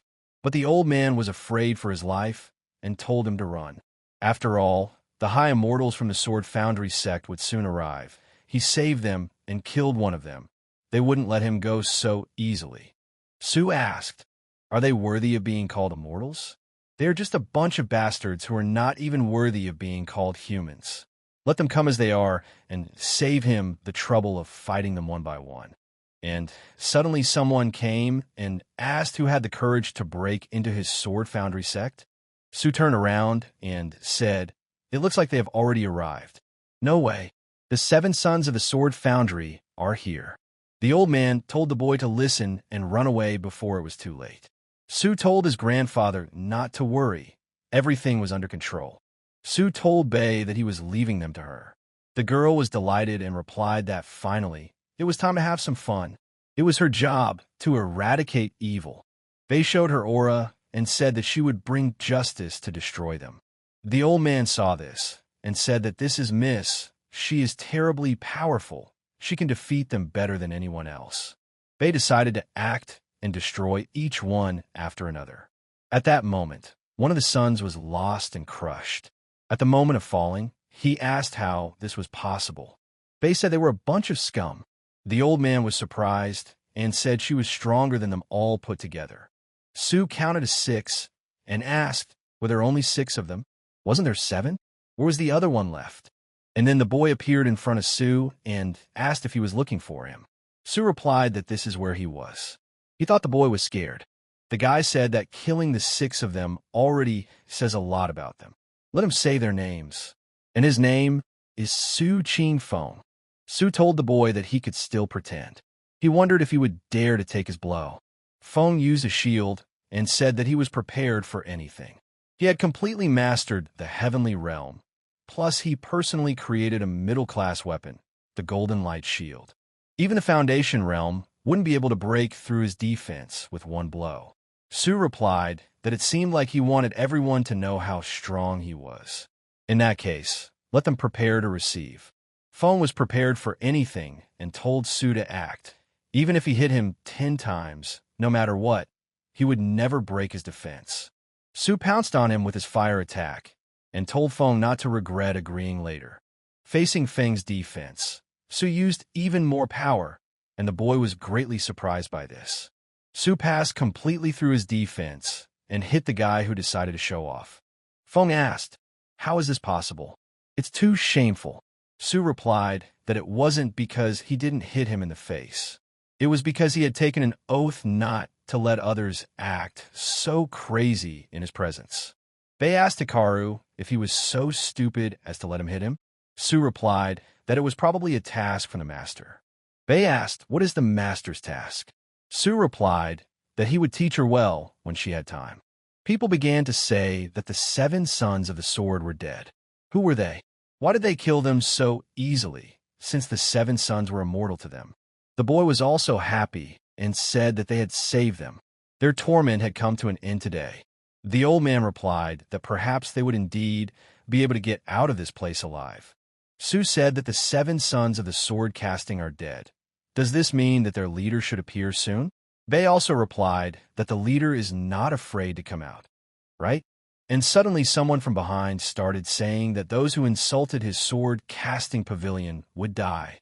Su stepped aside and said, "What a terrifying sword intent. It seems that the leader of this gang is really a strong person who is at the Foundation realm." Bei looked and told the guy that he was over there, and she pointed her finger at the cult mansion. It was the Foundry Pavilion's sword master, Xiao Jian. Su told Bei that he was his. Let her go and save the people on the rest of the island. Bei asked him, can he handle it alone? He is at the Foundation creation stage.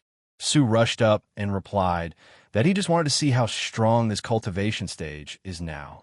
Jian asked the boy if he wanted to test him.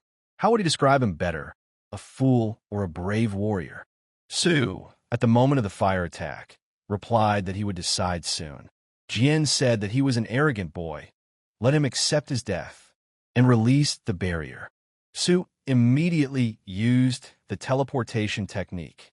Jian was very surprised and saw him in front of him and asked how. But Jian used his defense again and said that it was bad. But Su did not stop, and at that moment a big explosion occurred. Su stood up and said that as he expected from a person in the Foundation creation realm, trying to kill in a few seconds is really unrealistic. Jian told the boy that he didn't think he was that fast. He caught him off guard, but it was too naive to try to kill him in a few seconds. This shield was his father's creation, a top-level steel shield made from the spiritual pole. Even a person at the Foundation level would not be able to penetrate it, much less him. But suddenly Jian's defense cracked and collapsed. Su said that yes, he couldn't break through this defense, so he just broke his shield. Jian replied that this shield was impossible to break. Even his father couldn't break it, and he was at the 3rd level of the Foundation. How did he do it? He was only at the heavenly realm. Who the hell is he? Su asked. Does he want to know who he is? Let him listen then. He is his grandfather. Can his grandson hear him? Jian pulled out his blade in anger and told the boy not to touch his grandfather, and he would pay for it. Jian immediately rushed to attack the boy with his blade. Su smiled at this and asked, is this really all the power of the Foundation realm? Let the old man show what he can do. Su punched his attack with his fist and abruptly retracted, saying that it was indeed powerful. The middle heavenly realm was estimated to be directly overloaded, not to mention blocked. Jian told the boy that he was gold. Being at this level, he was able to parry his attack. But the heavenly realm had not changed at all. He had already been injured by 1 blow. How many more times could he block his father's sword? Su told him not to worry. He was in perfect health. Jian immediately fired several sword strikes into the distance and turned them into a blade, telling the guy to die. Su said that since he learns to punish the heavens, he is destined to go against the heavens. Killing him is the foundation of his first step to rebelling against the heavens. And he shouted loudly to the old man to attack already. But suddenly Bei saw another sky and was afraid for Hikaru. Jian said that these 3 strikes were very powerful. Even a person with a cultivation level like his father would not be able to withstand them. This kid should have all his bones broken by now. He told the boy that dying from a man like him was better than what could await him in this life. Su replied that he would ask, is this the transition of his sword foundry pavilion? Jian was surprised and asked what he was talking about. Su replied that he just hadn't seen anything out of the ordinary yet.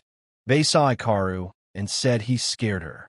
The boy also shouted at his grandfather to watch. Their savior is in perfect health. Jian asked the boy how he survived. Su asked him if he was blind. How could he say he was fine when he had such scratches? Su understood that if it weren't for Yi Bei's immortality diagram and recovery ability, he was afraid that he would have been seriously injured by these 3 swords. Jian was thinking at that moment, where did this guy come from? And suddenly he flew away, because he can't fight against him. Otherwise, he will lose the battle.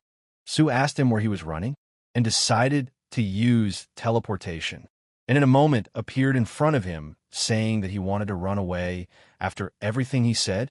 Jian was surprised and said that it was this technique again. Su attacked, and said that he didn't even feel the juice of the battle. Jian realized that he couldn't throw the guy away so easily and pulled out his sword to defend himself. But Su did not stop and launched a strong attack. Jian said that the cultivation of the heavenly realm brat can be powerful. He can fight with an opponent like him. He admits that he is a genius. However, he couldn't defeat him even with such strength. If they continued fighting, they would both fall. He wouldn't pursue him for invading Purple Bamboo Island. Su said the old man wouldn't chase him. But he will. He stole more than 2,000 people, right? And thousands of lives were destroyed. Isn't this his doing? Su asked Jian this and dealt his blows. And looking at this, the old man thinks that he will stop this fight. But suddenly, Jian's sword broke unexpectedly at the moment of defense. Jian was surprised and said that his best sword was destroyed. Su replied that the best spiritual weapon is better than the best. It took 4 strikes. The next strike will crush it. Jian decided to act differently and told the guy that he was not so weak. Let him not think that he caught him by surprise. Su immediately aimed his attack at him, and at the moment of impact, he collided with his hand and crushed his bone. Jian was surprised at his broken arm and asked, "How is this possible? His arm was made of iron purified for blood. How did he break it?" Su said that cultivators like him who rely on items are worthless, and those who are strong in themselves, even if they are suicide bombers, they can stand up to the gods. Jian told him to spare him. Let him atone for his sins. Su stabbed him with his hands and said that only a chance of death, and so that he could go and atone for the sins of those he killed, maybe they would give him a second chance. Jian was completely covered in blood and said as he left that he didn't believe he died like that. The old man said they had won.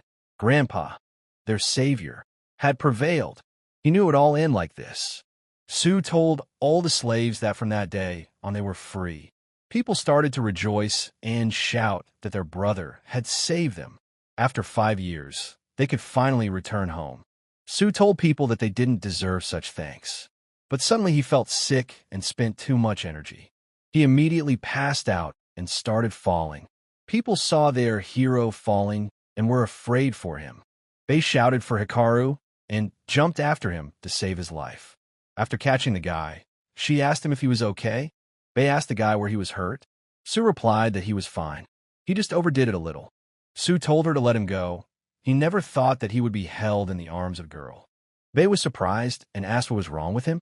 Su replied that as a man, until all his strength was exhausted, he had to be in good shape. That was his principle. Bei told the boy that maybe he really was a very good person. Su calmed down and replied that she would thank him later. She didn't kill all those sons, right? He needed to ask them something. Bei ran away and said that she would bring it now. She immediately threw it in front of Hikaru's feet and told him to ask. The boy began to beg Su to spare him. Su said that whether he died or not depended on him. Su asked the boy if he knew this man. The boy replied that he was a weapon vessel from their sword-casting pavilion. Su asked what this meant. Why did he go crazy? The guy replied that the so-called weapon vessel is the use of a special liquid spiritual ore, which is injected into the cultivator's body, using their blood and flesh bones as a container to cultivate the spiritual ore. The spiritual ore will absorb chi and blood to grow, and when it is removed after maturing, it will turn into blood-refining fine iron that can be used to cast yoke-grade spiritual weapons. Bei was surprised and asked, what did they use living people to cultivate spiritual ore? Su said that it was cruel of them. The guy said that it was not his fault. It was all because of his master. It was all his fault. He was just a little bug. He had no part in these things. Su said that this means that he also doesn't know how to restore the tripod, right? The guy answered that honestly, he doesn't know. Su showed his strength and said that then he is useless, and hit him on the head with his hand. Su told Bei to mobilize all the workers to search the purple island inside and outside. He would not allow anyone from the sword-casting pavilion to escape. And if he finds it, let him kill it without a twinge of conscience. Bei replied that she agreed. Let him leave it to her. She would eradicate this inhuman clan. Bei watched everything and said, "Everyone, come on board the ship. Don't push. There's plenty of room, enough for everyone." People were happy and said that finally it was time for everyone to leave this horrible place. 3 whole years had passed. Now they were going home. But suddenly Bei saw the enemy and ran after him. The guy screamed at her not to kill him. He was forced to join them. He is innocent. Bei said that everyone in this pavilion was guilty and told the guy to die and pierced the blade into his chest. Su said that there were still a lot of fish in the net in this sword pavilion. It seems that Bei will be busy for a while, and in that case, he would use this time to let Meng Xiuzhou recover. He immediately touched the guy and used the divine pattern technique, and then he thought that according to the cultivation method of the blood-purifying iron in Shao Jin storage ring, once the cleansing blood parasitizes the flesh and blood, it will be difficult to separate it. And if it is forcibly separated, the pot with the instrument will be injured or even die. In Meng's case, it is estimated that the entire person is blood-purifying iron.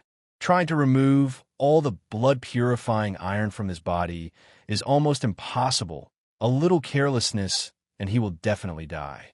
But the good thing is that he doesn't need to extract all the blood-refining essence iron from his body. He just protects his brain with the divine pattern technique, and then extracts the blood-refining essence iron from his brain, and he will regain his sanity. And in this way, his strength and strong body can also be preserved and can serve as a qualified human shield in the future. Su said that it was okay. His technique would protect his brain and consciousness. Then the blood-refining iron let come out of his body. Su managed to get it out of his body and said that this was it. He decided that he would meld it into a sword made of fish gut and see what would come of it. The guy came to his senses and asked where he was.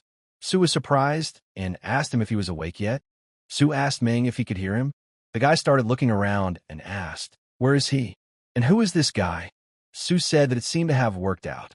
He introduced himself by saying that he was from the Dragon Kingdom and that they were now on the Purple Bamboo Island and were going to return to the southern borders.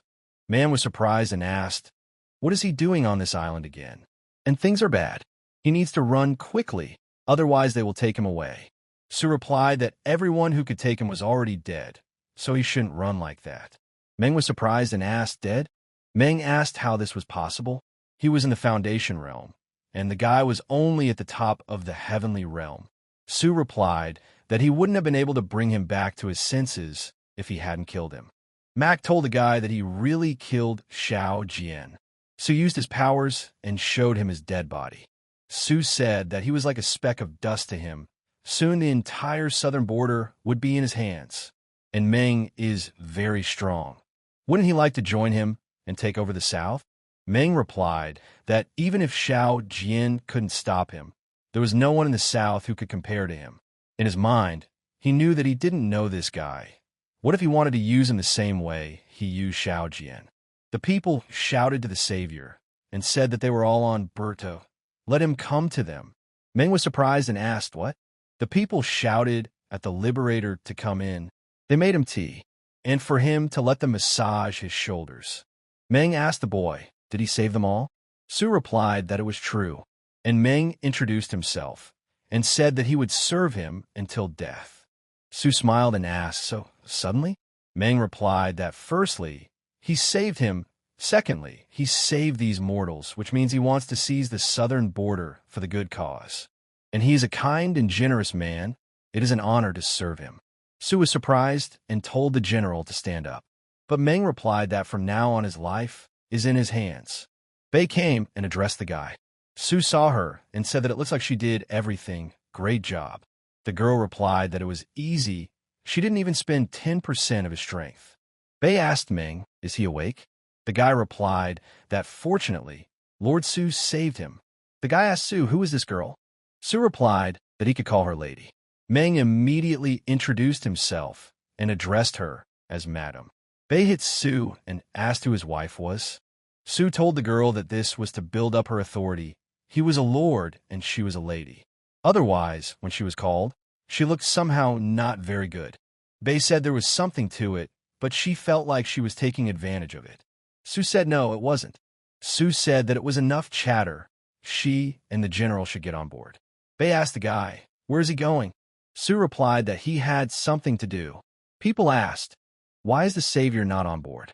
What is he going to do? Sue said that this island is small, but it brought them terrible memories. He doesn't want them to go outside and be haunted by this nightmare. So today he will eradicate the root cause of this nightmare for them. People were surprised to ask what the hell was going on. Sue immediately sent his fire attack into the house with his speed. Sue set everything on fire and said that for now on there would be no more Purple Island in the Eastern Sea. People started screaming that the Purple Bamboo Island no longer existed. This was their savior. He wiped this damned place off the face of the earth. Bei was saying nonstop that Hikaru was so cool, handsome, and hot. Meng replied that power and strength. He was with the right person. Sue went down to the deck and said that it was time to swim out. The people were happy and shouted that they were sailing home. A few hours later, the people saw land and said that the shore was on the horizon. 5 years later, they returned. Meng asked the Lord, Ning is in front, right? Sue replied that yes, it is his home kingdom. But King Ning lost to him. The old Ning will be no more. Meng turned to him and said he had a request. Sue asked if he wanted to intercede for King Ning. He needed to know that he had used him, but sent him for his head. But he decided to spare him. Meng replied that no, he would not protect him. He just wanted to go back to his homeland first. After all, he had been out of his mind for so long.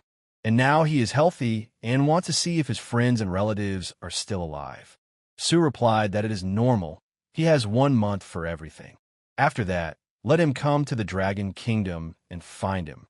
And let him help these mortals and make sure they live without suffering. Meng said he wouldn't let him down. Sue asked Bei if she had any plans.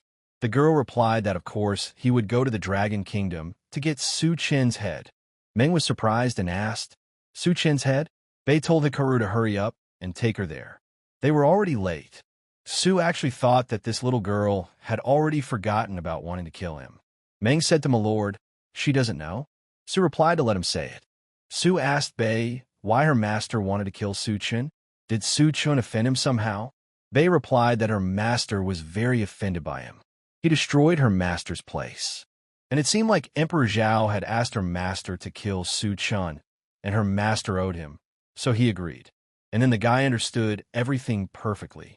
Sue asked if she couldn't kill him, what would she do? He knew in his head that Zhao Rongying wanted to kill him, which meant he was already against him. Bei replied that she hadn't thought about it. She thought she could handle it after all these events. If Su Chen wasn't on his level, she thought she could beat him.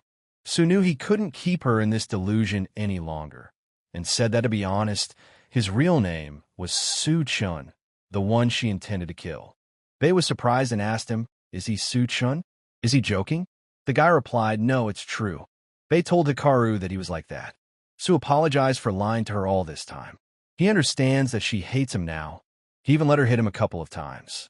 But Bei said something else, that Hikaru was so kind. Sue was surprised and asked, what does kind mean? She's not angry with him? He lied to her. Bei replied that no, he didn't lie to her. He was protecting her. She was going to kill him. If he hadn't lied to her, she would have definitely tried. But he was so strong, she would have definitely lost. He lied to her for her own good. Then Bei told Sue that she had something to tell him. Why would he want to take over the young border? He could just relax and have fun in his palace. Sue replied that no, it would be harmful for him to stay like this for a long time. Bei asked how so? He has a lot of money. He can spend it on whatever he wants. He can do whatever his heart desires. Sue replied that she did not understand the hard work of men. Did she really want to live like that? Sooner or later, he would leave the southern border. And if so, why shouldn't she become the first empress of the south? Bei replied that it would be wrong. After all, it was he who had freed the border, and she would never surpass him in strength. She would only cause problems. Su said that if she did not want to be empress, then he could offer another option to make her dream come true. Bei became curious and asked what option, and he suggested that she become his princess.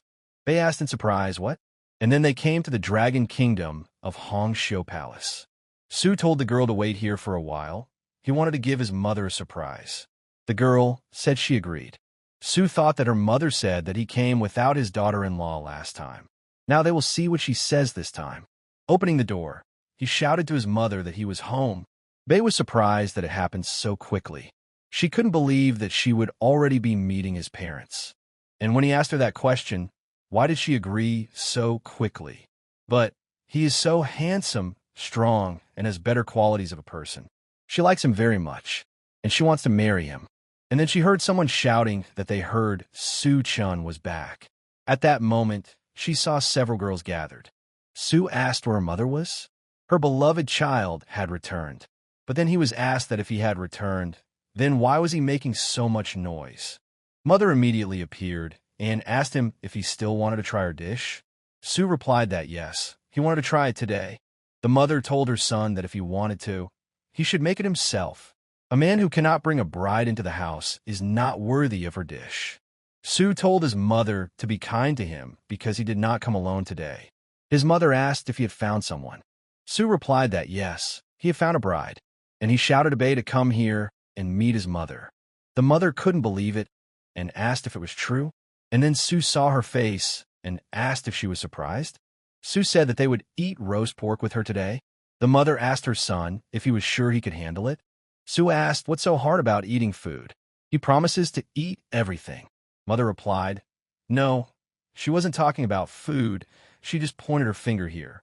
Su said that mother about Bei, yes, she is strong, but he is also experienced in fighting, so there's no need to worry so much. And then she felt that all her ladies had come.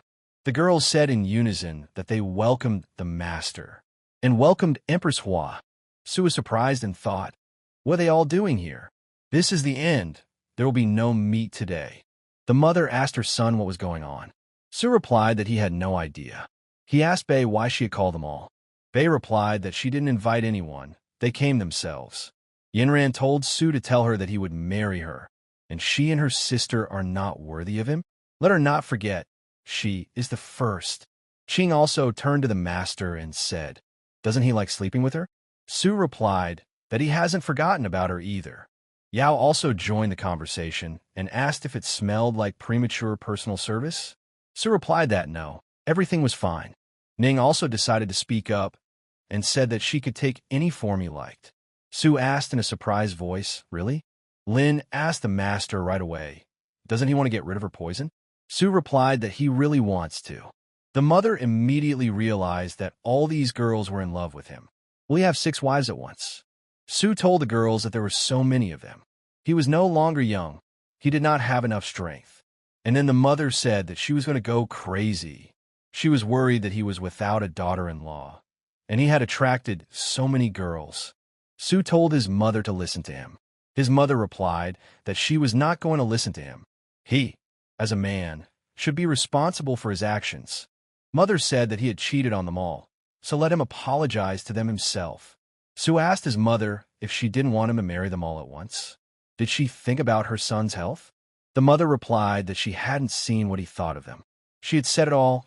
If he didn't satisfy everyone, then he was no longer her son. Mother was strong at that moment and understood in her head that she needed them all. Su asked his mother that she was so ready to leave him. Yinran told Su to hurry up and make a decision. Who will be her princess? But suddenly, someone unexpectedly attacked them, and Su sensed it and stood up to protect the girls. Su protected the girls and went to fight, wondering who could attack them in his own kingdom. Yao told the master that it was Xian Shui Jiao. Su smiled and told the dragon that he was just about to find him. He thanked Jiao for helping him. Now he wouldn't have to go to Tsangman Mountain. Now he would kill him and no one would bother him on the southern border anymore. Jiao was very angry at his words and attacked with his energy. But Su was not afraid and said that now he would see what he, the founder of the foundation, the demonic beast, was capable of.